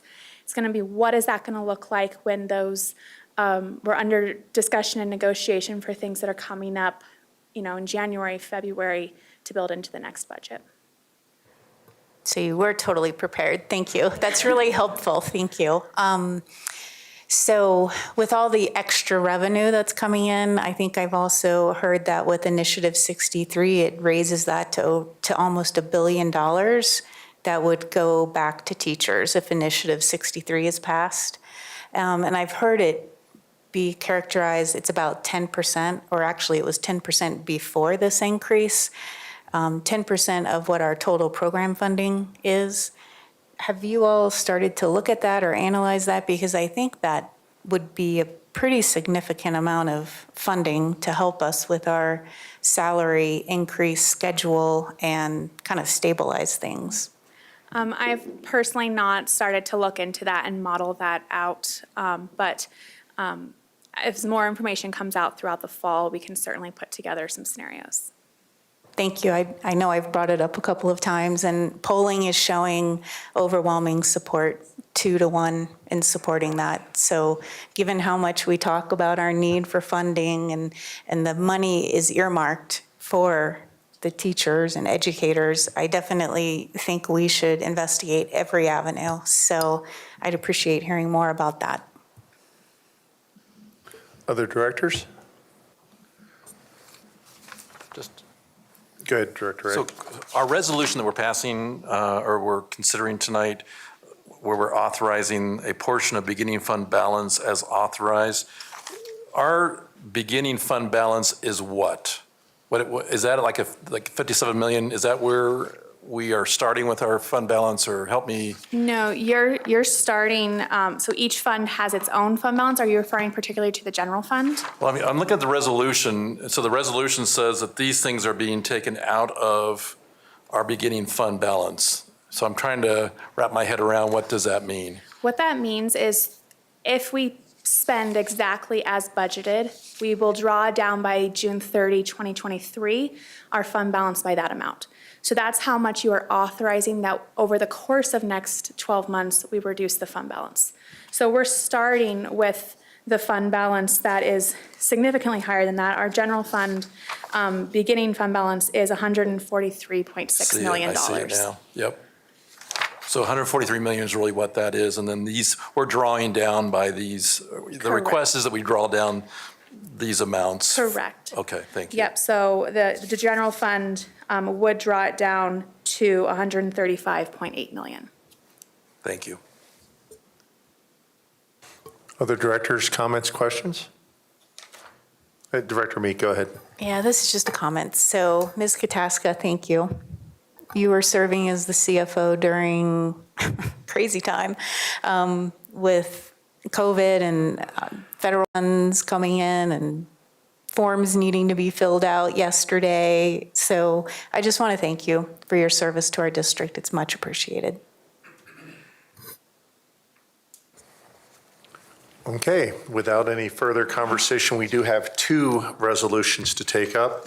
The first one is, let me just, sorry, go back up to the top, is the attached Douglas County School District RE1 fiscal year 2022-2023 appropriation resolution. And the recommendation is that the Board of Education approve said resolution as presented. Do I have a motion? So moved. Motion by Ray. Seconded. Seconded by Weiniger. And if there is no other discussion, we'll call the roll. Director Hansen. Aye. Director Meek. Aye. Director Myers. Aye. Peterson, aye. Ray. Aye. Williams. Aye. Weiniger. Aye. Passed by a vote of 7-0. That was the appropriation resolution. And then the second one, we will need a independent motion for. This is the one entitled Douglas County School District RE1 Resolution authorizing the use of a portion of beginning fund balances authorized by Colorado statutes. Do I have and the recommendation is that the Board of Education approve said resolution as presented. Do I have a motion? So moved. Motion by Ray, Seconded. second by Weiniger. And we'll go down the roll. Director Hansen. Aye. Meek. Aye. Myers. Aye. Peterson is an aye. Ray. Aye. Williams. Aye. Weiniger. Aye. Passed by a vote of 7-0. That brings us to the last of our action items, and unless anyone needs a break, we will power through. Okay, there seems to be general consensus. Item number 26, naming of facilities, the former Wildlife Experience, also known as CU South, and former ACC Parker Building 5-minute presentation. I will be running a stop clock on Mr. Windsor and 5-minute Q&A. Starting to get a please reputation take your here. time Thank you like so other much. speakers. I appreciate that. Before the 5-minute clock starts, I would like to quickly introduce a great new team member to our post-secondary readiness team, as well as our school leadership team as well. And so I'd just like to recognize and have Mr. Dan McMenemy join you and just have a quick little hello to you as well, too. Thank you. President Peterson, members of the board, Superintendent Kane, thank you so much for the opportunity to come back to Douglas County. I really value that opportunity. It's been exciting the last week to get to reconnect with old friends. It's been 8 years since I was here before. The other exciting thing about this job is I get to work on things that I really love working on. Career in tech ed, concurrent enrollment, alternative education, all those opportunities for students to become the best that they can be. Those are passions of mine, and I'm excited to be back in Douglas County. So thank you. I will say he's already been joining our school leadership team meetings already, and our staff couldn't be more excited, and principals to be able to work with Mr. McMenemy as well, too. So you can start the clock now. So again, thank you very much for the opportunity to speak with you. This is probably one of the most exciting times going back 4 years, starting this conversation about our 2018-19 bond that our community invested in as well. Part of that process was about the opportunity to create an alternative education campus in Parker, as well as the opportunity to utilize funds to create more post-secondary readiness opportunities for our students. I have two absolutely incredible staff members that I'd like to introduce you here that have done an outstanding amount of work to be able to get to this place to name these campuses. I think there's affectionately known so many different names for the campuses that we're working on, so I couldn't be more excited that we can finally identify those names. Tonight, we'll really kind of walk through a little bit the policies that we engaged in this particular process, as well as some of the different timelines and stakeholder input that we also gathered throughout this. This process has been a couple-year process in gathering input around the development of this work and the opportunities we get to provide for kids. In this process, we did provide a memo as well, but wanted to highlight as well as the district policy specifically around naming and policies FF and FFR around some of the naming. We did provide some different names as well as a survey that went out to you as well and gathered that feedback as well as a variety of different areas which Ms. Hand will be digging into. So I would like to turn it over to two absolutely outstanding educators. I'd like to introduce Dr. Rex Gore, who is our director of our new innovation campus, and Ms. Leanne Hand, who is our principal of our new alternative education school. So I'm going to turn over to my friend, Ms. Hand, to talk a little bit about the process. Good evening, directors. Good to see you again. Well, this is a year almost to the day since I started on this endeavor, so it's a really exciting night to finally have an identity to move forward with. So just to give you a little bit of history and background, this has been about a year-long journey of touring through different stakeholder processes to make sure that we gathered input for the new alternative school and for our innovation center to move forward. I'm careful about what words I say. So as we look at this, you can see that we have engaged a variety of different stakeholders throughout the district over the course of the last year. Most important and dear to my heart has always been the student as the center of decision making. So many of our stops have included our student advisory group. I have affectionately named myself the substitute principal of the alt high schools this year, or this past year. And so anytime they're needing somebody to step in, I volunteer because I'm missing kids so much right now. It's always an opportunity to pull and engage with our kids in that process as well. As you well know as well, we've gone through District Accountability Committee. We put the community service or the community survey out several weeks ago, and we've engaged all of our leadership levels as well, from high school principals up through superintendent cabinet. So everything that you should see moving forward is a very comprehensive review and an acknowledgement of stakeholders in the process that we're moving forward with. So if we're looking at the former ACC Parker campus, what we really wanted to focus on, as I specifically engaged with some of our kids in this process, was how do we take that board the board policy of looking at geographic locations and really combine that with our identity and our vision and our mission to move forward. And so because so much of that revolved around the entrepreneurialism idea, we gave kids a list of vocabulary related to entrepreneurialism, and as well as let them have an input into that process as well. So you can see this word cloud really kind of pulled up words that resonated with kids or also that related to that entrepreneurial mindset. So we pulled this into one pool for them to take a look at. And then when we asked them what they thought of when they thought of Colorado, these were some of the things that came to mind. So when we said, when you think about coming to Colorado as a visitor, or what are the things that you think are most powerful about Colorado, these were some of the ideas that students specifically listed in the process. So we took these and gave them the opportunity to call out their own ideas for names, as well as vote on some potential names. So as a result of refining over several months now, we've landed on what we felt were two really great landing spots to move forward with, and then have refined that even since the DAC meeting last week. So our very first one that's polled really well has been VALE, and that stands for Venture Academy of Leadership and Entrepreneurship. It's beautifully aligned to the mission and vision of our school. It does give a playful nod to Vail as a location or geographic location in Colorado. And then the beautiful thing about input with the community survey is people that have reached out and told me things I didn't even notice. So just in the last week, I had a Spanish teacher reach out to me and say, you realize that if you say vale la pena, it means it's worthwhile. And I just thought, oh my gosh, this is just amazing, right? So added that to the mix as well.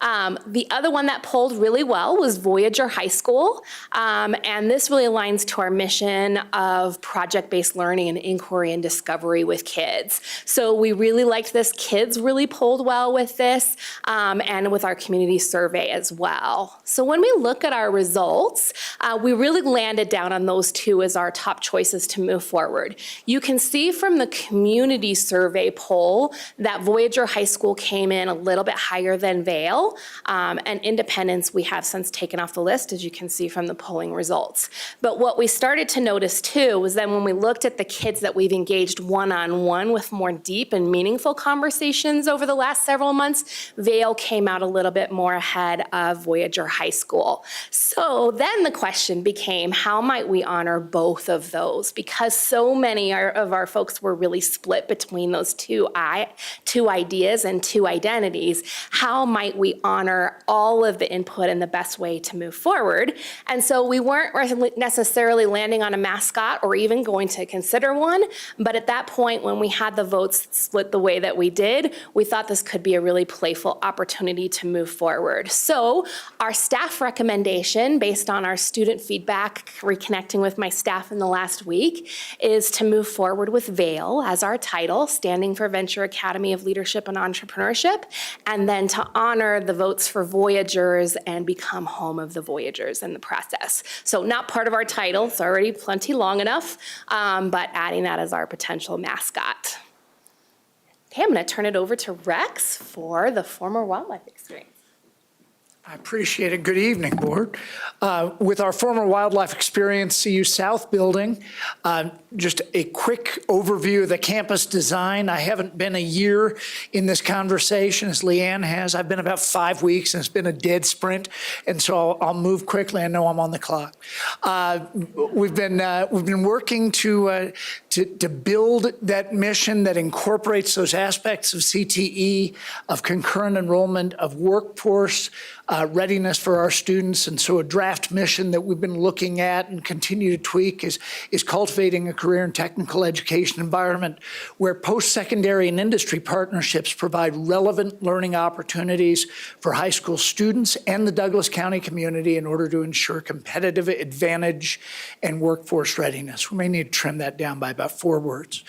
But we really are looking for this beautiful campus to be a central hub for Douglas County School District, housing activities and events for students, for the community, for industry, and all of our different stakeholder groups. Again, with regard to the campus design, we are looking at 7 initial pathways as we open to students in the fall of 2023.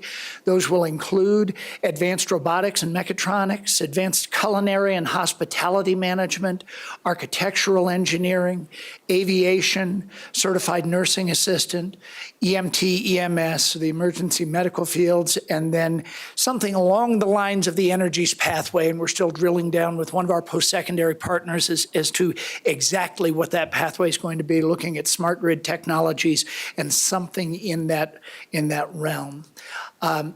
We too engaged in the community survey, taking names that had come out of conversations with multiple stakeholder groups over the course of the last year, and some of those conversations were steered by Mr. Windsor, and some I've been a part of as I've come on board. But we put forward the names of Futures Campus, of University Campus, and overwhelmingly, the Legacy Campus became that name that people continued to resonate toward. They did write in some votes, things along the lines of a DCSD CTE campus. And so our staff recommendation to capture the ongoing gift or impact the outline pathway programming will have on our students and our community, and to honor their respective feedback, we recommend Legacy Campus. And so with that, we would open up to any comments or questions from the board. Absolutely. So as you can see, we've really spent a lot of time gathering significant feedback in the process. Part of the revision process as we've gone through this is really kind of the main recommendations, to summarize it for you all, was really trying to look at, one, the current innovation campus being the Legacy Campus. The other component of the former ACC campus was really looking at, one, also, how do we include our kids in the process, particularly around looking at Vail? As a staff, we absolutely would like to recommend Legacy Campus and then Vail, really as the two recommendations, staff recommendations that was there, with the opportunity, which Ms. Hand has been really excited about, is including our kids in that process, potentially naming Voyager, something we can consider, but we want to know the implications across the whole system as well, knowing that there's some different schools that also have that attached as well as an area. So moving forward, our recommendations would be, again, the Legacy Campus, and then Venture Academy for Leadership and Entrepreneurship for Alternative Education Campus. So any questions you have for us? Questions and comments by any of the directors? Director Ray. A couple questions. So, Ms. Hay, when do we know what students plan to enroll in this alternative school? When does that know? That's a great question. Thanks, Director Ray. So the clock moves really fast moving forward, right? So when we look at enrollment deadlines and the way we would anticipate the course of this year going, we're already planning our branding and marketing plans so that we will have met with all high schools by the end of September. Okay. When we start to look at the enrollment process already in October, we want to make sure that we are visible out there and that we follow in line with everybody else's enrollment windows, so that we're very transparent in that process as well. So students will, then when is their enrollment confirmed then? So I believe, my understanding is that by January, when open enrollment windows are set and enrollments are expected, then that's when we should have our staffing and our student numbers projected and pretty accurate for enrollments. Great. And then kind of along those lines, so you had, I know you did a random sampling of students from alternative schools. How many students do you think were involved, not voting on the survey, but students you actually worked with to generate this name? Yeah, absolutely. I would say, I mean, to be conservative, I'd say 15 to 20, just because some of them were side-by-side conversations that I had with kids as I engaged with them on a day-to-day basis at the various schools. But 15 kids or so have been pretty ongoing, a couple that have come from the SAG committee meeting that I got to attend with both of you as well. And then our goal moving forward from July is to really develop our steering committee. And that will consist for this next year of both parents, stakeholders who are interested, but even more importantly than that, our student board. So they will help us with some decision-making and some visioning to move forward. I'd love for that to rest with them. So I'm kind of a school name snob because I've opened 3. And so I agree with you that the joy is when those students are involved and they open the school for the first time, and they've really, they choose their school colors or they choose their school mascot or whatnot. And so One of the things I was wondering is in terms of timeline is, and I'll think about Vail for a little bit, but I'm wondering in terms of the timeline, do you feel rushed to get this done? Because, it's not uncommon for us to keep referencing schools that are in planning as high school 10.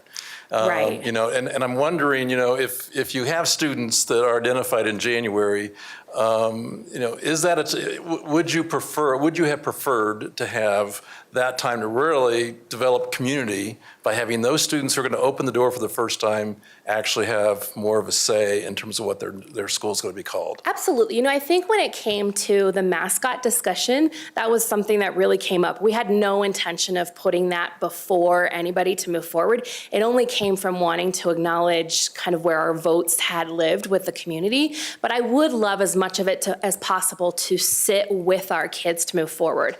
However, that said, I do think that there is something about an identity to move forward.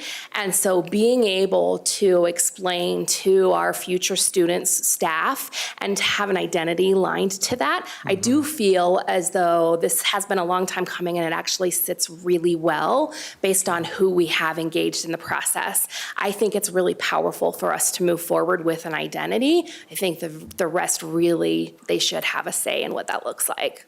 And is it Vail School, Vail High School, or just Vail? Just Vail. Okay. And then the extension would be the Venture Academy. And I'll be honest, a lot of the feedback that we got from the survey was debating whether or not we added high school to the front of something, right? So several people mentioned the idea that if we are doing something completely different than a high school model, that we shouldn't have high school in our name. Vice versa. Many said that because we are an alternative high school, that we should have high school, to be careful of connotation. So I think it goes back to the heart of what I have always believed, is that if we don't tell the story, someone will tell it for us. And I think so much of having an identity move forward will allow us to make sure that we're telling the right stories and we're capturing the history of what's happened over the last year. I love the concept of capturing an acronym that really represents the values and the goals and the vision of your school. I think that's wonderful. I will tell you that I will not remember all of that long name. I'm thinking about how you're going to get all of that on your building, whether you're going to put Vail or put all those words up there. It'll probably be a lot more Vail that will be front of mind. Okay. And I'll challenge and come back in a year and see if we'll make sure. Yeah. I bet we'll have you have it in your mind from here on out with what we do in the next fall. So Very good. Thank you. absolutely. Yeah, a couple comments. First of all, very well thought out. And I agree with the start with something and then align people, but also empower them. So I like Director Ray's comments, but to get into a very specific thing, and this is something I brought up to the superintendent, we have some Voyagers out there, specifically as a father of a daughter who went through the Bridge program. We've got our connections, we have our Voyagers, we have our pathways, depending on degree of need. And I think I really like Vail. I like that it's both concise, but also has a larger vision behind it. But my recommendation would be specifically to engage the students and let the enrolled student body to decide on the mascot. And also just as deference to our community, our students with special needs and family, to maybe reserve the Voyager name for our existing Bridge program, moderate special needs students.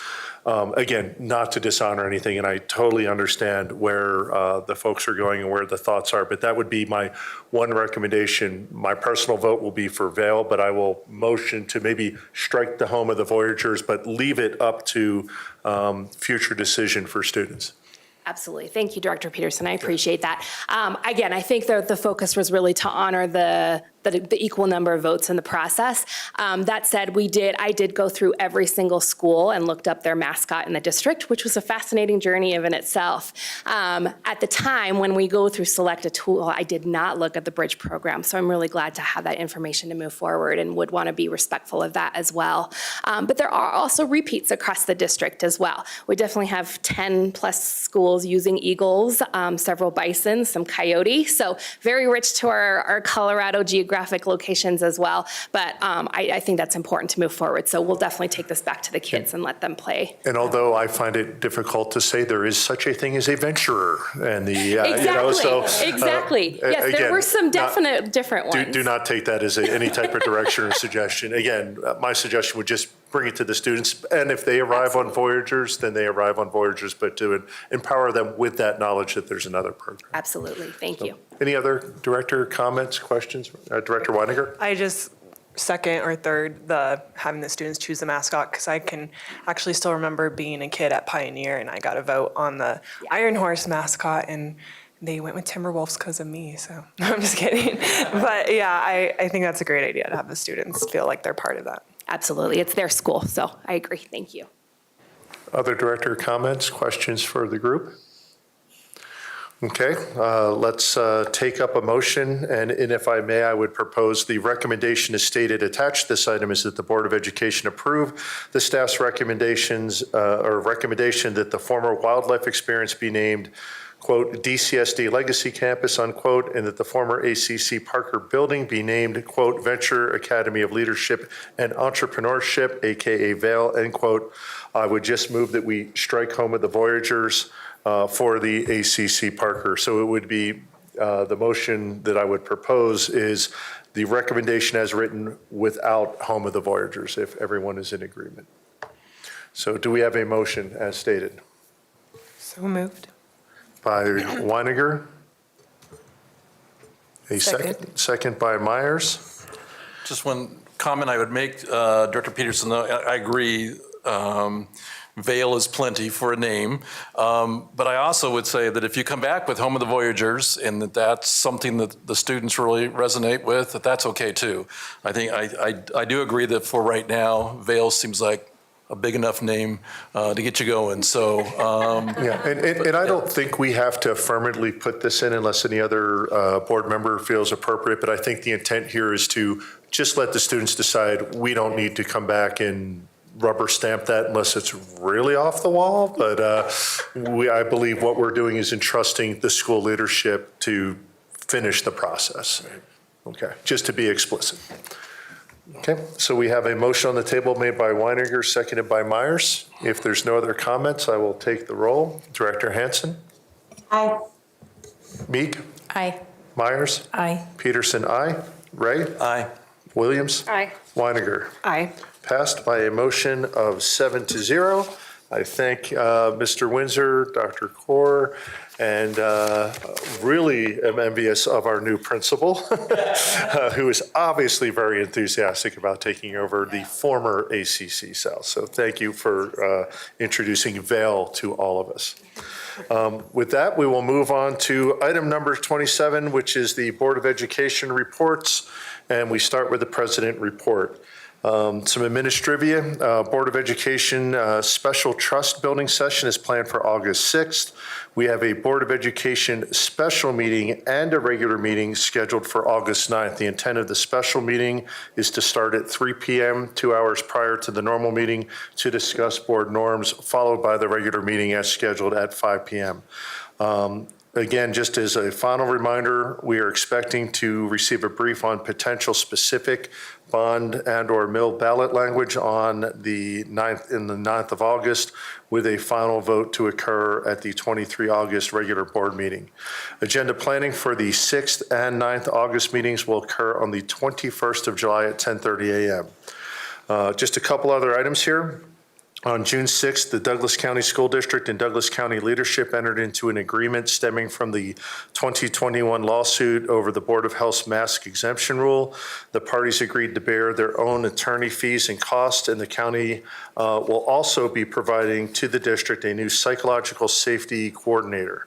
The newly created position will provide coordination, leadership, and facilitation of all components of district safety assessments and services, including mandatory child abuse reporting, suicide assessments, other mental health assessments, threat assessments, and crisis team response. So I'd like to personally, on behalf of the board, thank the district leadership and the county leadership and everyone involved for supporting mental health and the security of all our staff and students, and moving forward and promoting future partnership and collaboration.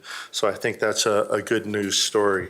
And then finally, and I'll get comments from other directors on this when it's their turn, but on 14 June, the Board of Education held a retreat to discuss board trust and collaboration, policy governance, the district's mission, vision, and ends, and some other topics. What I wanted to put out, because it's been a question that I personally have received, is, okay, what's the plan? What's the big future for the district that, I personally have referred to? And I can say as a group of 7, we validated and committed to the stated mission, vision, and ends of the district. So the big strategic vision as currently written. And at this point, I do not believe as a group of 7, based on what I heard in the retreat, we do not anticipate any major changes to the mission, vision, or the ends. That being said, starting in the August meetings, we will take up incremental review of those items, specifically mission, vision, and ends, with the intent to make some minor improvements in wording and simplicity and clarity, and really just kind of tweak, but not replace or make major changes to the existing themes. As a reminder, that mission and vision that we have is around achieving individual student potential and preparation of students to achieve or to pursue their chosen endeavor in society via the selected pathways. And tonight we had Mr. McNenemy introduced. His role is, I believe it's Director of Pathways, if I have the title correct? Thank you, Executive Director. So again, we are committing to that mission of individual potential and pursuit of pathways.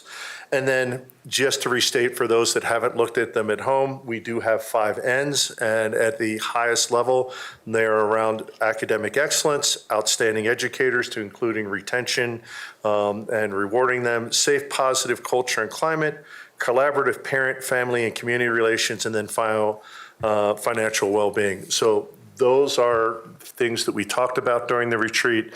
And for predictability, especially around bond, mill, and trust, we as a group of 7 have informally committed to maintaining that mission, vision, those ends, and really, again, don't look for any major changes. Again, in August, we'll start talking about those. And the first part of that is to have discussions in public and get community feedback before any changes would be considered. With that, I will open it up.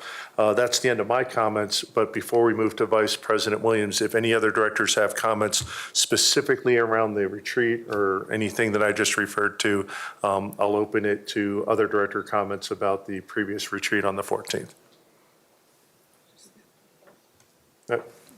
Go ahead, Director Williams.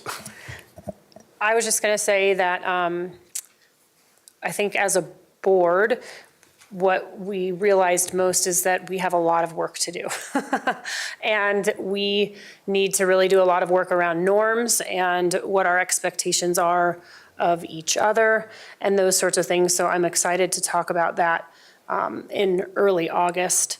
I think that pretty much sums up. We talked a lot about policy governance and if it's a way that we're going to move as a board, because I think in the past it's been talked about that this Douglas County School Board will be a policy governance board, and that's not the direction that we have been going. And so I think there was a lot of talk around potentially moving to policy governance and figuring out how we can make that work as a board of 7.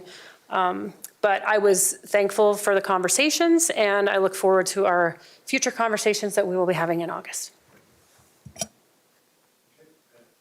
Thank you, Director Williams. And Director Meek, did you have something as well? Sure, I was just going to add, I very much appreciated the opportunity to spend the day together, talking through how we work together, governance, et cetera. I think what I haven't heard yet, I think we committed to putting into place regular accountability with monitoring reports, which I think is really important. And I don't have my notes in front of me, so I feel unprepared. When are we talking about the board committee priorities? Did we have that outlined? We had an intention to talk about it very early, but that would hopefully be brought up at the July 21st agenda planning to make sure that it's explicitly on the schedule. But thank you for bringing that up, because that's the other aspect is, I believe, again, as one director, not only do we need to discuss mission, vision, and ends and commit to those or have the discussions around those. A really critical part of those is making sure that they're clear and that we can link metrics and monitoring reports. So both the superintendent has clarity on what is expected around implementation and execution around those ends. And frankly, so that all 7 board members can also be held accountable to achievement of those ends. So that is a very critical part that frankly is probably missing or absent right now, coming out of some things, but we have an opportunity as a board to have those discussions, establish those objective metrics for both our superintendent and for the board members, and frankly, have them validated by comments from the community. So thank you for the addition. Yeah, and I think the only other thing, I appreciate you talking through reaffirming the direction of the district, because as you all know, that has been a very common question that we've received from the community since we fired the superintendent without cause to move into a new direction. So I think we had been hearing over and over, what's the new direction? But I think people are hearing loud and clear, we are keeping the current direction, right? And talking about it publicly with the community. And there's no drastic change from the current direction that has been established. No, and my one comment would be, I think the biggest change would not be in direction, but adding that metrics and accountability piece and having it be very explicit, and it's something that we've probably needed, so thank you.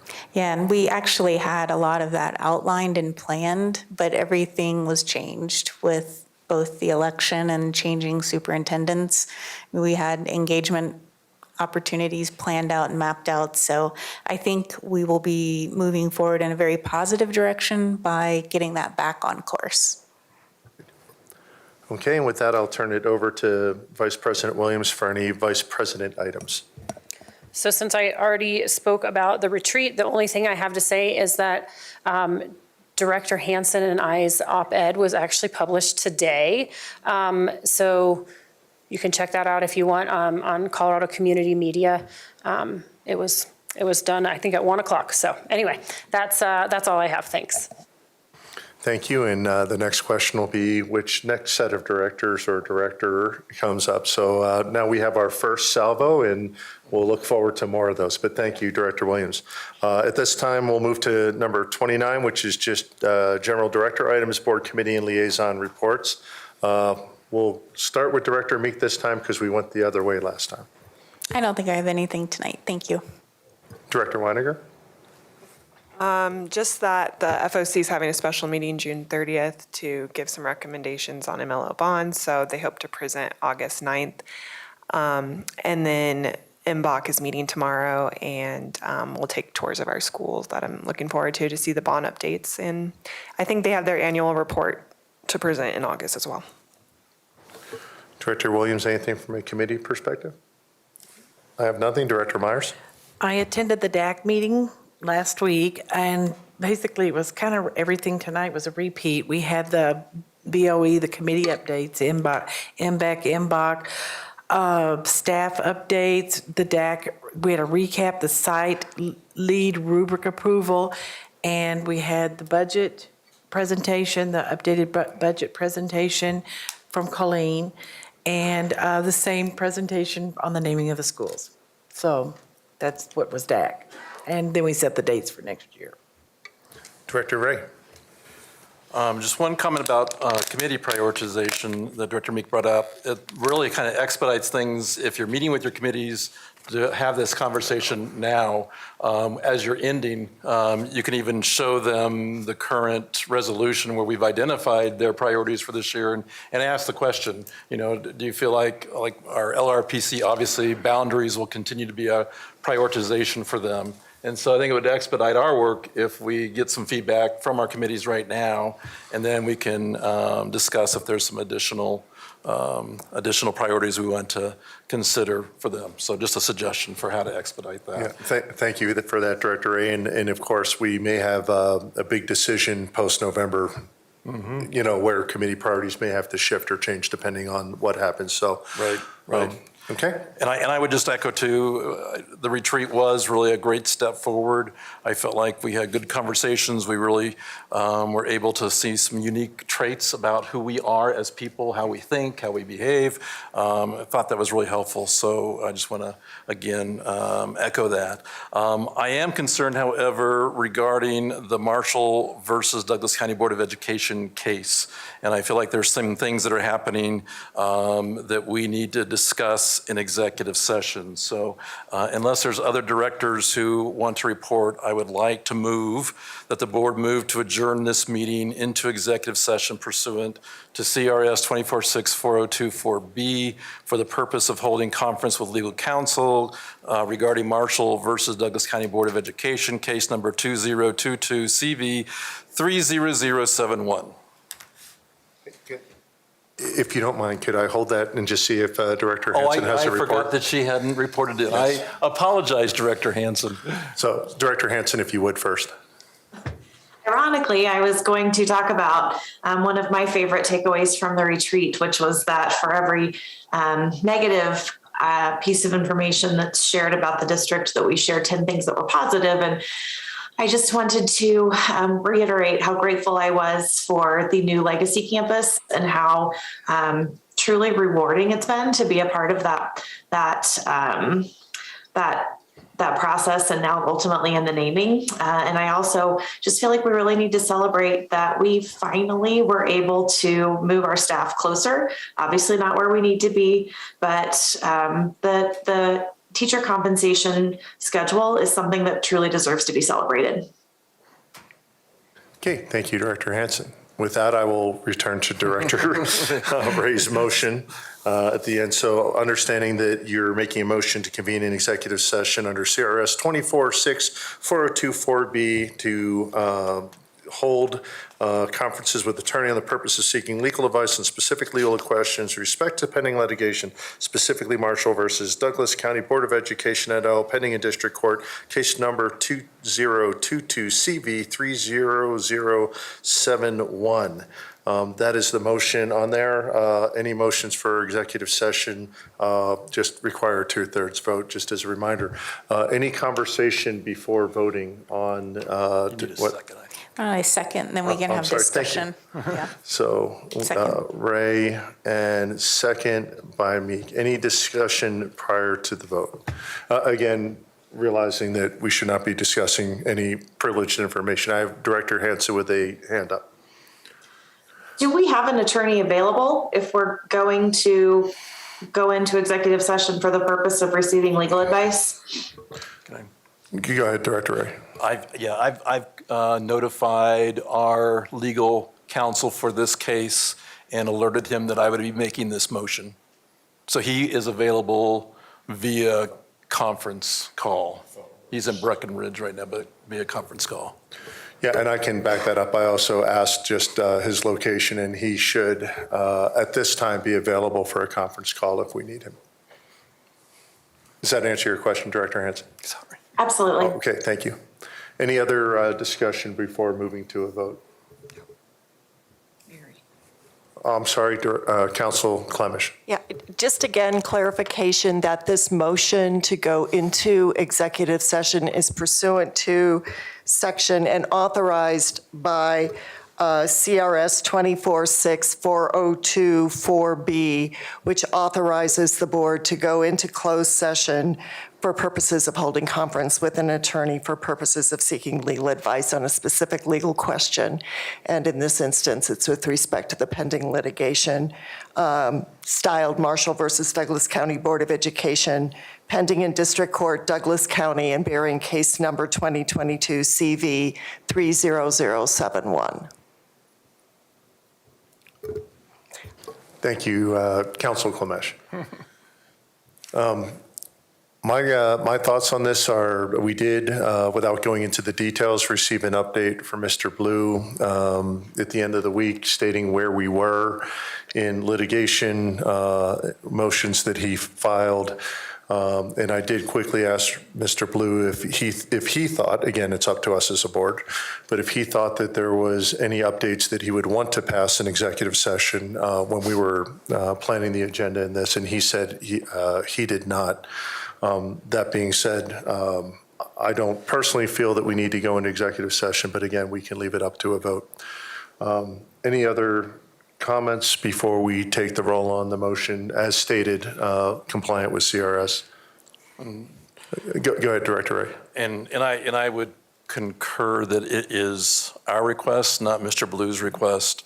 Second, I would publicly state, and I don't believe this compromises executive session information, but I'm adamantly opposed with the continued legal actions being taken place. Therefore, I feel like that either we need to consult an executive session or we need to publicly discuss our differences in terms of how legal action is progressing. So that would be my counter to you feeling that you don't have a need. I definitely have a need. Okay, thank you, Director Ray. Any other comments by, go ahead, Director Meek. So if we do not approve going into executive session, then the conversation will be held on the dais in regards to questions around the legal representation. Is that the way this would work? Actually, I don't think so, because we would have to, executive session can be motioned at any time for any reason if people feel they need to go into executive session. However, to have a scheduled discussion of a case, even if it's not an executive session, we would have had to amend or add to the agenda, and this is clearly not on the agenda for this evening. So I think the answer would be if we don't want to go into executive session tonight, we have a couple options. We could have individual directors direct their concerns to Mr. Blue if it's just a question of clarification via attorney-client privilege. We could schedule a follow-on special meeting for only the purpose of entering executive session, and we could certainly do that. We could delay executive session to the next scheduled meeting, which is on the 9th is the next regularly scheduled meeting and a special board meeting. There are a lot of options, but my interpretation of Roberts and everything is we could not just add an extra item for a discussion that's not on the agenda. I thought a board can vote to go into executive session at any time on an issue, correct? That's correct, and that's the motion before the board is Okay. currently made by Director Ray and seconded by yourself. And we are incurring costs when we're not, when our legal counsel takes action without us giving direction, costs are being incurred. And I would like to have an opportunity as a board to discuss our direction and strategy. So I think it's pretty important that we have that conversation.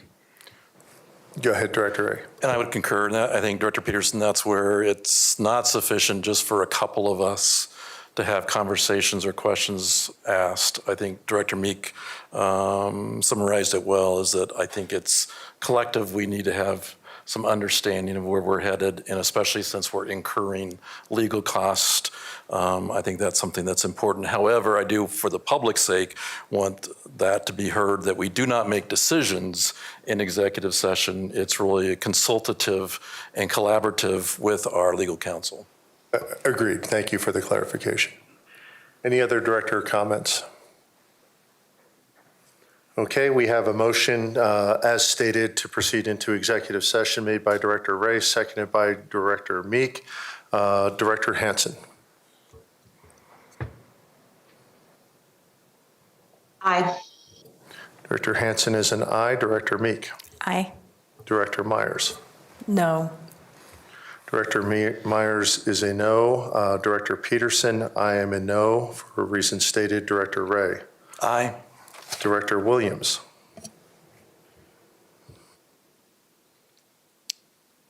Aye. Director Williams is an aye. Director Weiniger. Aye. It passes by 5-2, which is a 2/3 vote.